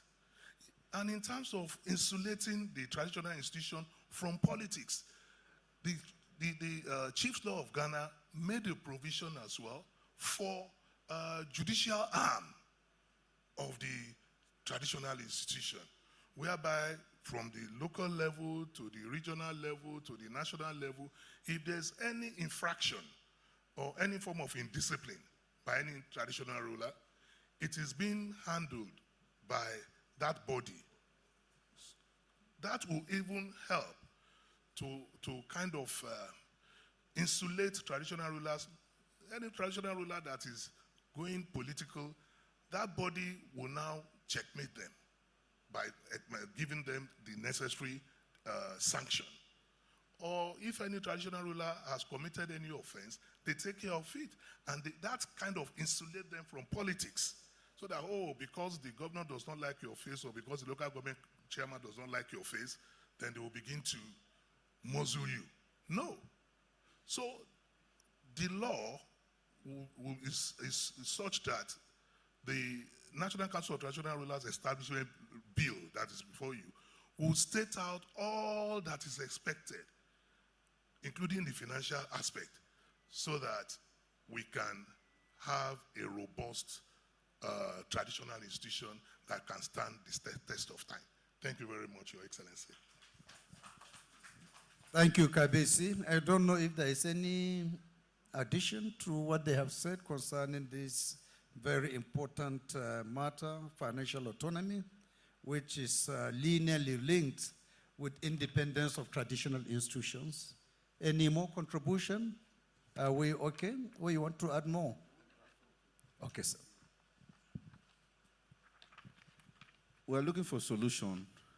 And Honorable Speaker and the audience, if we are trying to, if the traditional ruler, the way Nigeria politics is now, is in such a way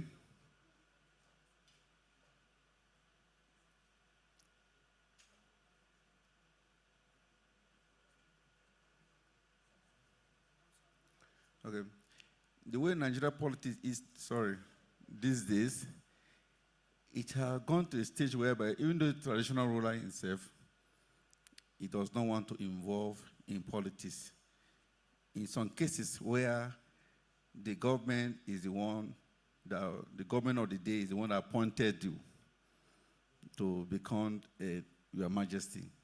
You see that if when during their rally or their campaign day to your local government or to your kingdom, in some cases they drag you to participate on the fee. And if you don't do that, they say you are not loyal. You started having issues with that administration. So it's one of the things that I would like you to put in consideration. Traditional ruler, most times they are not willing to really participate, but you have to do it so that you show that your seat is intact, that nobody will harass you. So the National Assembly has to look into that situation. Thank you very much, Royal Majesty. I think it's a very important area he has touched, and we are all living witnesses to what is happening today. So many kingdoms are in chaos today because of probably the excesses of our governments at all levels, and sometimes even the fault of the traditional institutions themselves. It's a big gamble and it's a double-edged sword to be a royal father in a democracy, because the government in power would most naturally try to use you to get support of the communities. And if you try to be non-partisan, they may adjudge you as somebody who is not supportive of the government. And if you do what they want, and God forbid, that government happen to be voted out of power, the one coming will view you as an enemy. And they will take all kinds of actions to ensure that they don't allow you to have a comfortable life while they are still there. So I think it is a very, very thorny issue that we need to really reflect deeply going further. How do we insulate the traditional institutions from the excesses of government, from interference from government? How do we ensure that their independence is enshrined in our constitution so that they can be protected, where some governors or governments try to take advantage of their vulnerability? I think the Emir of Fika would also want to add his voice on this subject matter. So please, if Emir of Borgu, sorry. So please, sir, you can go ahead. After you, Honorable Ari, do you want to say anything? You have anything to contribute? Okay, so after him, you take over. Thank you.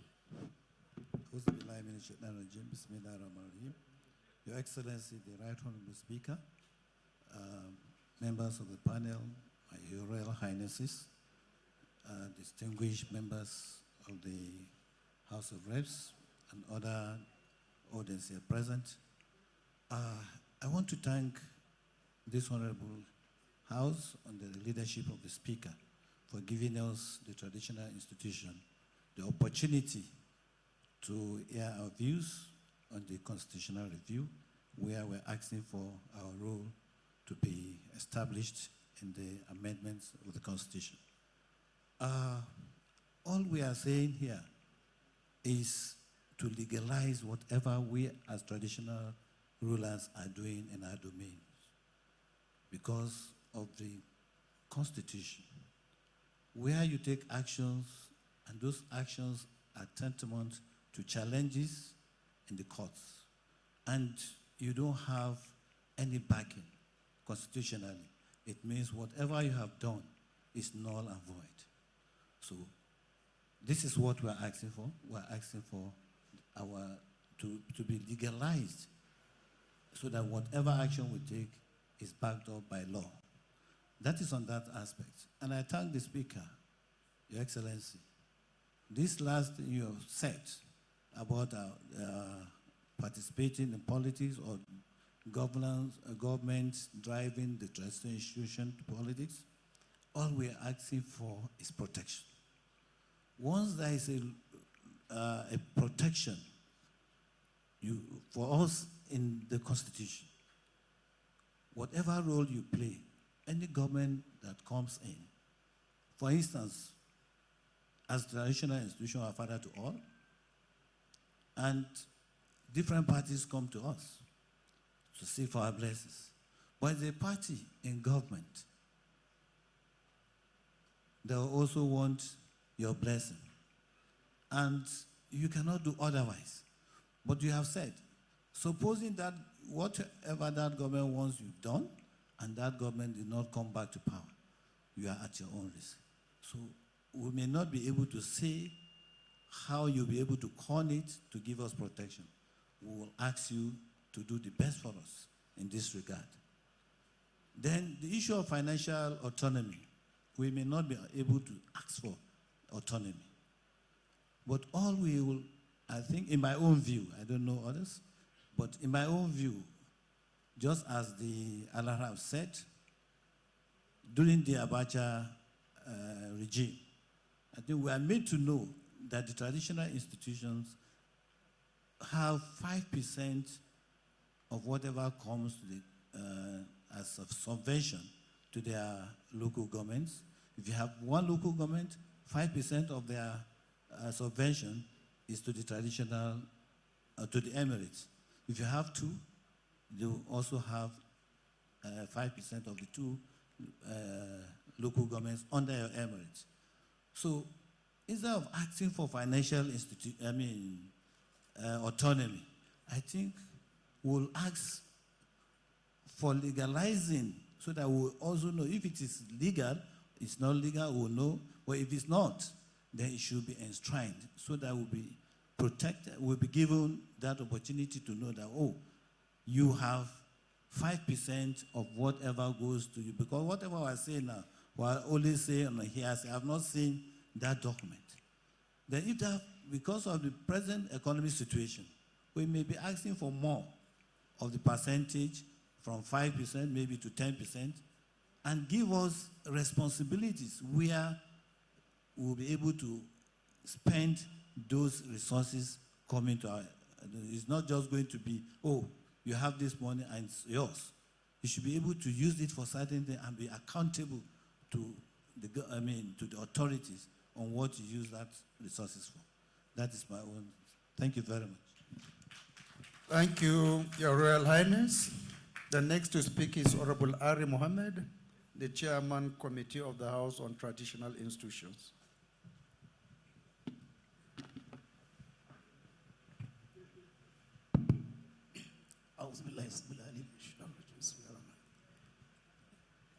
Your Excellency, the Speaker of the 10th National Assembly, Yazazao, the leaders, majority leader and minority leader here present, members of the National Assembly, our royal fathers are here together with us, led by our dear father, the Emir of Zazzau, other invited guests.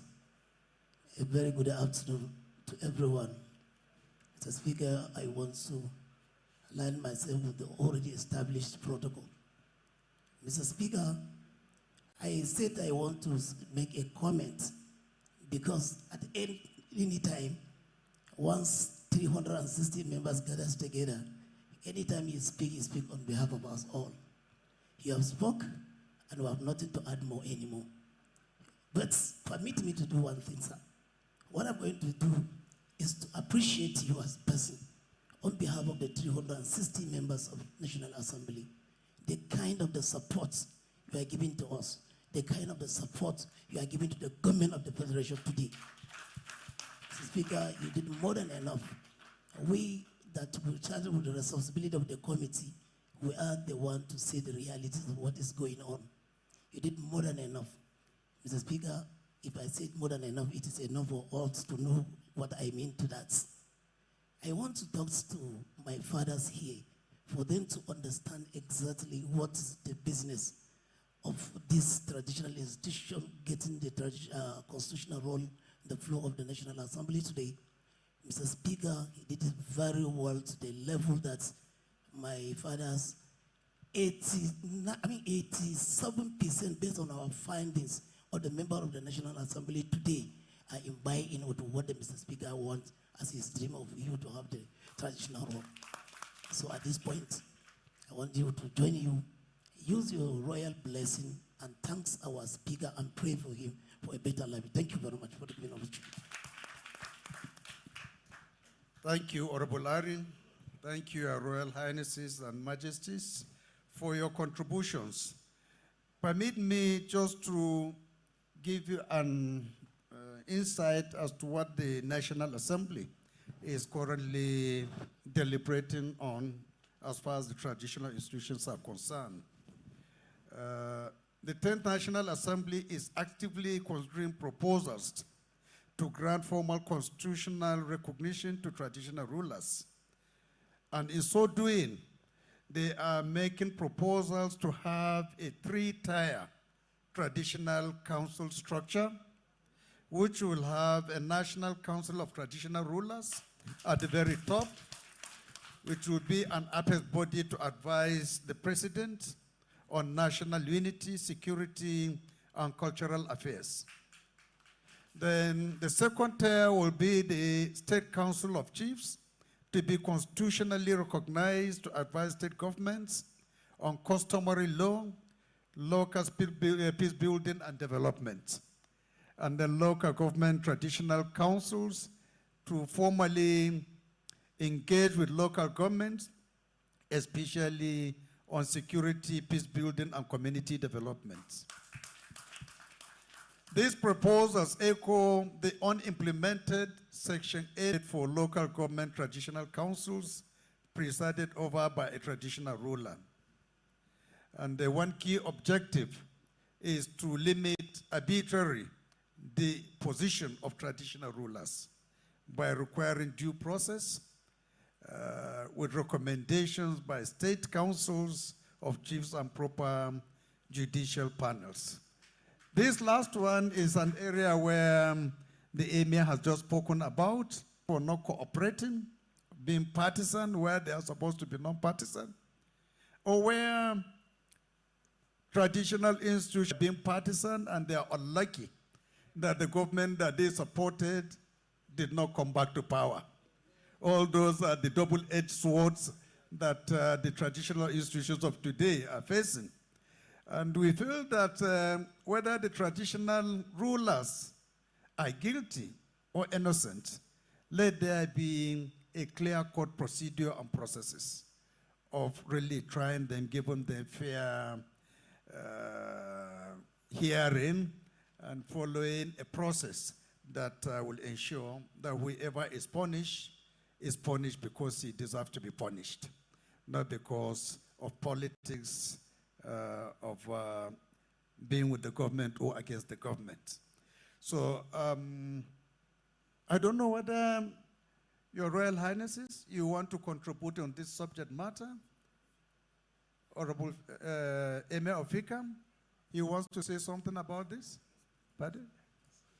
Asado of Enugu, Your Royal Majesty, you want to comment on this subject matter, please? Can we avail him the opportunity?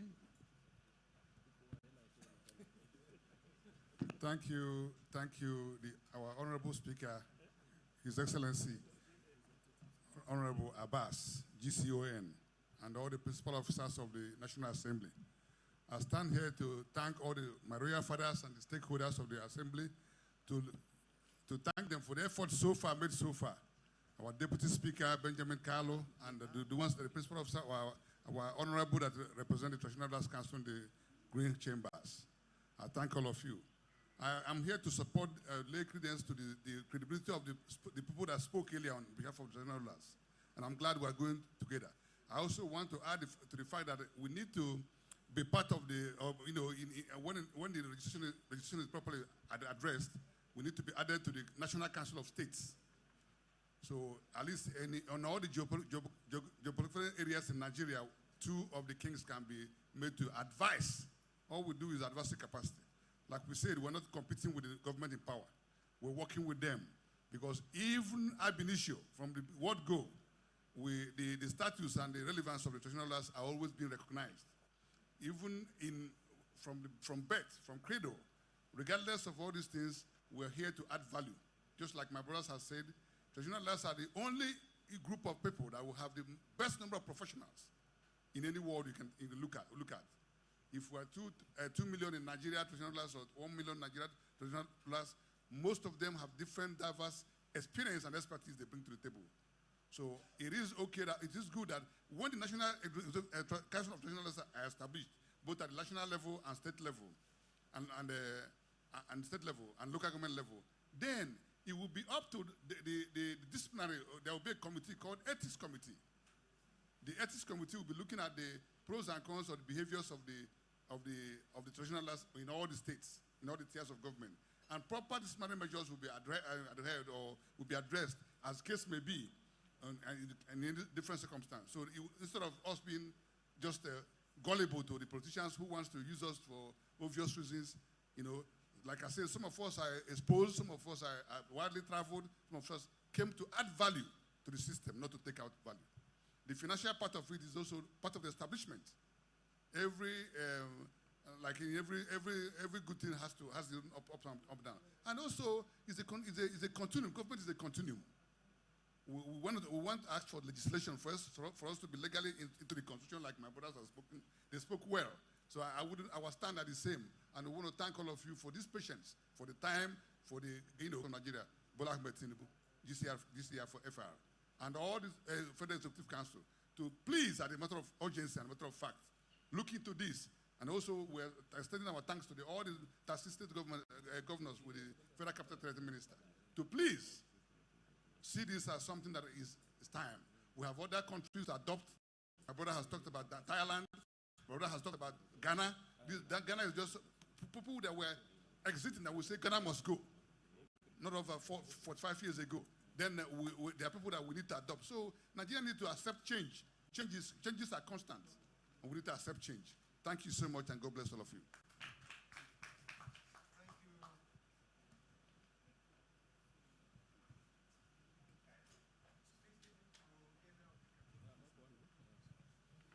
A'udhu billahi minash shaitanir rajim. Bismillahir rahmanir rahim. The Speaker of the House of Rep and members of your team, His Royal Highness the Emir of Zozo and other emirs, majesties here. Assalamu alaikum. I affirm to what all the Royal Majesty has said about the need for the role for traditional rulers in the Constitution. So I don't think I have much to add, but to appreciate the efforts, especially the Speaker, for his efforts in highlighting the dilemma we are in the traditional institution and the need for us to be in the Constitution and have a role. And also for the protection. As he has said, it's a double-edged sword. The politicians, if you don't support this government or that one, once they come to power, you are in trouble. And also for the financial support also. Without some financial independence, we will not be able to perform our functions. So we appreciate what you have done. We also want to appreciate the chairman of the Traditional Council in the House of Rep, who since 1999, he has been putting a lot of efforts to see we come to this stage. Why we are here is due to his efforts and also the support of the Speaker. So we want to affirm and also reaffirm our commitments. And we thank you, we appreciate what you have done. And by the grace of Allah, we will succeed. Thank you very much. Thank you, Your Royal Highness, for such a very important contribution. I don't know if any member of the audience wants to say one or two things. 1-2 minutes only. We can avail you the opportunity to contribute. Okay, please, go ahead, sir. Thank you very much, Your Excellency, and the KBC, and all His Royal Majesty and Emirs and Highnesses. Traditional institution is very vital because a country without history can never know the future. Traditional institutions are the custodians of culture, heritage, and history. And you have to know your history. These days, there is no history in our schools. Nobody knows what the culture is all about. And I also want to say that the traditional institution is so vital because we have a lot of information, ancestral information about our people. We are the closest to the grassroots. And all this gives us an identity. A lot of people are traveling out of the country today. They don't know who they are. But the traditional institution, we have all this information, and this will help us in our economy. And also believe that it's also for continuity and sustainability. Governments come and go, politicians come and go, but the traditional ruler is always there with the people. And I think when there is interaction and there is advisory roles that they play, I think it will be better off for our country. We support what everybody is saying. Nigeria is a great country. We believe in it passionately. And we thank you very much for this opportunity and space to express ourselves. Thank you and God bless you.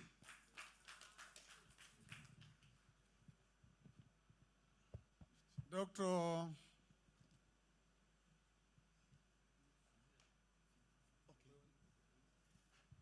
Yes, please.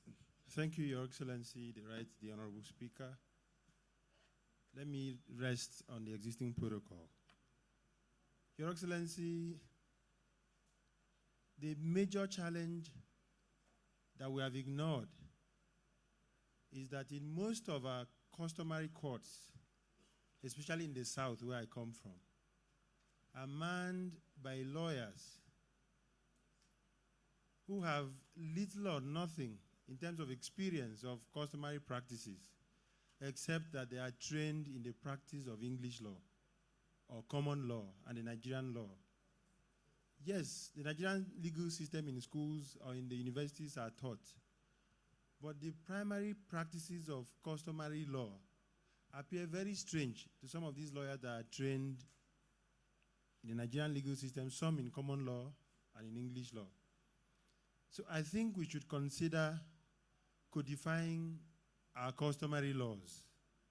If the state governments across the country, the state houses of assembly, can consider codifying some of our customary laws to assist preserve the traditional institution, I think it will go a long way to accentuate our interest in the traditional institution. Secondly, at that level of district courts, customary courts, yes, there's the argument that two traditional people or customary law practitioners, sit side by side with the head of courts that are lawyers. But they do little or nothing, because when it comes to cross-examining people in terms of evidence that are elicited from complainants or people who appear before these courts, it becomes even very challenging when the man gets back to his office to dole out judgments without complying with all of these practices. So I want to say that we should look at this issue of codifying customary laws. Thank you very much. Thank you, Dr. Patrick. Okay, my name is Honorable Dr. Patrick Umo. I am a lawyer. I've introduced you already. Thank you, Your Excellency. Thank you. I think what you have said is already part of the ongoing proposals being looked upon by the National Assembly, the issue of codifying customary laws so that they become aligned with our common laws and Sharia laws in the North and the South as well. The next to speak, a lady at the back. What's your name, please? So please, you have only 1 minute to speak, please. Just stand on the already established protocol and speak directly on the subject matter you have in mind.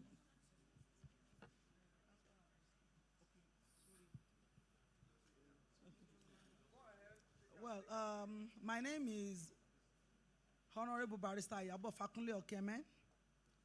I'm a member of Ekiti State House of Assembly. I want to stand on all established protocols previously established, and I want to greet our royal fathers for this occasion. All your points are so germane, and I know that the Speaker of House of Representatives and the members, they will surely do a good job looking at, to it. But the one thing that really concerns me and so many of my sisters that are here, because we, all the female legislators all over this country, has been invited. We had our session in the morning, but we were persuaded to wait and witness this session. And I'm a princess. I grew up in the palace, and I know the very, very important roles of our royal fathers. The bill for special seats for women, because we know that the society is as strong as the women in it. We are supposed to be giants of Africa. But we have other smaller nations around us that have better women representation, and they are better off. Please, you can check my assertions.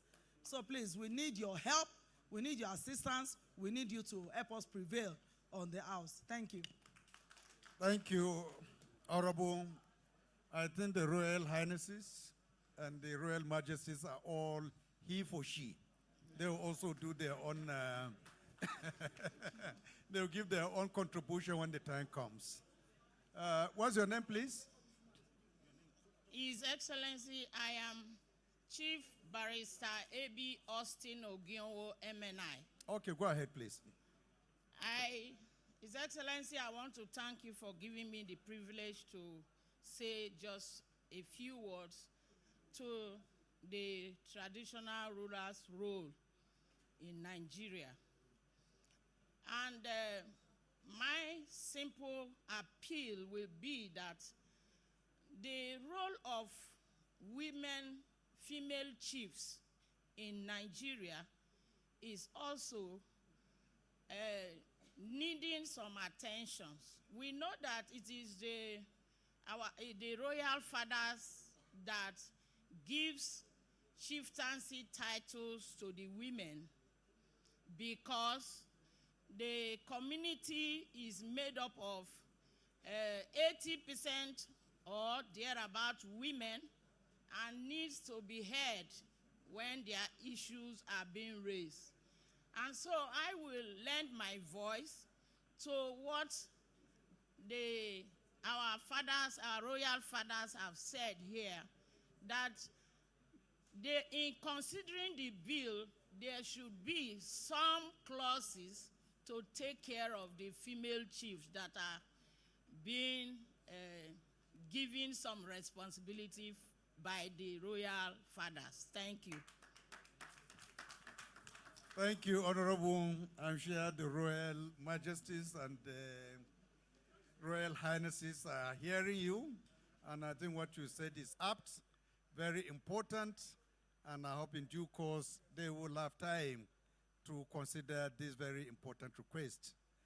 I don't know if there is any other person who may wish to. We'll just take one or two because of time, just to time for time constraints. Please, 1 minute.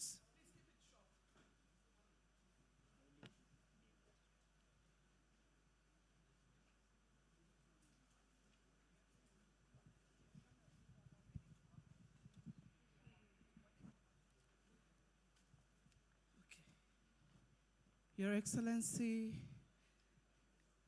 and our dear fathers, my name is Mary Koku. I'm the founder of Emerge Women Development Initiative.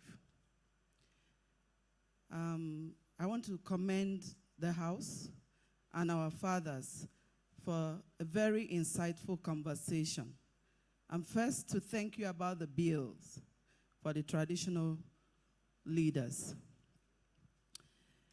Now we are talking about the gender additional seats for women. I want to ask, because sitting here, I can see that all we have here are traditional fathers. I'm wondering where the traditional mothers are. Because I'm from the Southeast, and I know that even before the colonial masters came, we ran a partnership system in that region. The men and the women were working as progressive partners before the colonial masters. Now, a lot has happened post-colonialism. We want to go back to our original heritage so that tomorrow we won't come from asking for additional seat in the parliament to bring you, Mr. Speaker, another bill for additional seat in the traditional homes. So now that the bill is being worked on, the leaders, traditional leaders, to crave your indulgence, our fathers, that there are women in your communities that have a lot to give to your cabinet. Look for them. Involve them in your leadership. Have a place for them in the traditional leadership in the room. They have something to represent the women even in those stools. Thank you very much. Thank you. The next, well, before the last speaker, just to contribute to what you have said, I think my sister, looking at the quantum of issues the women in Nigeria are facing, it's rather better we take them step by step. If we try to take too many at a time, we might not be able to achieve so much. Let us see how we can be able to get all stakeholders to key into the issue of these reserved seats. Thereafter, we can now begin to look at other areas where we can expand. But taking them all at a time might actually dilute the significance or substance of what you are here today. I quite appreciate your concern, and I'm sure one day we'll be there. Thank you very much for the contribution. Good evening, Your Excellency. Good evening, Your Royal Highness. Yes, my name is Al-Qasim Adam. I'm from Kano. And I'm really concerned about what is really going on in Kano. My main concern is the division of the Emirate Council. Please, sir, I have only 2 questions over here. Because right now, for the past 2 years, we never have any happiness in Kano. To celebrate our Salah, to celebrate everything, we don't have any security in Kano, sir. So with that, at least I would just want to ask Your Excellency, please, what are you doing about the division of the Emirate in Kano? And secondly, there is no security at all because the Amin Ado, His Royal Highness Amin Ado, police and armor tanks had been parked at his own house, while touts, and they used to like receive phones, seize phones and everything. So even like blindly you see knife, 20, 100 of them roaming about. You have to go out of your car to run away for your life in Kano. And that's what we call center of commerce. Sir, please, what are you doing about those 2 things? About the division of the Emirates and the peace of Kano, please. Thank you very much, sir. Thank you. One of the 2 subjects matters are all related to this forum. But let me say a little about your first complaint, which is that of the Emirship Tozo. I think that is what we have all been discussing here. How can we safeguard the future? How can we ensure that what happened in Kano does not repeat itself anywhere else? We all know where all these problems are coming from. And that is why we say, let us take a position constitutionally that will ensure that traditional institution is safeguarded, is insulated from politics. What is happening is collusion of political interests. And I don't think if it is a forum here for us to determine who is at fault and who is innocent. But we all know where it is coming from. And it is our collective interest. It is in our collective interest to ensure that we bring a closure, a solution to this kind of things. Otherwise, it's not like what the Hausa people call wutenderi. If it happens in Kano and it is not properly handled, it can be next in Sokoto, it can be in Enugu, it can be in Ibadan. Only God knows where it will stop. And that will spell doom for the traditional institutions. Thank you for the observation. I hope this 10th Assembly and our stakeholders, particularly the Royal Highnesses and Majesties, will bring permanent solutions to this during the next constitutional amendment. Thank you so much for that contribution. Your Excellency, I'd like to crave your indulgence. My traditional ruler is here, sir. I don't know if he has anything to say. I want to be able to go home. Please go ahead. I want to be able to go home. Please go ahead. So that when I go home, they won't, and I love my place. Your Excellency, Right Honorable Speaker, and other Royal Highnesses here. Your Excellency, I think what my daughter is trying to tell me is I should give her a chieftaincy title, so you'll be given a chieftaincy title from my place. And I do recognize you, and we'll take this message home that you are representing us very well on the national level. Mr. Speaker, I don't have much to say because before we came here, the panelists sitting next to you, we already brainstormed. We asked them to speak on our behalf. That's why some of us don't have to say anything. We already have a common goal. But I will use this opportunity to thank you. We can see the passion you have, not just because you are a prince, but because you understand what they call loyalty to the throne itself, as well as where you're coming from. Ours is prayers for you and your team and the whole National Assembly and the whole Federal Republic of Nigeria. We as fathers, we are there for you people. So kindly do this for us so we too will get back to our people and tell them what you have done. Thank you very much, Mr. Speaker. Thank you, Your Royal Majesty. Honorable colleagues, our royal fathers present here, let me summarize some of the issues we discussed earlier and key recommendations. If I hear you very loudly, you want to see amendments to restore constitutional status for traditional rulers in the next constitutional amendments. You also want to ensure that the Constitution defines functions, compositions, selection processes, and advisory scope at all tiers of government. That means at the National Council, State Council, and local governments. You also are advocating for the enshrinement of protection from political interference with clear provisions for appointments and removal processes. You also want to see an integration of traditional councils formally into local security and peace-building architecture. You also want to see constitutional provision made for administrative and financial support to strengthen these councils.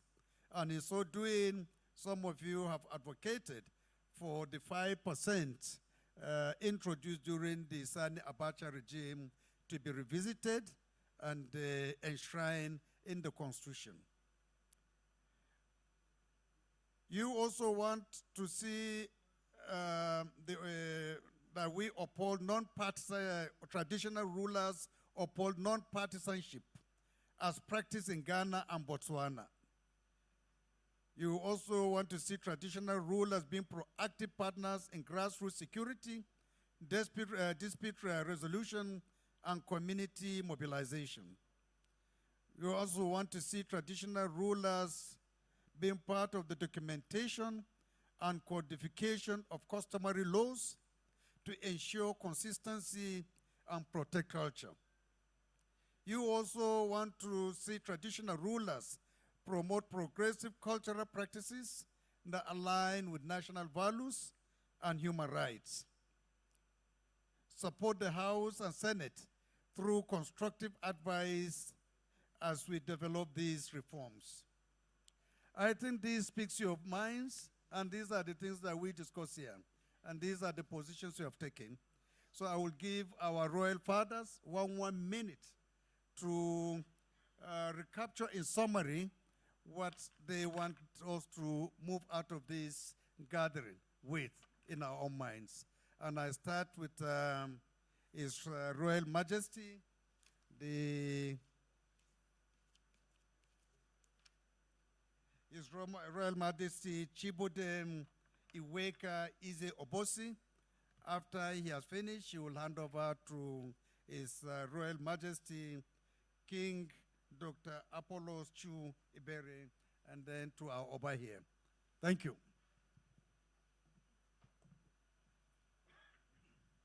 Thank you, Mr. Speaker. To summarize, we are still saying the same thing, that traditional rulers are being, well, let me borrow the word, wasted in certain aspects because our functions are undermined, our functions are not properly implemented in the entire nation. Therefore, it is to the best interest of Nigerians that traditional rulers are engaged, recognized in the Constitution, so that we shall apply our best to see that this country moves ahead. I thank Mr. Speaker and all my colleagues here who have spoken and spoken very well, and we look forward to a great result from this gathering. Thank you very much. I use this opportunity to thank the National Assembly, Your Excellency, the Speaker, and your committees, members who organized this sitting to hear the minds and the opinions of traditional rulers. But there's one thing that I want to put into you and to National Assembly, that all this effort you are putting in, you are not really putting into we traditional rulers that you are seeing today. You are putting in for the unborn kings that are coming in tomorrow. And I want you, that you people that in position of power today, you should take advantage of it and put a proper system that will work for us in the future. Because that, unknowing to some of you, that after retirement from being a politician, you may likely be chosen as a king in your kingdom. And then that when you are having the opportunity, you didn't put a system that will arm you effectively to carry out your function. So know and note that you are not favoring us, you are favoring the future, and even some of you for the future. Thank you. Your Excellency, all protocols duly observed. We have deliberated effectively and efficiently today. You have done it before in the Ninth Assembly, only that for some reasons or the other, it couldn't scale through. But with this renewed vigor, strength, and energy, and with all that we have put before you eloquently, we want to plead once more that all our highly respected members, these 360 members, honorable members that are working very well for the growth and progress of Nigeria, we are pleading that you should preserve our traditional institution, which all of you hail from, to ensure that it passes the two-third test at the House of Reps, at the Senate, and I'm sure that we are looking for two-thirds also from the state's houses of assembly. And I'm glad that some of the members of the state's houses of assembly are here. And we want you to take the message back that we need to protect our traditional institution because all of us hail from one community or the other. And we, as your fathers, you won't want us to be subjected to ridicule. We want to speak with authority.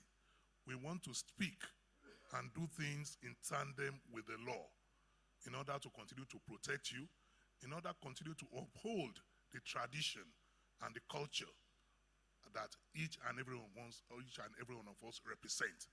So this platform has given us that opportunity once again, and we will assure that even our beloved Right Honorable Speaker, the speaking speaker, the eloquent speaker, the cerebral speaker of this 10th House of Representatives in the Senate would do justice to our request.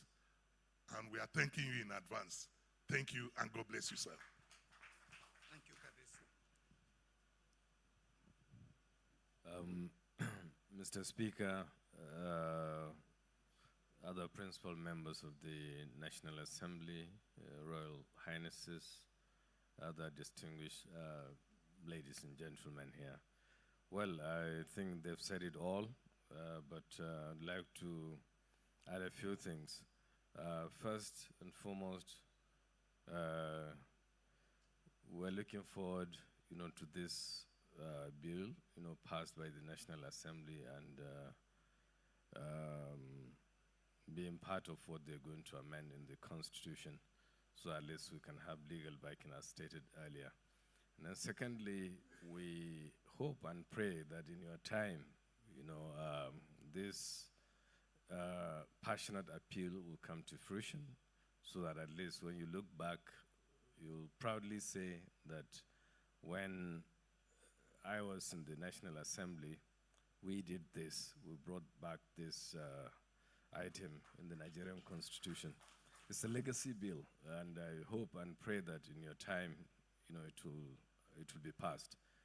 And then thirdly, I can assure you, all of us seated in this room will be affected, by that bill. It's not a bill that concerns only those of us that were privileged, to be emirs and majesties. No, it's not about our personal ego. It's about, our people. The teeming population of over 200 million people in Nigeria will benefit from this, in the passage of this bill, because we're all very traditional people. Nigerians are traditional people, and regardless of your position, when you finish whatever you're doing, in your career, certainly you'll come back home. Some might be lucky, to be in this position, and some, will retire and then stay in their domains, with their traditional rulers. I never knew that after my distinguished career, I will ever come back home, to be in this position. It's by providence. So certainly it is a clarion call, to all members of the National Assembly, and especially, those that have some traditional values to protect, to wake up to their responsibilities, so that at least tomorrow we'll say thank you to them, and our children and children's children will be very grateful to them. And equally,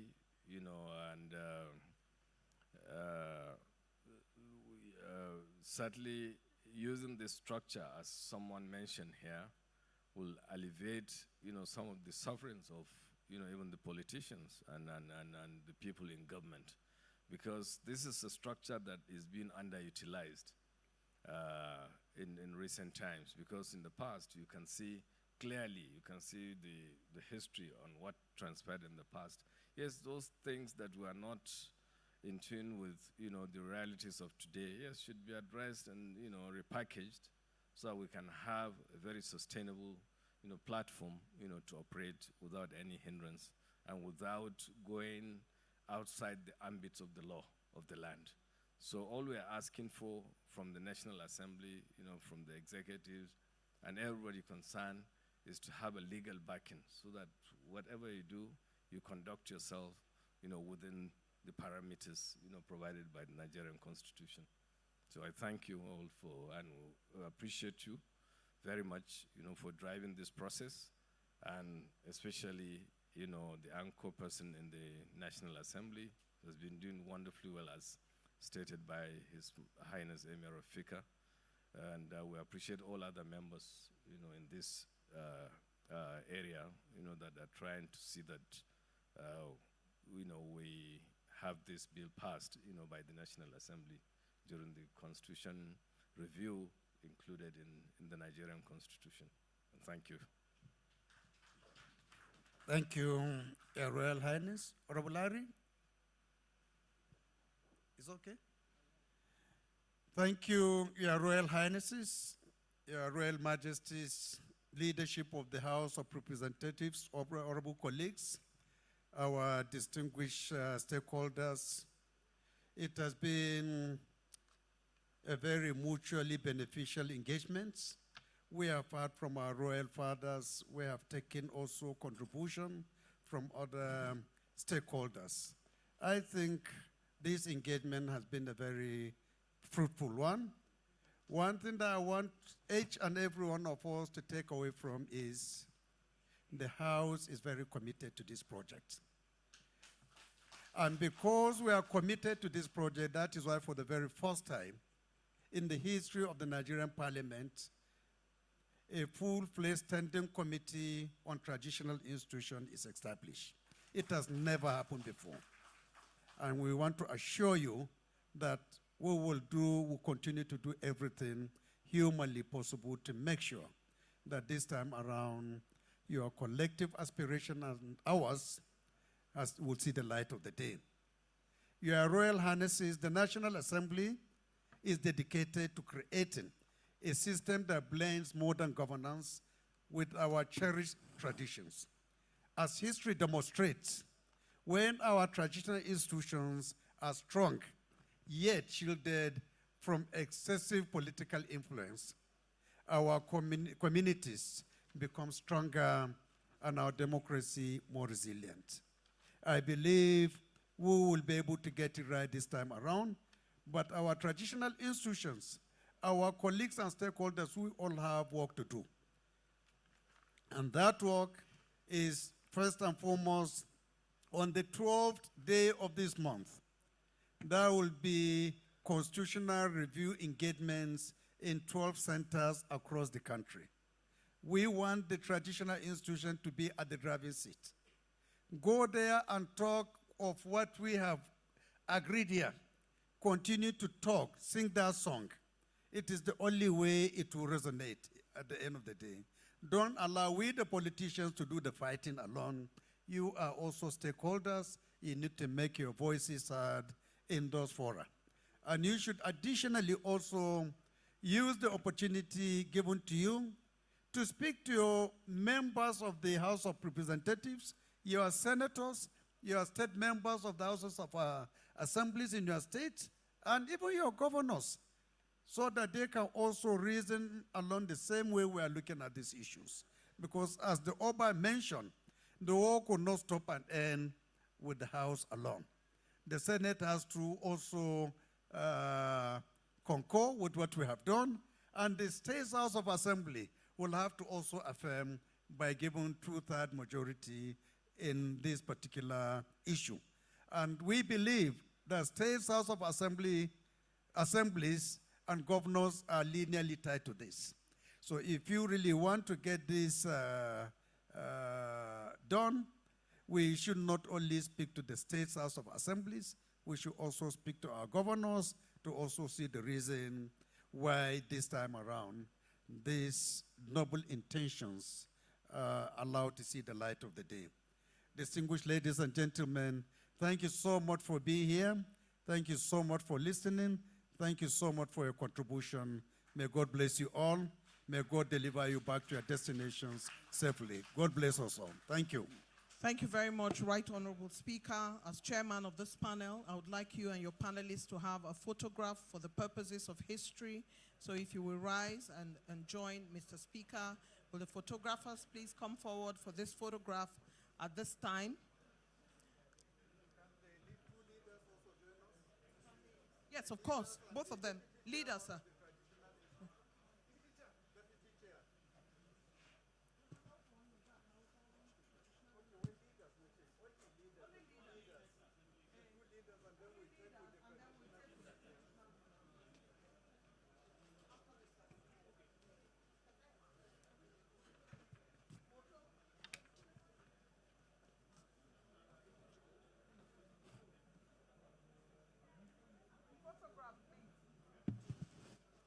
The photograph.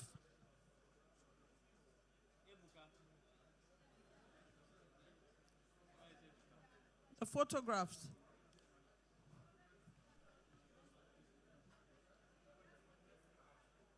Please let me know when you are done so I can free them.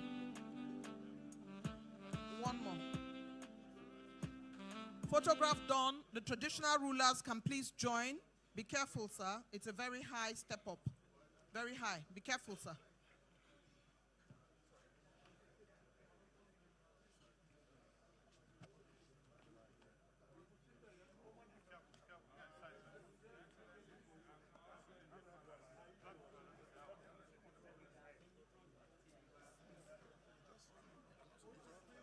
Can we, maybe, I don't know if you will step down, Your Excellency, so that we can have some people behind you, because it's a large group.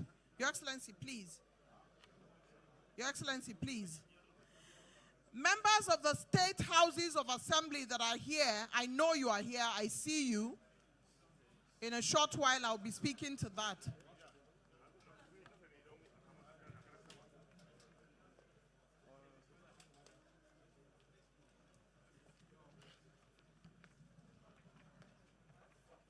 Members of the House of Representatives now, after that, we're going to have state houses of assembly members to take a photograph with the speaker.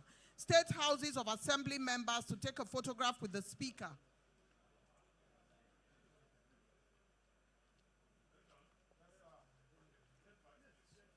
Next batch. State houses of assembly members, please clear the pathway. There are deputy speakers of, yeah, if the traditional ruler step down.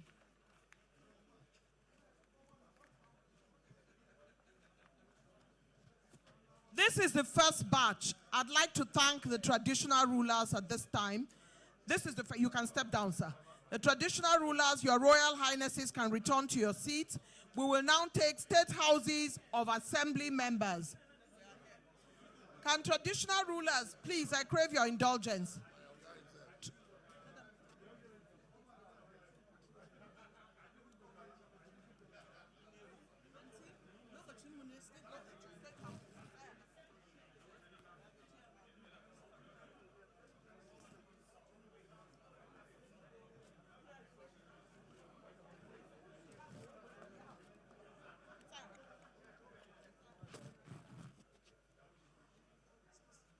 After this batch is state houses.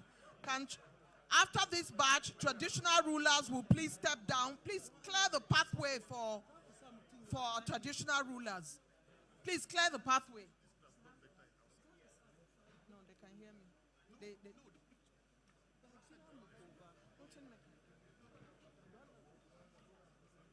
Please step back here, state houses. When the traditional rulers step down, then we can go forward. Step back with me here. Once the traditional rulers step down, then we will go forward. Once they return to their seats, once their royal majesties return to their seat.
As our traditional rulers return to their seats, please be assured that when they return to their seats, we will call for the national anthem after my closing comments, and then this event stands closed.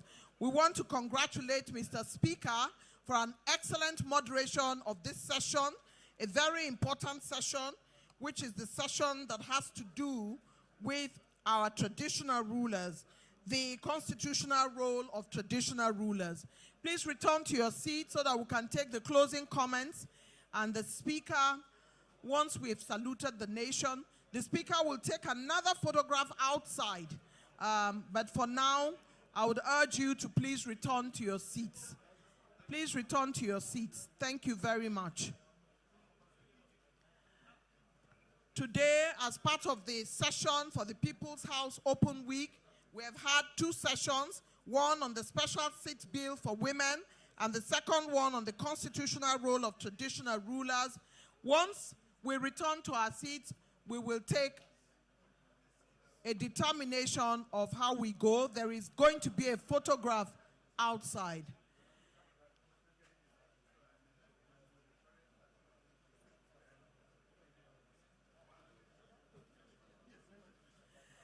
May I call the media to now play the national anthem and declare this event closed at this time. Tomorrow's event will take off day 3 at 9 a.m. Please be on time because we are discussing the economy and the youth participation. Please, I'd like to call for the national anthem now. Nigerian national anthem. Mr. Albert Congo raises the flag of the new nation. Nigeria, we hail thee, our own dear native land. Though tribe and tongue may differ, in brotherhood we stand.